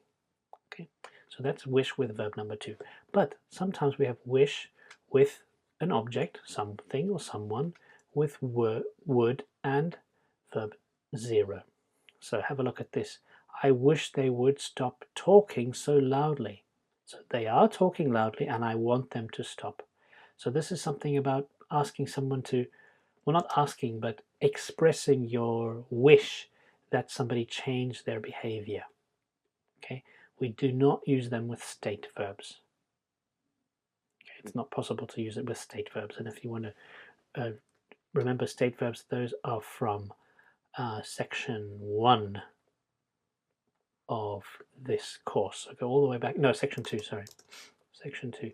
So all the way back to section 2 and have a look at the second half of that video, and we talk about state verbs in that video, or the exercises as well talk about state verbs if you want to know more about what they are. Okay, so I wish this holiday would go on forever. Okay, so I'm talking about something that you wish that something would change, or someone would change their behavior, or something would happen. Okay, so it's not just about wishing that people change their behavior. It can be about a situation that you want to stay or keep or change. Okay. Now, when I use wish with had, I use it with verb number 3. And this is talking about past situations that we regret, we feel sad about. So I wish I'd thought about the other costs before I bought the car. Okay. And I didn't think about those other costs, and now I regret it. I feel sorry about not doing it. We can use never to make it emphasized. So I wish I'd never bought that car. And we can use if only instead of wish, and it's a little bit more formal. If only I had listened to my father. I wish I had listened to my father. Okay. Shouldn't have. It does come up, not in this exercise, but it's worth looking at it. We use should not have. So notice it's with not, to say that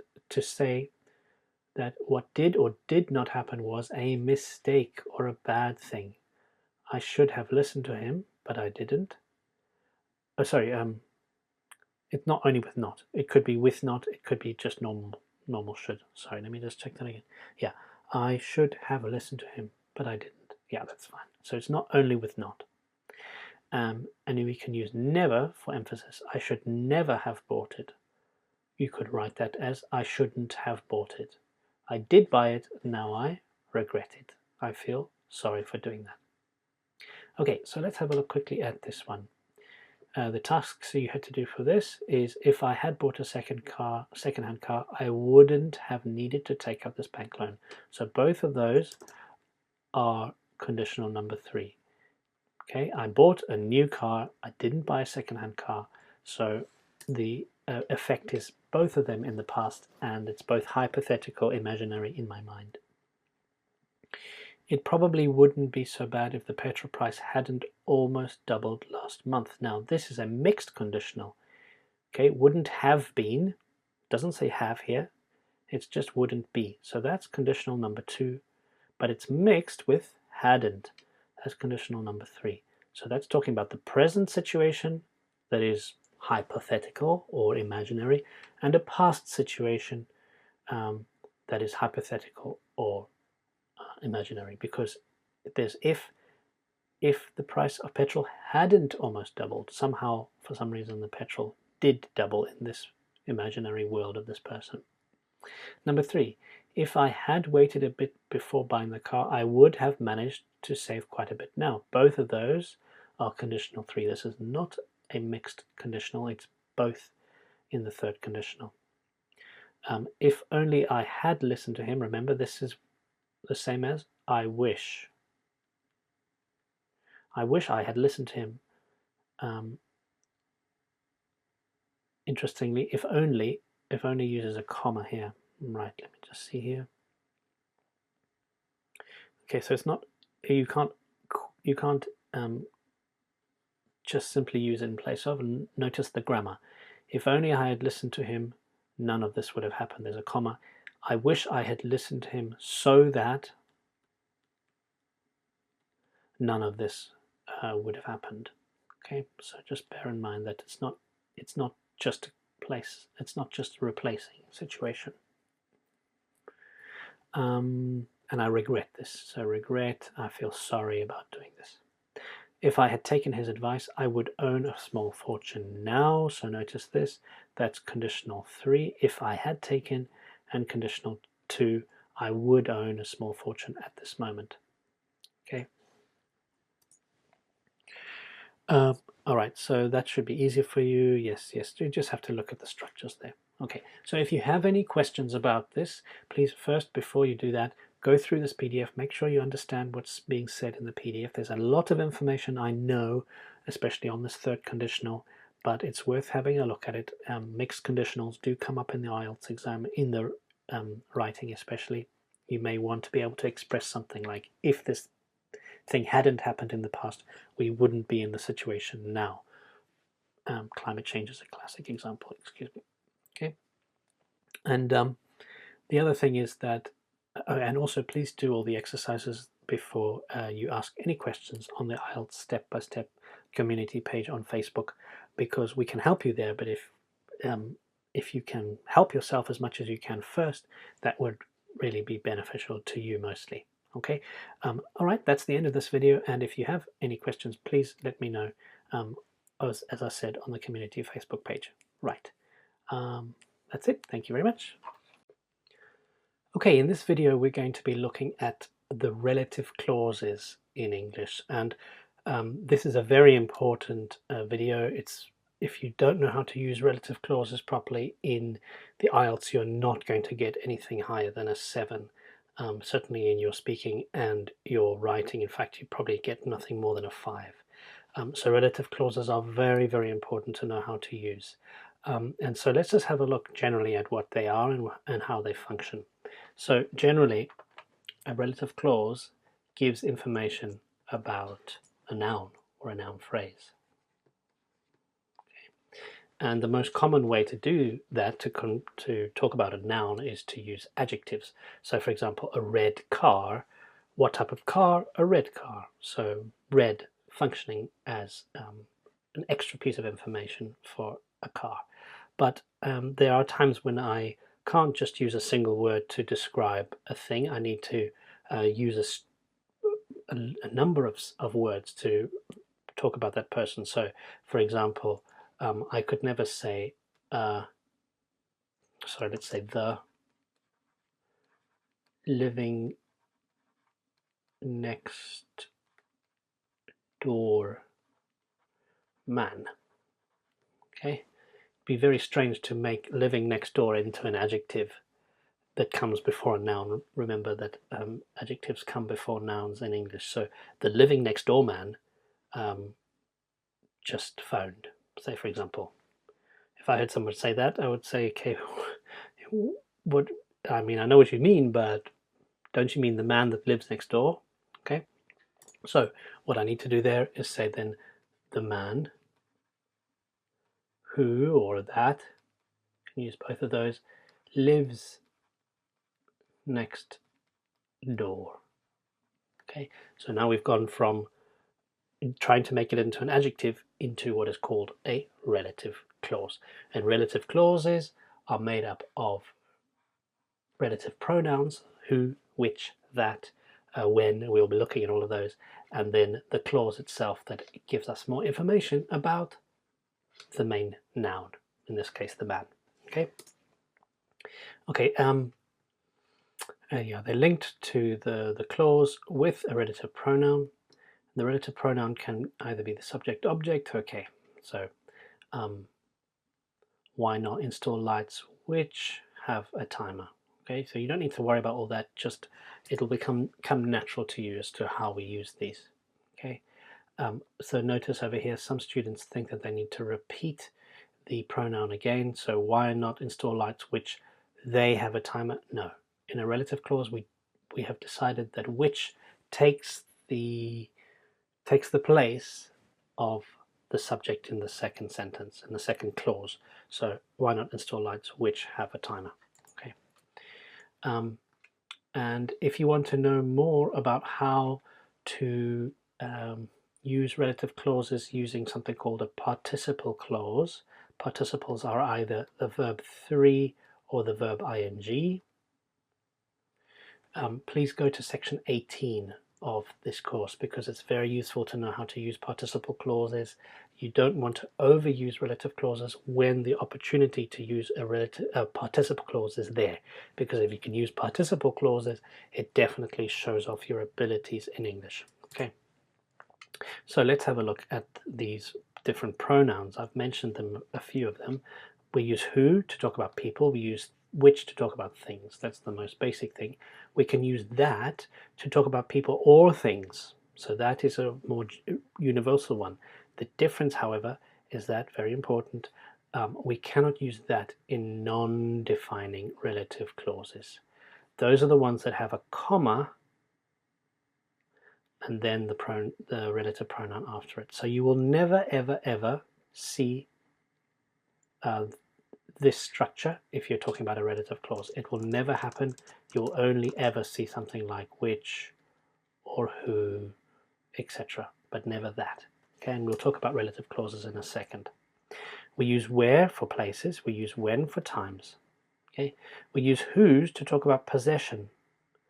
Do you know whose bag this is? If at the end of the class somebody leaves a bag on the table, and the last person leaving, as a teacher, I would say to them, do you know whose bag this is?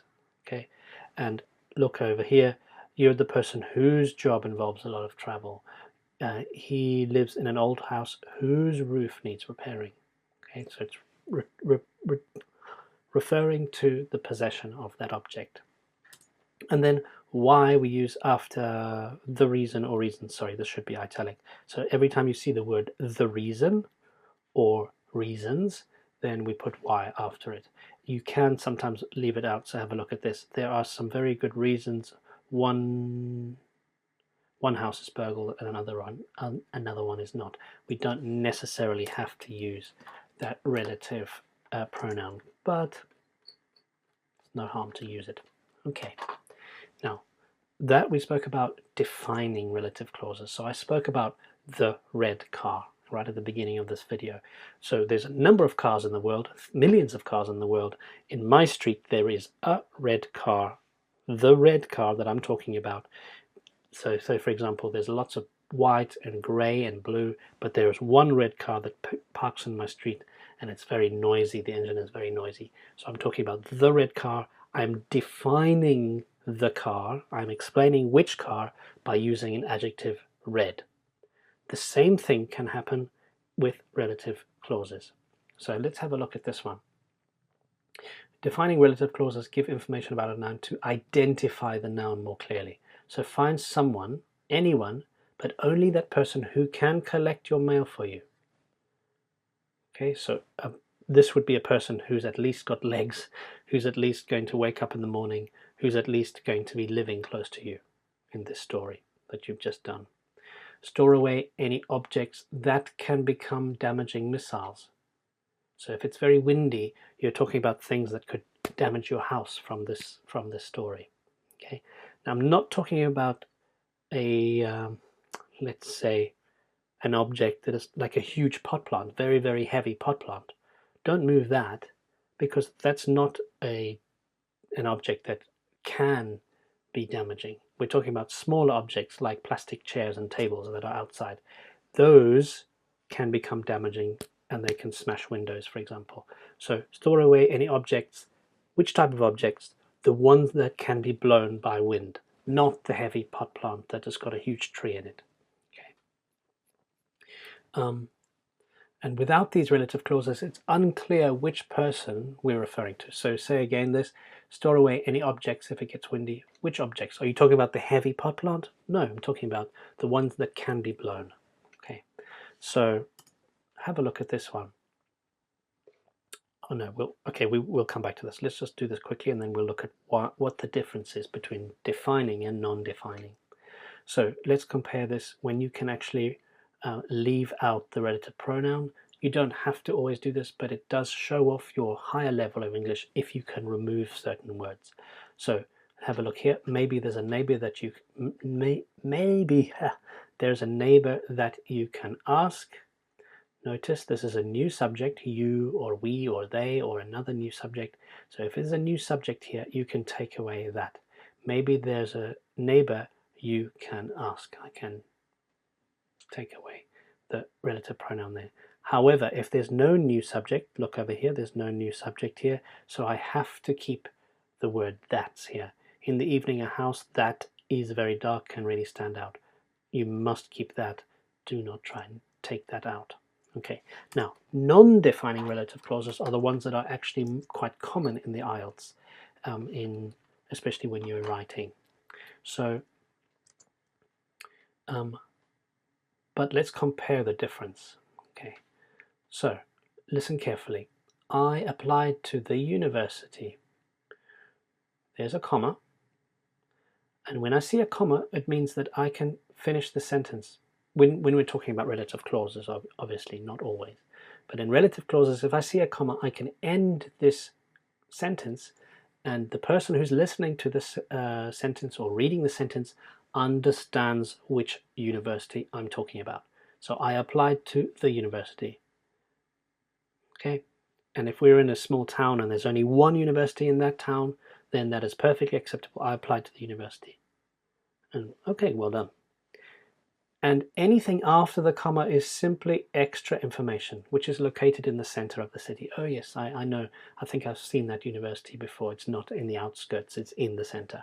Okay, so this is a non-defining. It doesn't define the university. It's just giving extra information. However, what if I'm in a big city and there are 4 or 5 different universities in that city? Now I have to define it. So I apply to the university, no comma here, which is located in the center of the city. Ah, which university? There's 1 in the center of the city and there's 4 around on the outskirts of the city.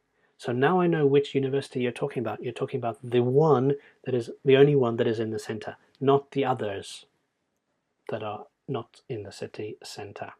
Okay, so defining. Sorry, let's talk about non-defining. The first one, non-defining, extra information. always has a comma after it. Remember, never with that.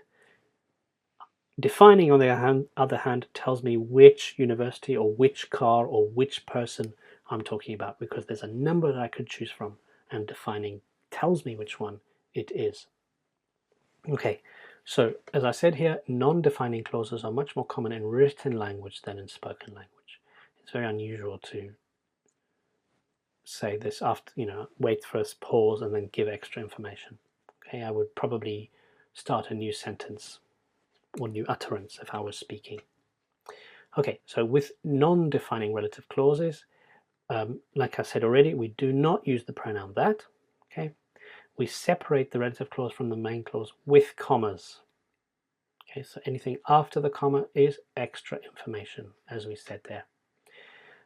We cannot leave out the relative pronoun. I cannot take out this which. It must stay after the comma. It must stay there. And it can refer to a single noun phrase or the whole clause.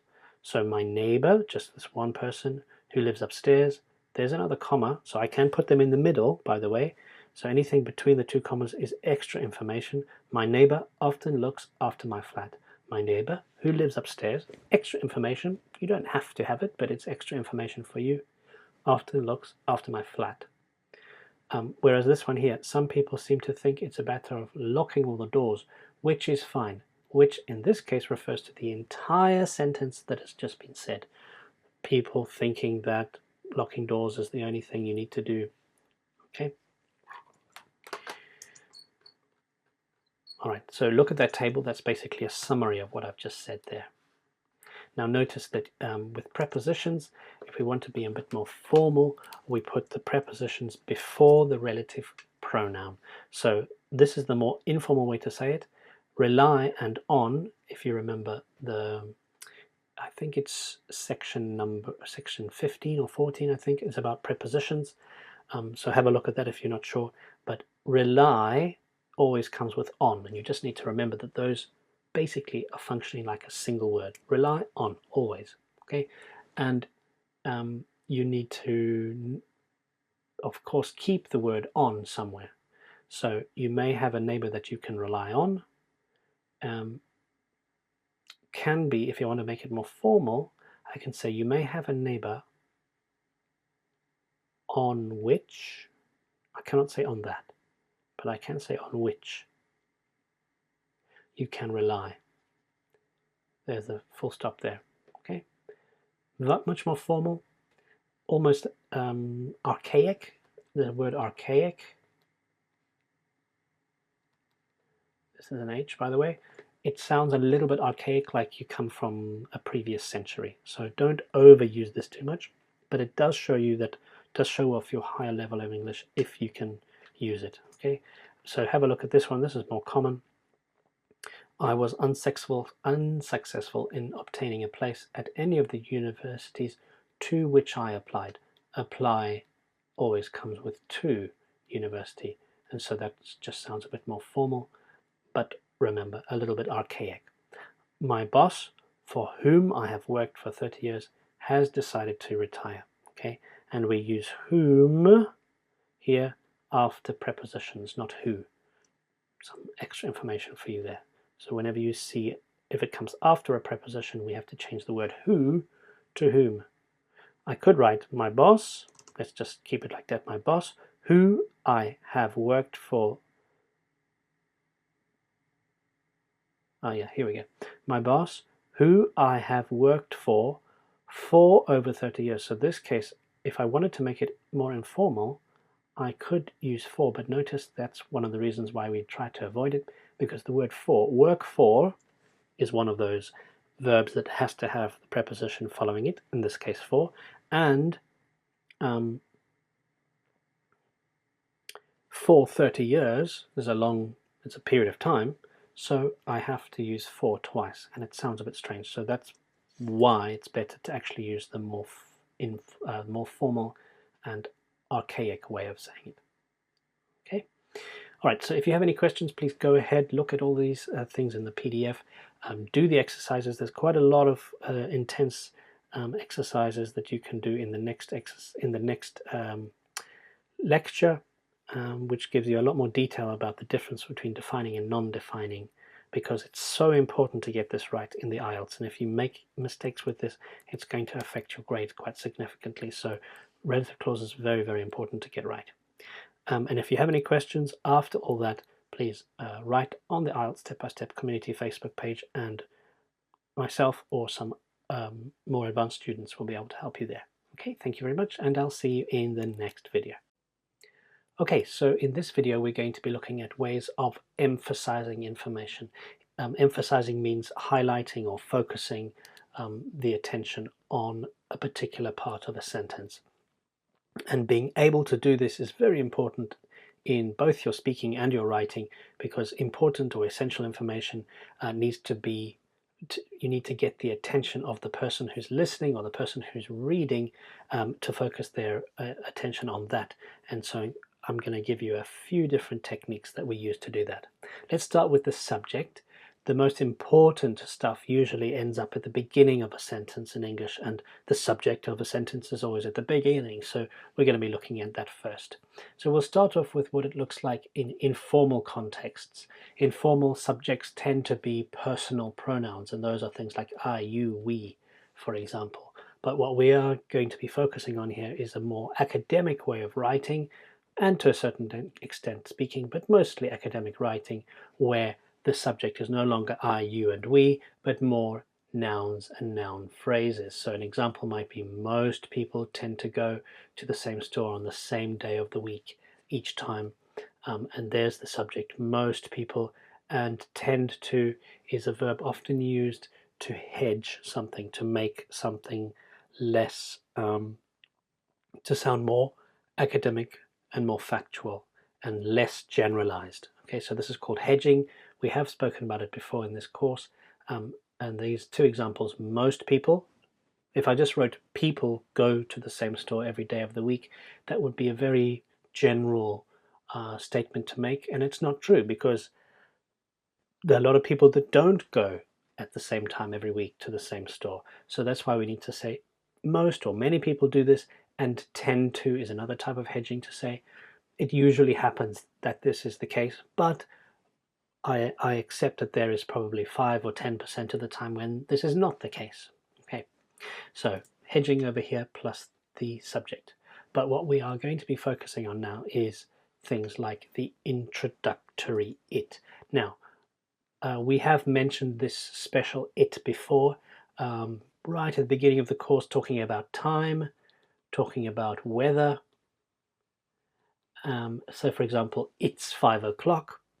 It doesn't refer to anything, it's just a word that we need to use because grammatically we need to have a subject in an English sentence. The same with weather. It's raining. What is raining? I don't say the sky is raining, the clouds are raining. It doesn't make sense. It's a case that we have to put it in the sentence because it's grammatically correct to put it in there. But what we're looking at here is something similar, except that we are using it with certain expressions. Okay, so here the pronoun does not refer to any noun, like the same as it's raining and it's 5 o'clock in the afternoon. So ones like this are very useful to remember. It is important to note, or it's important that we realize it's clear, it's useful, it's possible, it's difficult, it's likely, it seems, it appears. All of those are very useful to remember for your introductory it, and I'll show you how they work.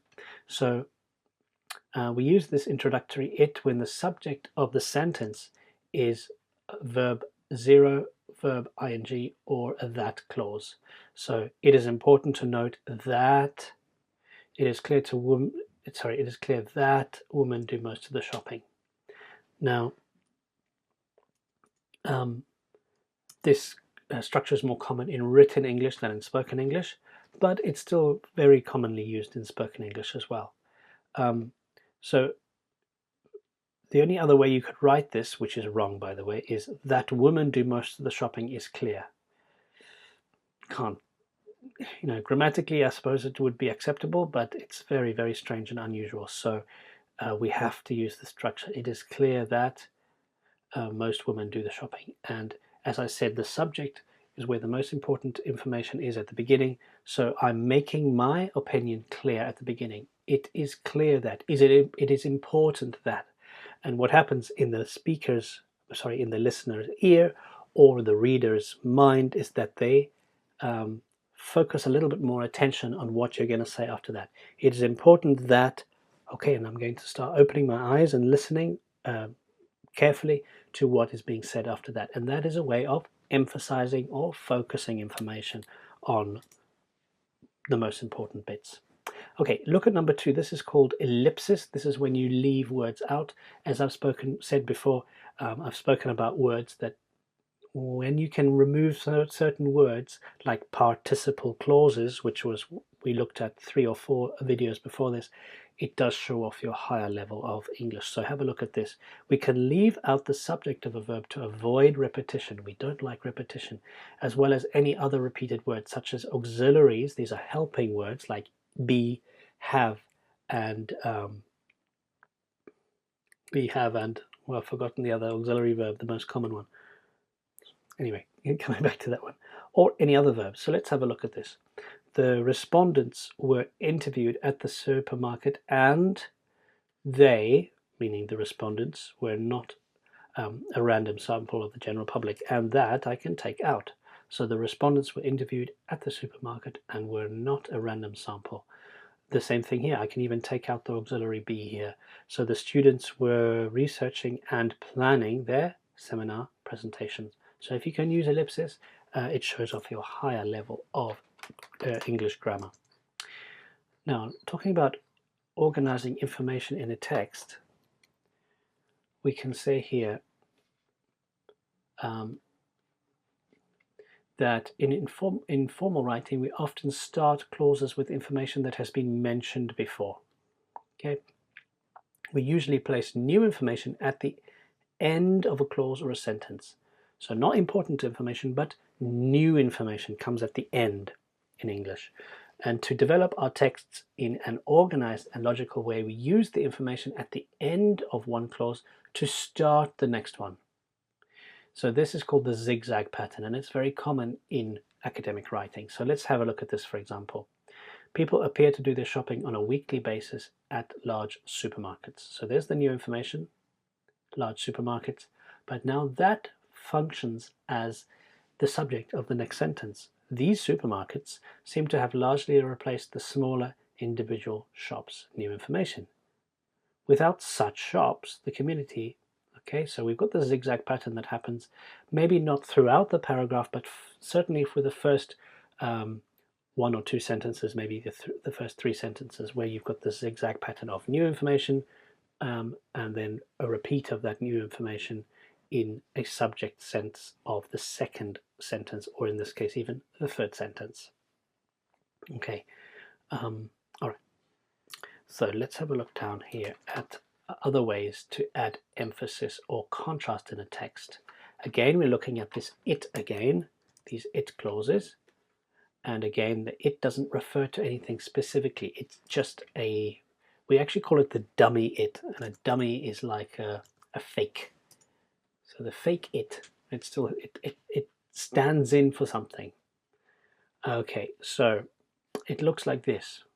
We start the sentence with it, then as a form of be, is, are, was, were, have been, etc. Then the main focus, so we're focusing on, in this case, the woman, and then the relative clause after that. So it is the women who do most of the shopping, not the men. Or it is the women who do most of the shopping, not the husbands. It is the women who do most of the shopping, not the children. Okay, so we're using this structure, this it clause, to focus most of our attention, our main focus, on the idea that it's the woman and nobody else who do the shopping, at least in this study. Okay, so this compare these 2 sentences in unemphasized, the first one, and then the second one it is. So the women still do most of the shopping at local supermarkets. So the sentence starts with the subject, the woman, and there's the verb, do the shopping. Okay, but there's no emphasis here. So the woman, subject, and the verb do. But if I want to emphasize that it's the woman and not somebody else, then I use the it clause. It is still the woman who do most of the shopping at local supermarkets. Okay, very useful to be able to use the it clause to help you in your writing. Now, this is a similar thing. It has a similar function to the it clause. It's a little bit more complicated. It starts with what, then we have a secondary focus here, but the main focus actually appears at the end, and then the verb be sits in between. So the secondary focus is I like, but the main focus is being able to see the products. So I could write being able to see, being able to see the products is what I like. Talk about the difference between, for example, shopping in a physical place, in a shop, compared to shopping on the internet. Being able to touch the objects is what I like. Sounds a bit weird. So what I prefer to say is what I like, okay, and then somebody goes, oh, I'm ready to listen to this next bit. What I like is being able to touch the physical product rather than wait for it to arrive the following day or whatever it is with delivery. Okay, so also very useful. Practice getting this right, because it can certainly help your English to improve and your grade, at least in the IELTS, to improve in your writing. So I like being able to touch the products. Being able to touch the products is being able to touch the products is what I like. You could also write, but the best way is what I like is being able to touch the products. Okay, highlights being able to touch the products in contrast with online shopping where you can't touch the products. Okay, and we usually use a singular verb after a what clause. Okay. Now, I think that's it. This last one here, repeating ideas in a text. Okay, so we can link ideas in a text by using related words. Okay, and these related words can simply be pronouns. So very easy. So most people becomes they. Okay, and you should know how to do that. It's quite easy. But also remember that you can reword and you can use synonyms. So these supermarkets seem to have largely replaced the small individual shops.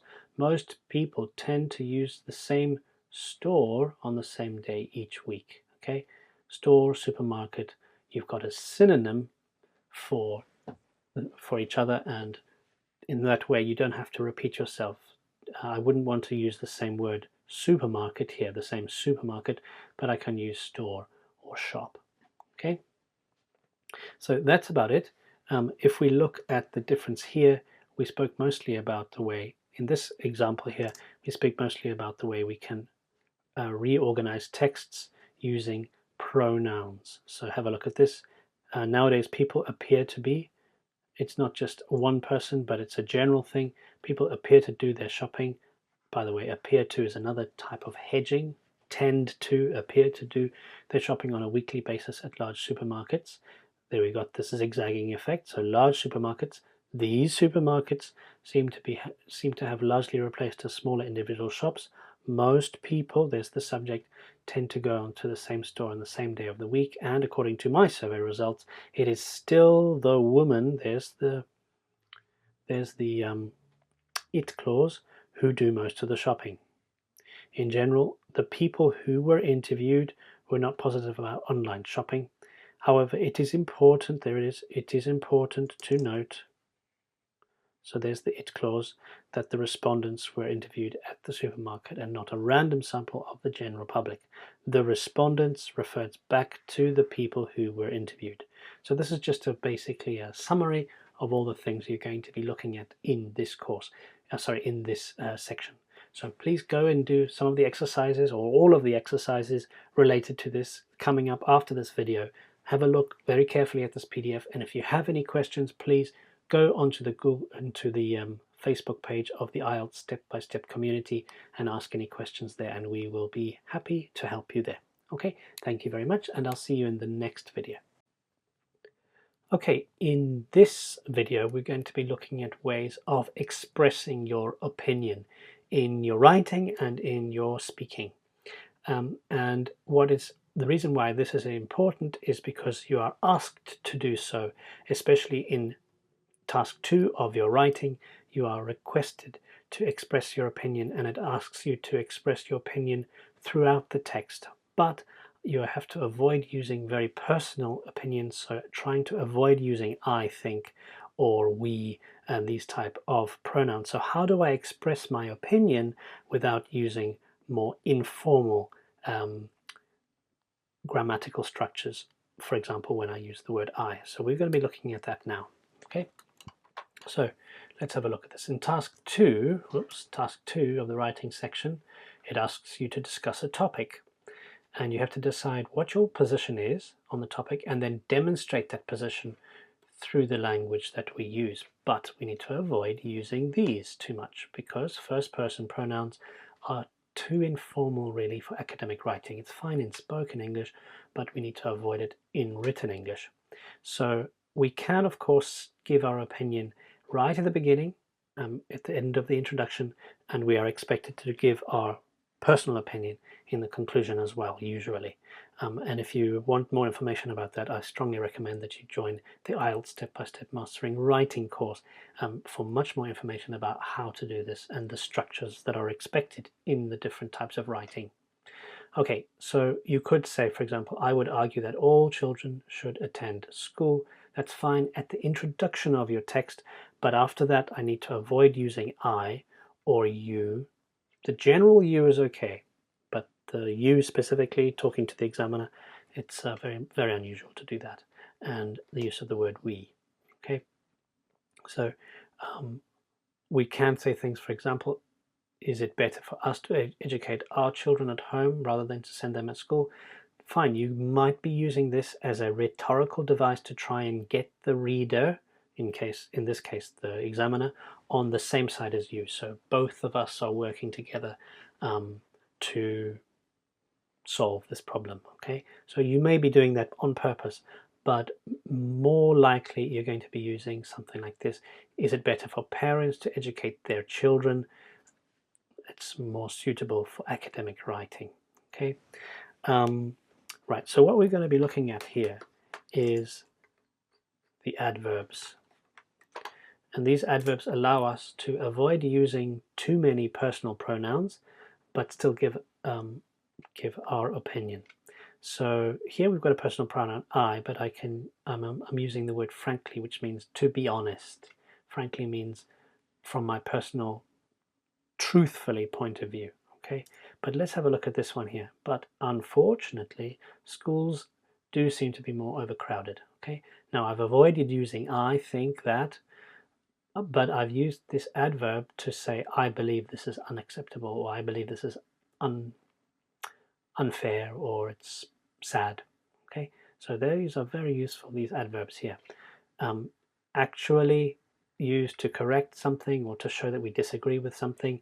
Not so common in written English, so you might say this in spoken English, actually, but not in written English. Okay, we can also use adverbial phrases that express the speaker's view of a generalization. Okay, so in general, I think it is a good idea. Overall, I believe this is a positive sign. On the whole, we can get behind this idea. Okay, broadly speaking is a very useful one as well, because it's not commonly used, and obviously the more often we use phrases that are not used by other students, the more of a positive effect that we make on the examiner. Okay, and we've seen this one before, in my opinion. I'm sure you know how to use that, but please don't overuse it. Only use it in the introduction, perhaps, and the conclusion of your writing part 2. Okay, now this is something called hedging. I've spoken about it a few times. Okay, this is softening the tone of an argument.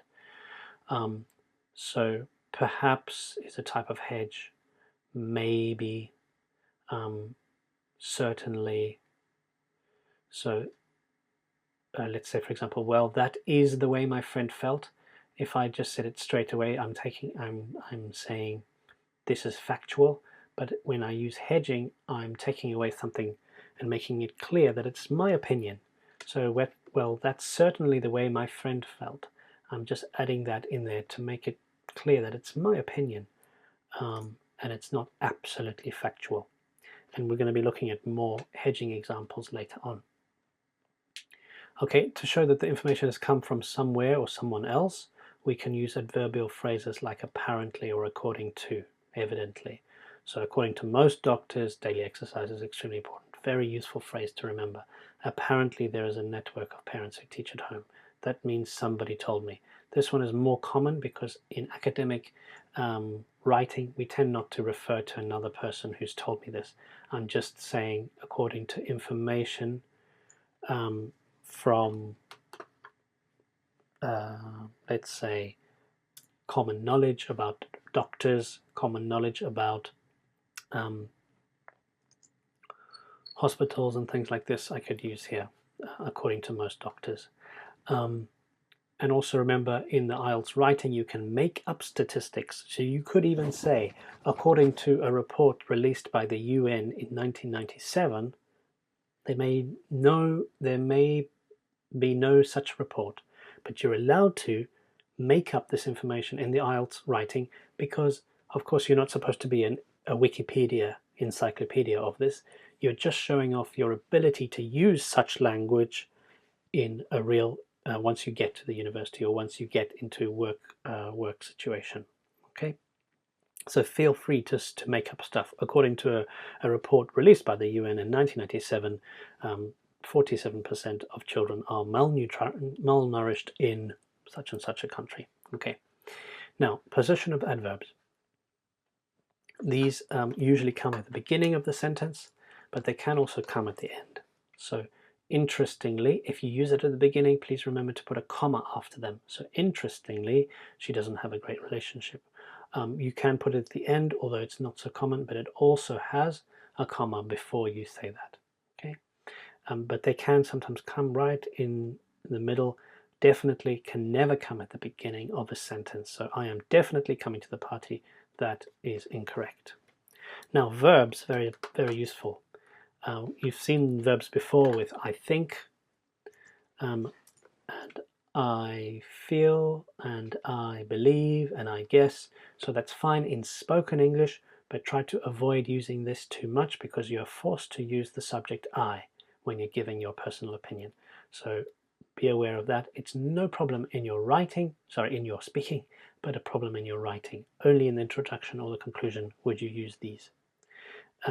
Now, looking at this one here, this is again a type of hedging where you're softening your opinion to show that we are more cautious about the possibility of something. So I think he must look back at his school days and feel really, sorry, there's a spelling mistake, really bad. And schools seem to be more overcrowded. Okay, not schools are more overcrowded, but they seem to be. And I'm softening, I'm hedging my position. I'm not saying this is absolutely true. I'm saying it looks like it's true. Okay, and then the last one with adjectives, to use words like glad, delighted, overwhelmed, more something that you'll be using in your spoken English. But it is possible to use it with this special it. Remember, it is important that, it is essential that, and here it is. We can use it with the adjective. It is clear that, it is possible that, it is probable that, it is likely that. Okay, so similar structure. Okay, and all of these are very useful to use if you are for you to express your opinion throughout your text. So let's have a look at this. This is a spoken version of this is a spoken exchange, but these rules apply as well in written English as well. So I went to a normal school, and fortunately, I had a great experience there. Mind you, I can see that being educated. So what I'm saying here when I say I can see that, It means that I can understand. I can understand that being educated at home would be good for some children. Some children would benefit from that. There was a boy in my class who was bullied by some other boys, and I think he must look back at his school days and feel really bad. Okay, so this is the spoken version of it. And we would, in written English, we would try to avoid this, and we'd say some children, there was a boy in my class, some children can be bullied, can be hedging, okay, can be bullied at school, and it is unfortunate, there's the word fortunately, it is unfortunate that they were not able to be homeschooled because they would have survived, they would have had a better life, for example. Okay, so we're looking out for this, giving opinions both in written and in spoken English. If you can use your opinions in spoken English as well, that's great. So have a look through these. But most of the exercises that you'll be doing after this are getting you ready to do the task 2 of your writing, whether you're doing academic or general training, to express your opinion through your text. If you have any questions, please double check everything on this PDF, read through everything that you've got here, and then if you still have questions and you've already done all those exercises that are coming up after this video, then please feel free to ask any questions on the IELTS Step-by-Step community page on Facebook, and me or some other students will be happy to help you. Okay, thank you very much, and I'll see you in the next video. Okay, in this video we're going to be looking at ways of linking ideas together. Obviously, in your writing, if you are unable to link your ideas effectively, the reader, the examiner in the exam, is going to find it difficult to navigate your text. And one of the things that you get graded on or marked on is your ability to show or to signpost the ways that we can go through your ideas. And in the exam itself, it's called cohesion and coherence, if you wanted to know. So they're going to give you a grade. 25% of your mark is based on cohesion and coherence. And this will help you. Some of these linking ideas, linking words will help you to do that. Okay, so let's start off with something that we call conjunctions. And the most common ones that you'll see are and, or but, or because. So you'd have clause number 1, fish is known as a brain food because it is beneficial to the development of the brain, for example. Okay, but we also have things called adverbial expressions. Those are words like consequently, however. They function in a similar way, and they connect ideas in separate sentences, so not within the same sentence, although you can, however, can be technically in the same sentence, but usually with a semicolon, that's a comma with a little dot above it, so separable as well. And these words usually go at the beginning of the sentence. So for example, fish is known as brain food because of the things related to brain development. However, recent studies have shown that fish can also contain mercury, which is a poison. Okay, now adverbial expressions, therefore, however, also can often be found in not only at the beginning of a sentence, but also in the middle as well. So some of them, for example, so people therefore are unsure, people are therefore unsure, people are unsure therefore of whether to eat.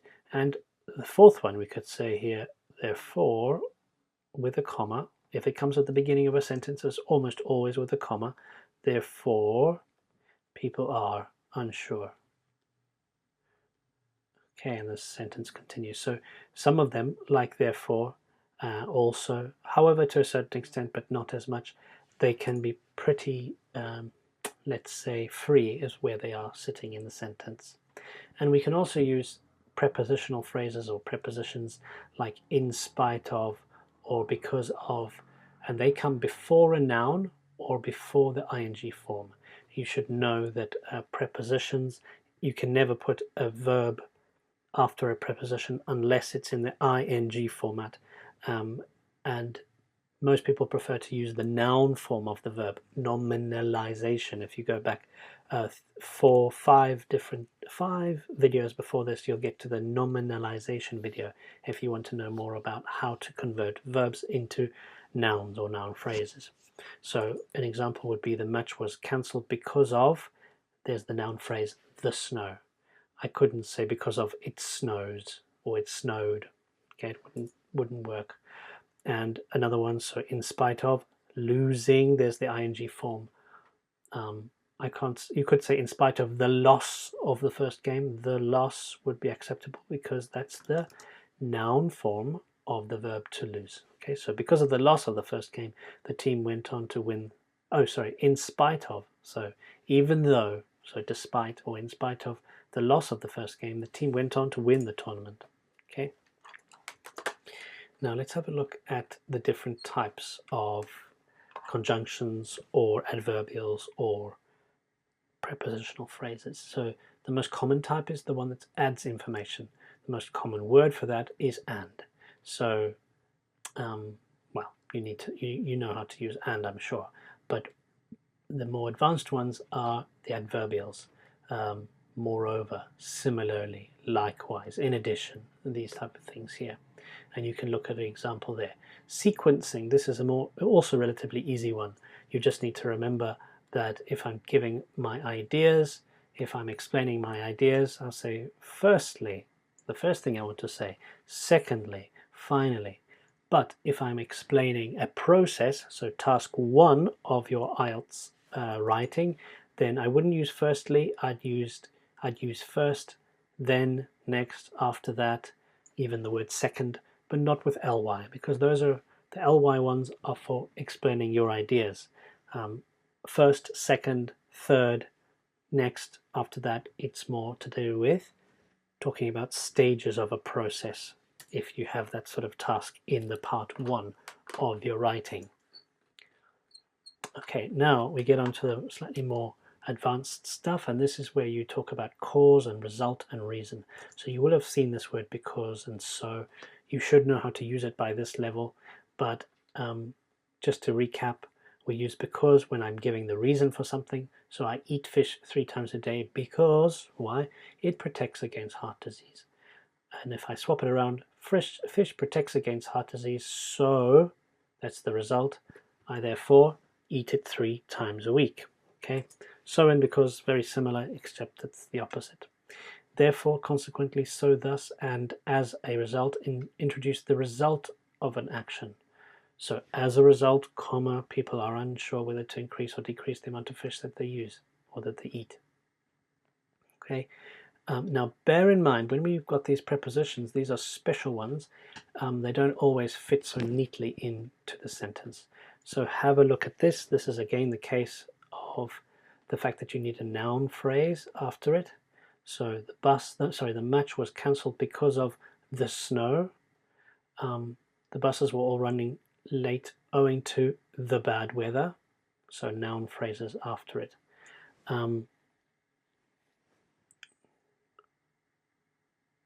Yeah, okay, so yeah, due to these ones are the ones that need noun phrases after that, and that's why it's incorrect to say this. However, if there's no way to make it into a noun, sometimes it's impossible to make it into a noun, like the bad weather, the snow, then I can use this little useful thing here, and I can say because of the fact that it was snowing. So look at this, the match was cancelled due to the fact that it was snowing. Okay, and I can only do this, the fact that I can only do it with these ones here, due to, on account of, owing to, and actually because of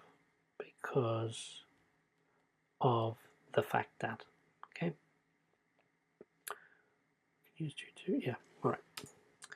Now contrasting, this is probably one of the most important ones, because in the IELTS exam you have to write a discursive essay, discussion, 2 sides. Di in Greek means 2, so discussion, 2 sides, and so therefore you would definitely need to use contrasting adverbials, conjunctions, and prepositions. So the most common conjunction for contrast is but we can also use although or though, and then adverbials alternatively, however, in contrast, nevertheless, on the contrary, on the other hand, yet, and then in prepositions we can use despite or in spite of. Okay, so we can use but, I think you should know how to use but have a look at although. Remember, although must have a comma with it. Okay, so although the work was supported by grants from the Fisheries Scholarship Fund, comma, this did not affect the research findings. Okay, you could say this: the work was supported by grants from the FSF, but it did not affect the research findings.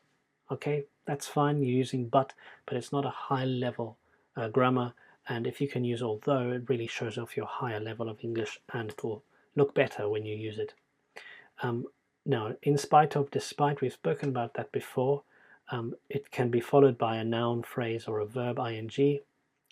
But if you want, you can use in, despite the fact that. So similar to the one above, and this time with despite and in spite of.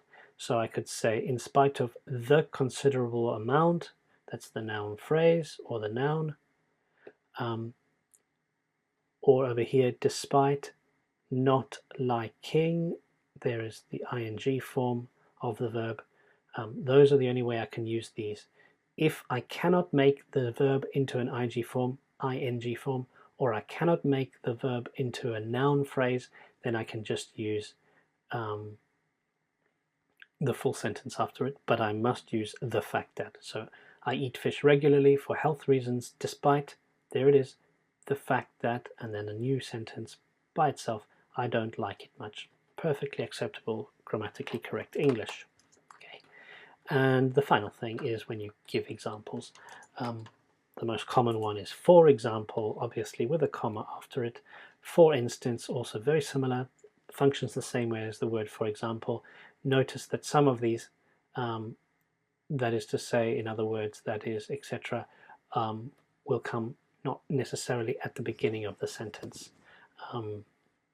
And so on, for example, which is not here, would come at the end of the sentence. So I've given lots of examples with a comma and so on, full stop. And I mean, there are other things, but the examples have been given for you and you can work out what the other things might be. Okay, so when you did this one here, you will have seen basically the same things that I've spoken about here. Remember, firstly, he or she, whoever's writing this, is talking about different ideas. Secondly, another idea. Finally, the third idea. Okay, to sum up, that's a summary, and that's often used in the conclusion to introduce the conclusion. Okay, notice a lot of contrast here. All of those are used. So we've got although over here, we've got in spite of, despite, however. Okay, often used, and so it's important to get your head around these particular ones about contrast, because they come up very regularly, not only in your writing and your listening, but you'll be expected to use it in your writing. Sorry, not only in your reading and listening, but also in your writing and in your speaking. Okay, so if you have any questions, first of all, have a look very clearly at this PDF. Make sure you understand it. Go and do the exercises, and if you have any questions, please go to the IELTS Step-by-Step Community Facebook page, ask your questions there, and I or some more advanced students will be able to help you with that. Okay, thank you very much, and I'll see you in the next video. Okay, welcome to the final video of this course. This is the one that looks at the passive voice, and the passive voice is very important to know, especially in task 1 of your IELTS exam, if you have a description of a process. So you'll have a picture, for example, and you have a process of things that are happening, and you need to describe that process.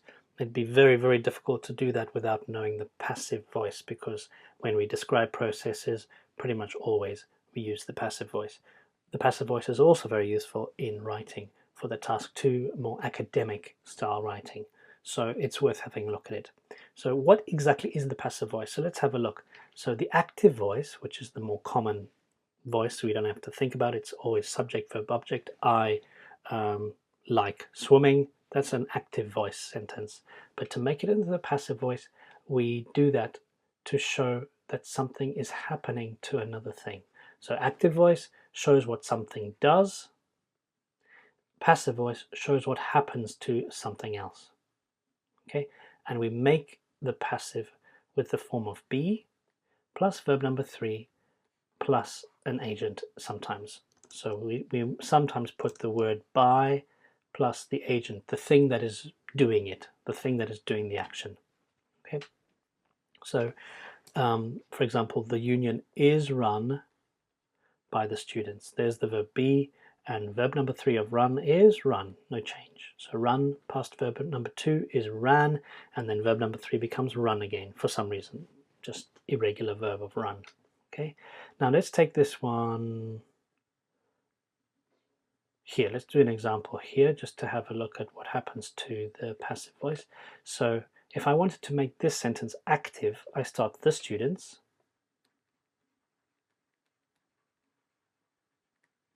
So this is past perfect, so I know how that looks. So the students had run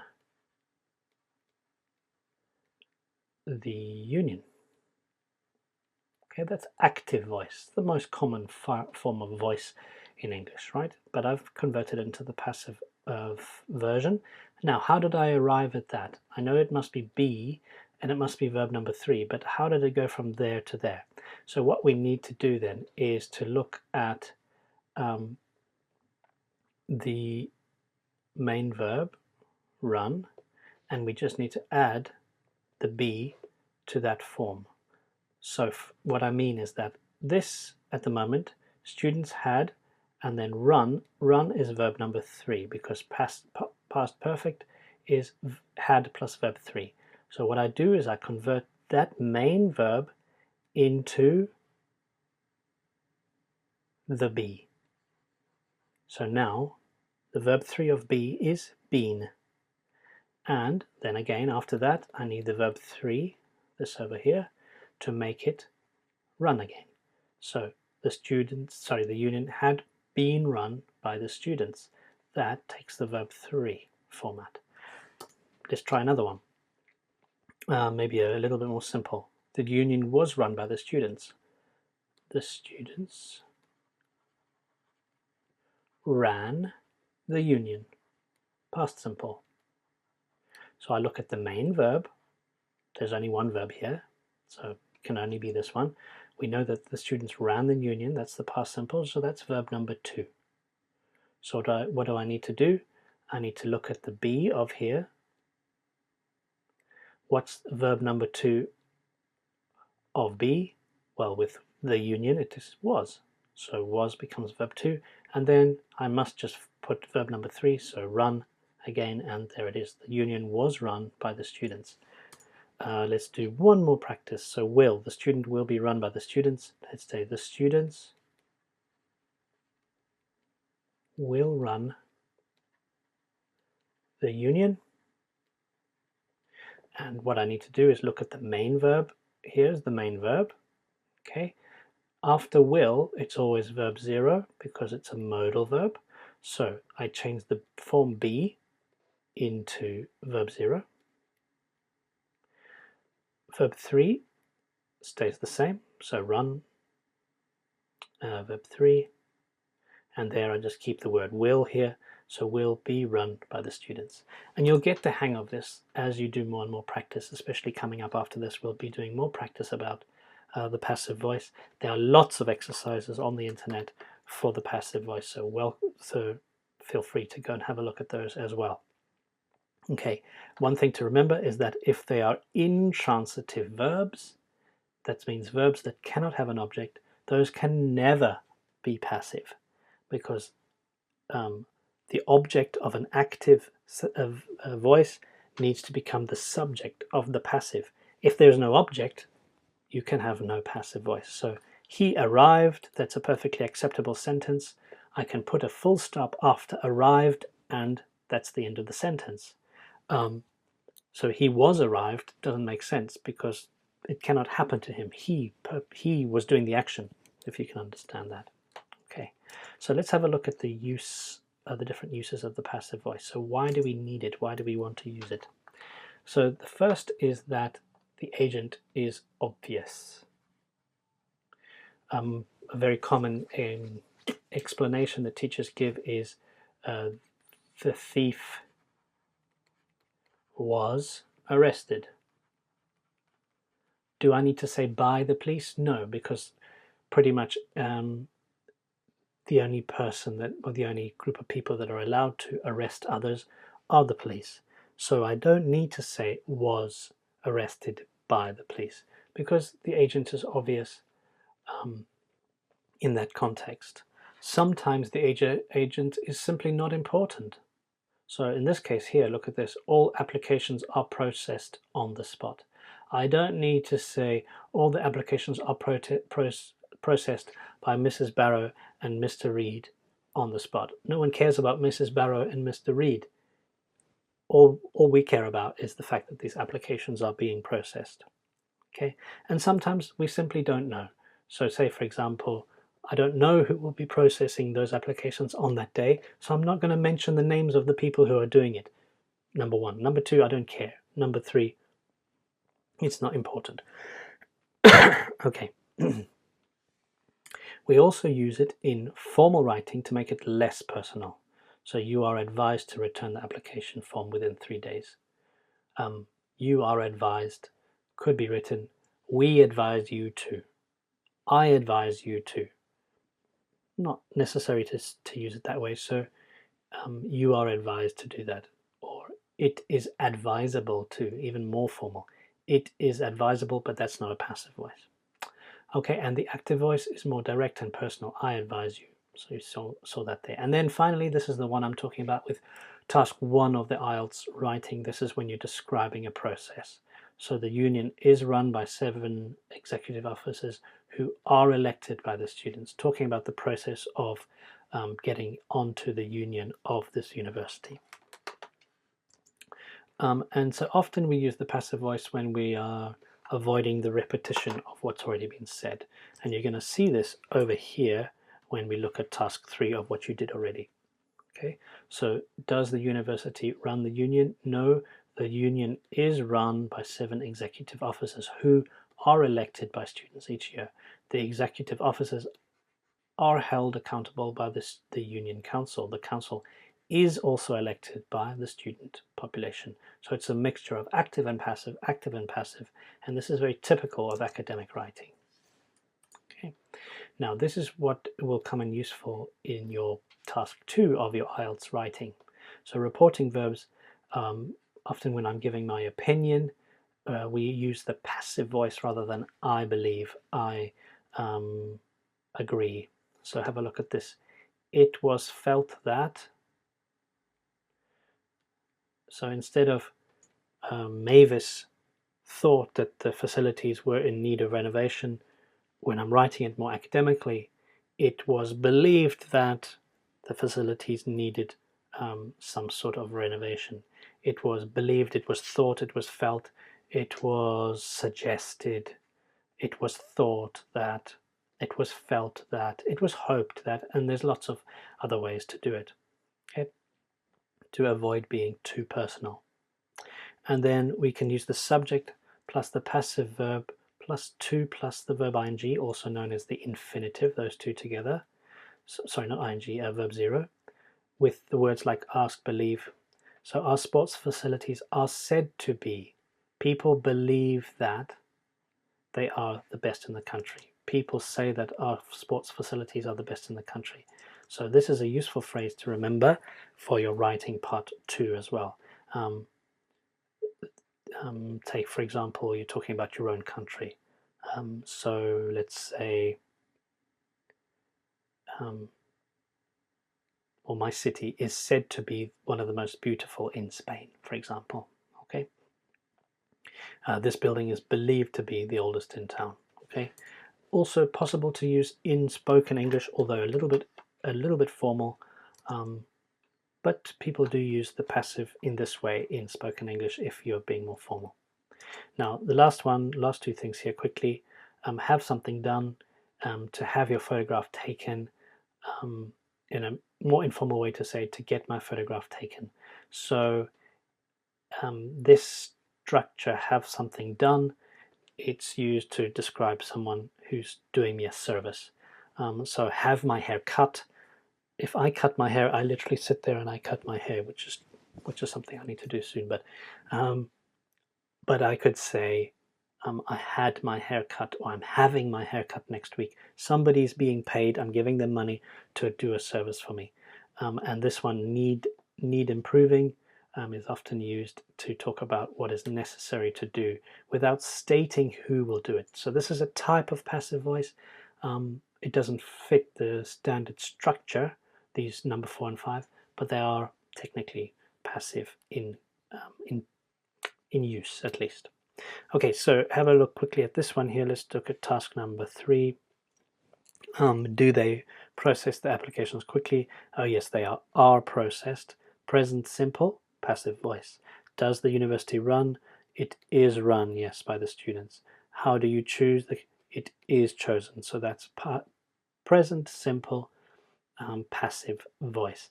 And this present simple passive is the most common way to talk about stages when you get, if you get a task 1 in your IELTS writing that talks about a process, and you'll have to use present simple passive voice when you do it. You will have a chance to practice such a thing in your writing when you do it in the next, after this, not this lecture, not the next lecture, but the lecture afterwards. You'll be doing some writing for task 1, process writing.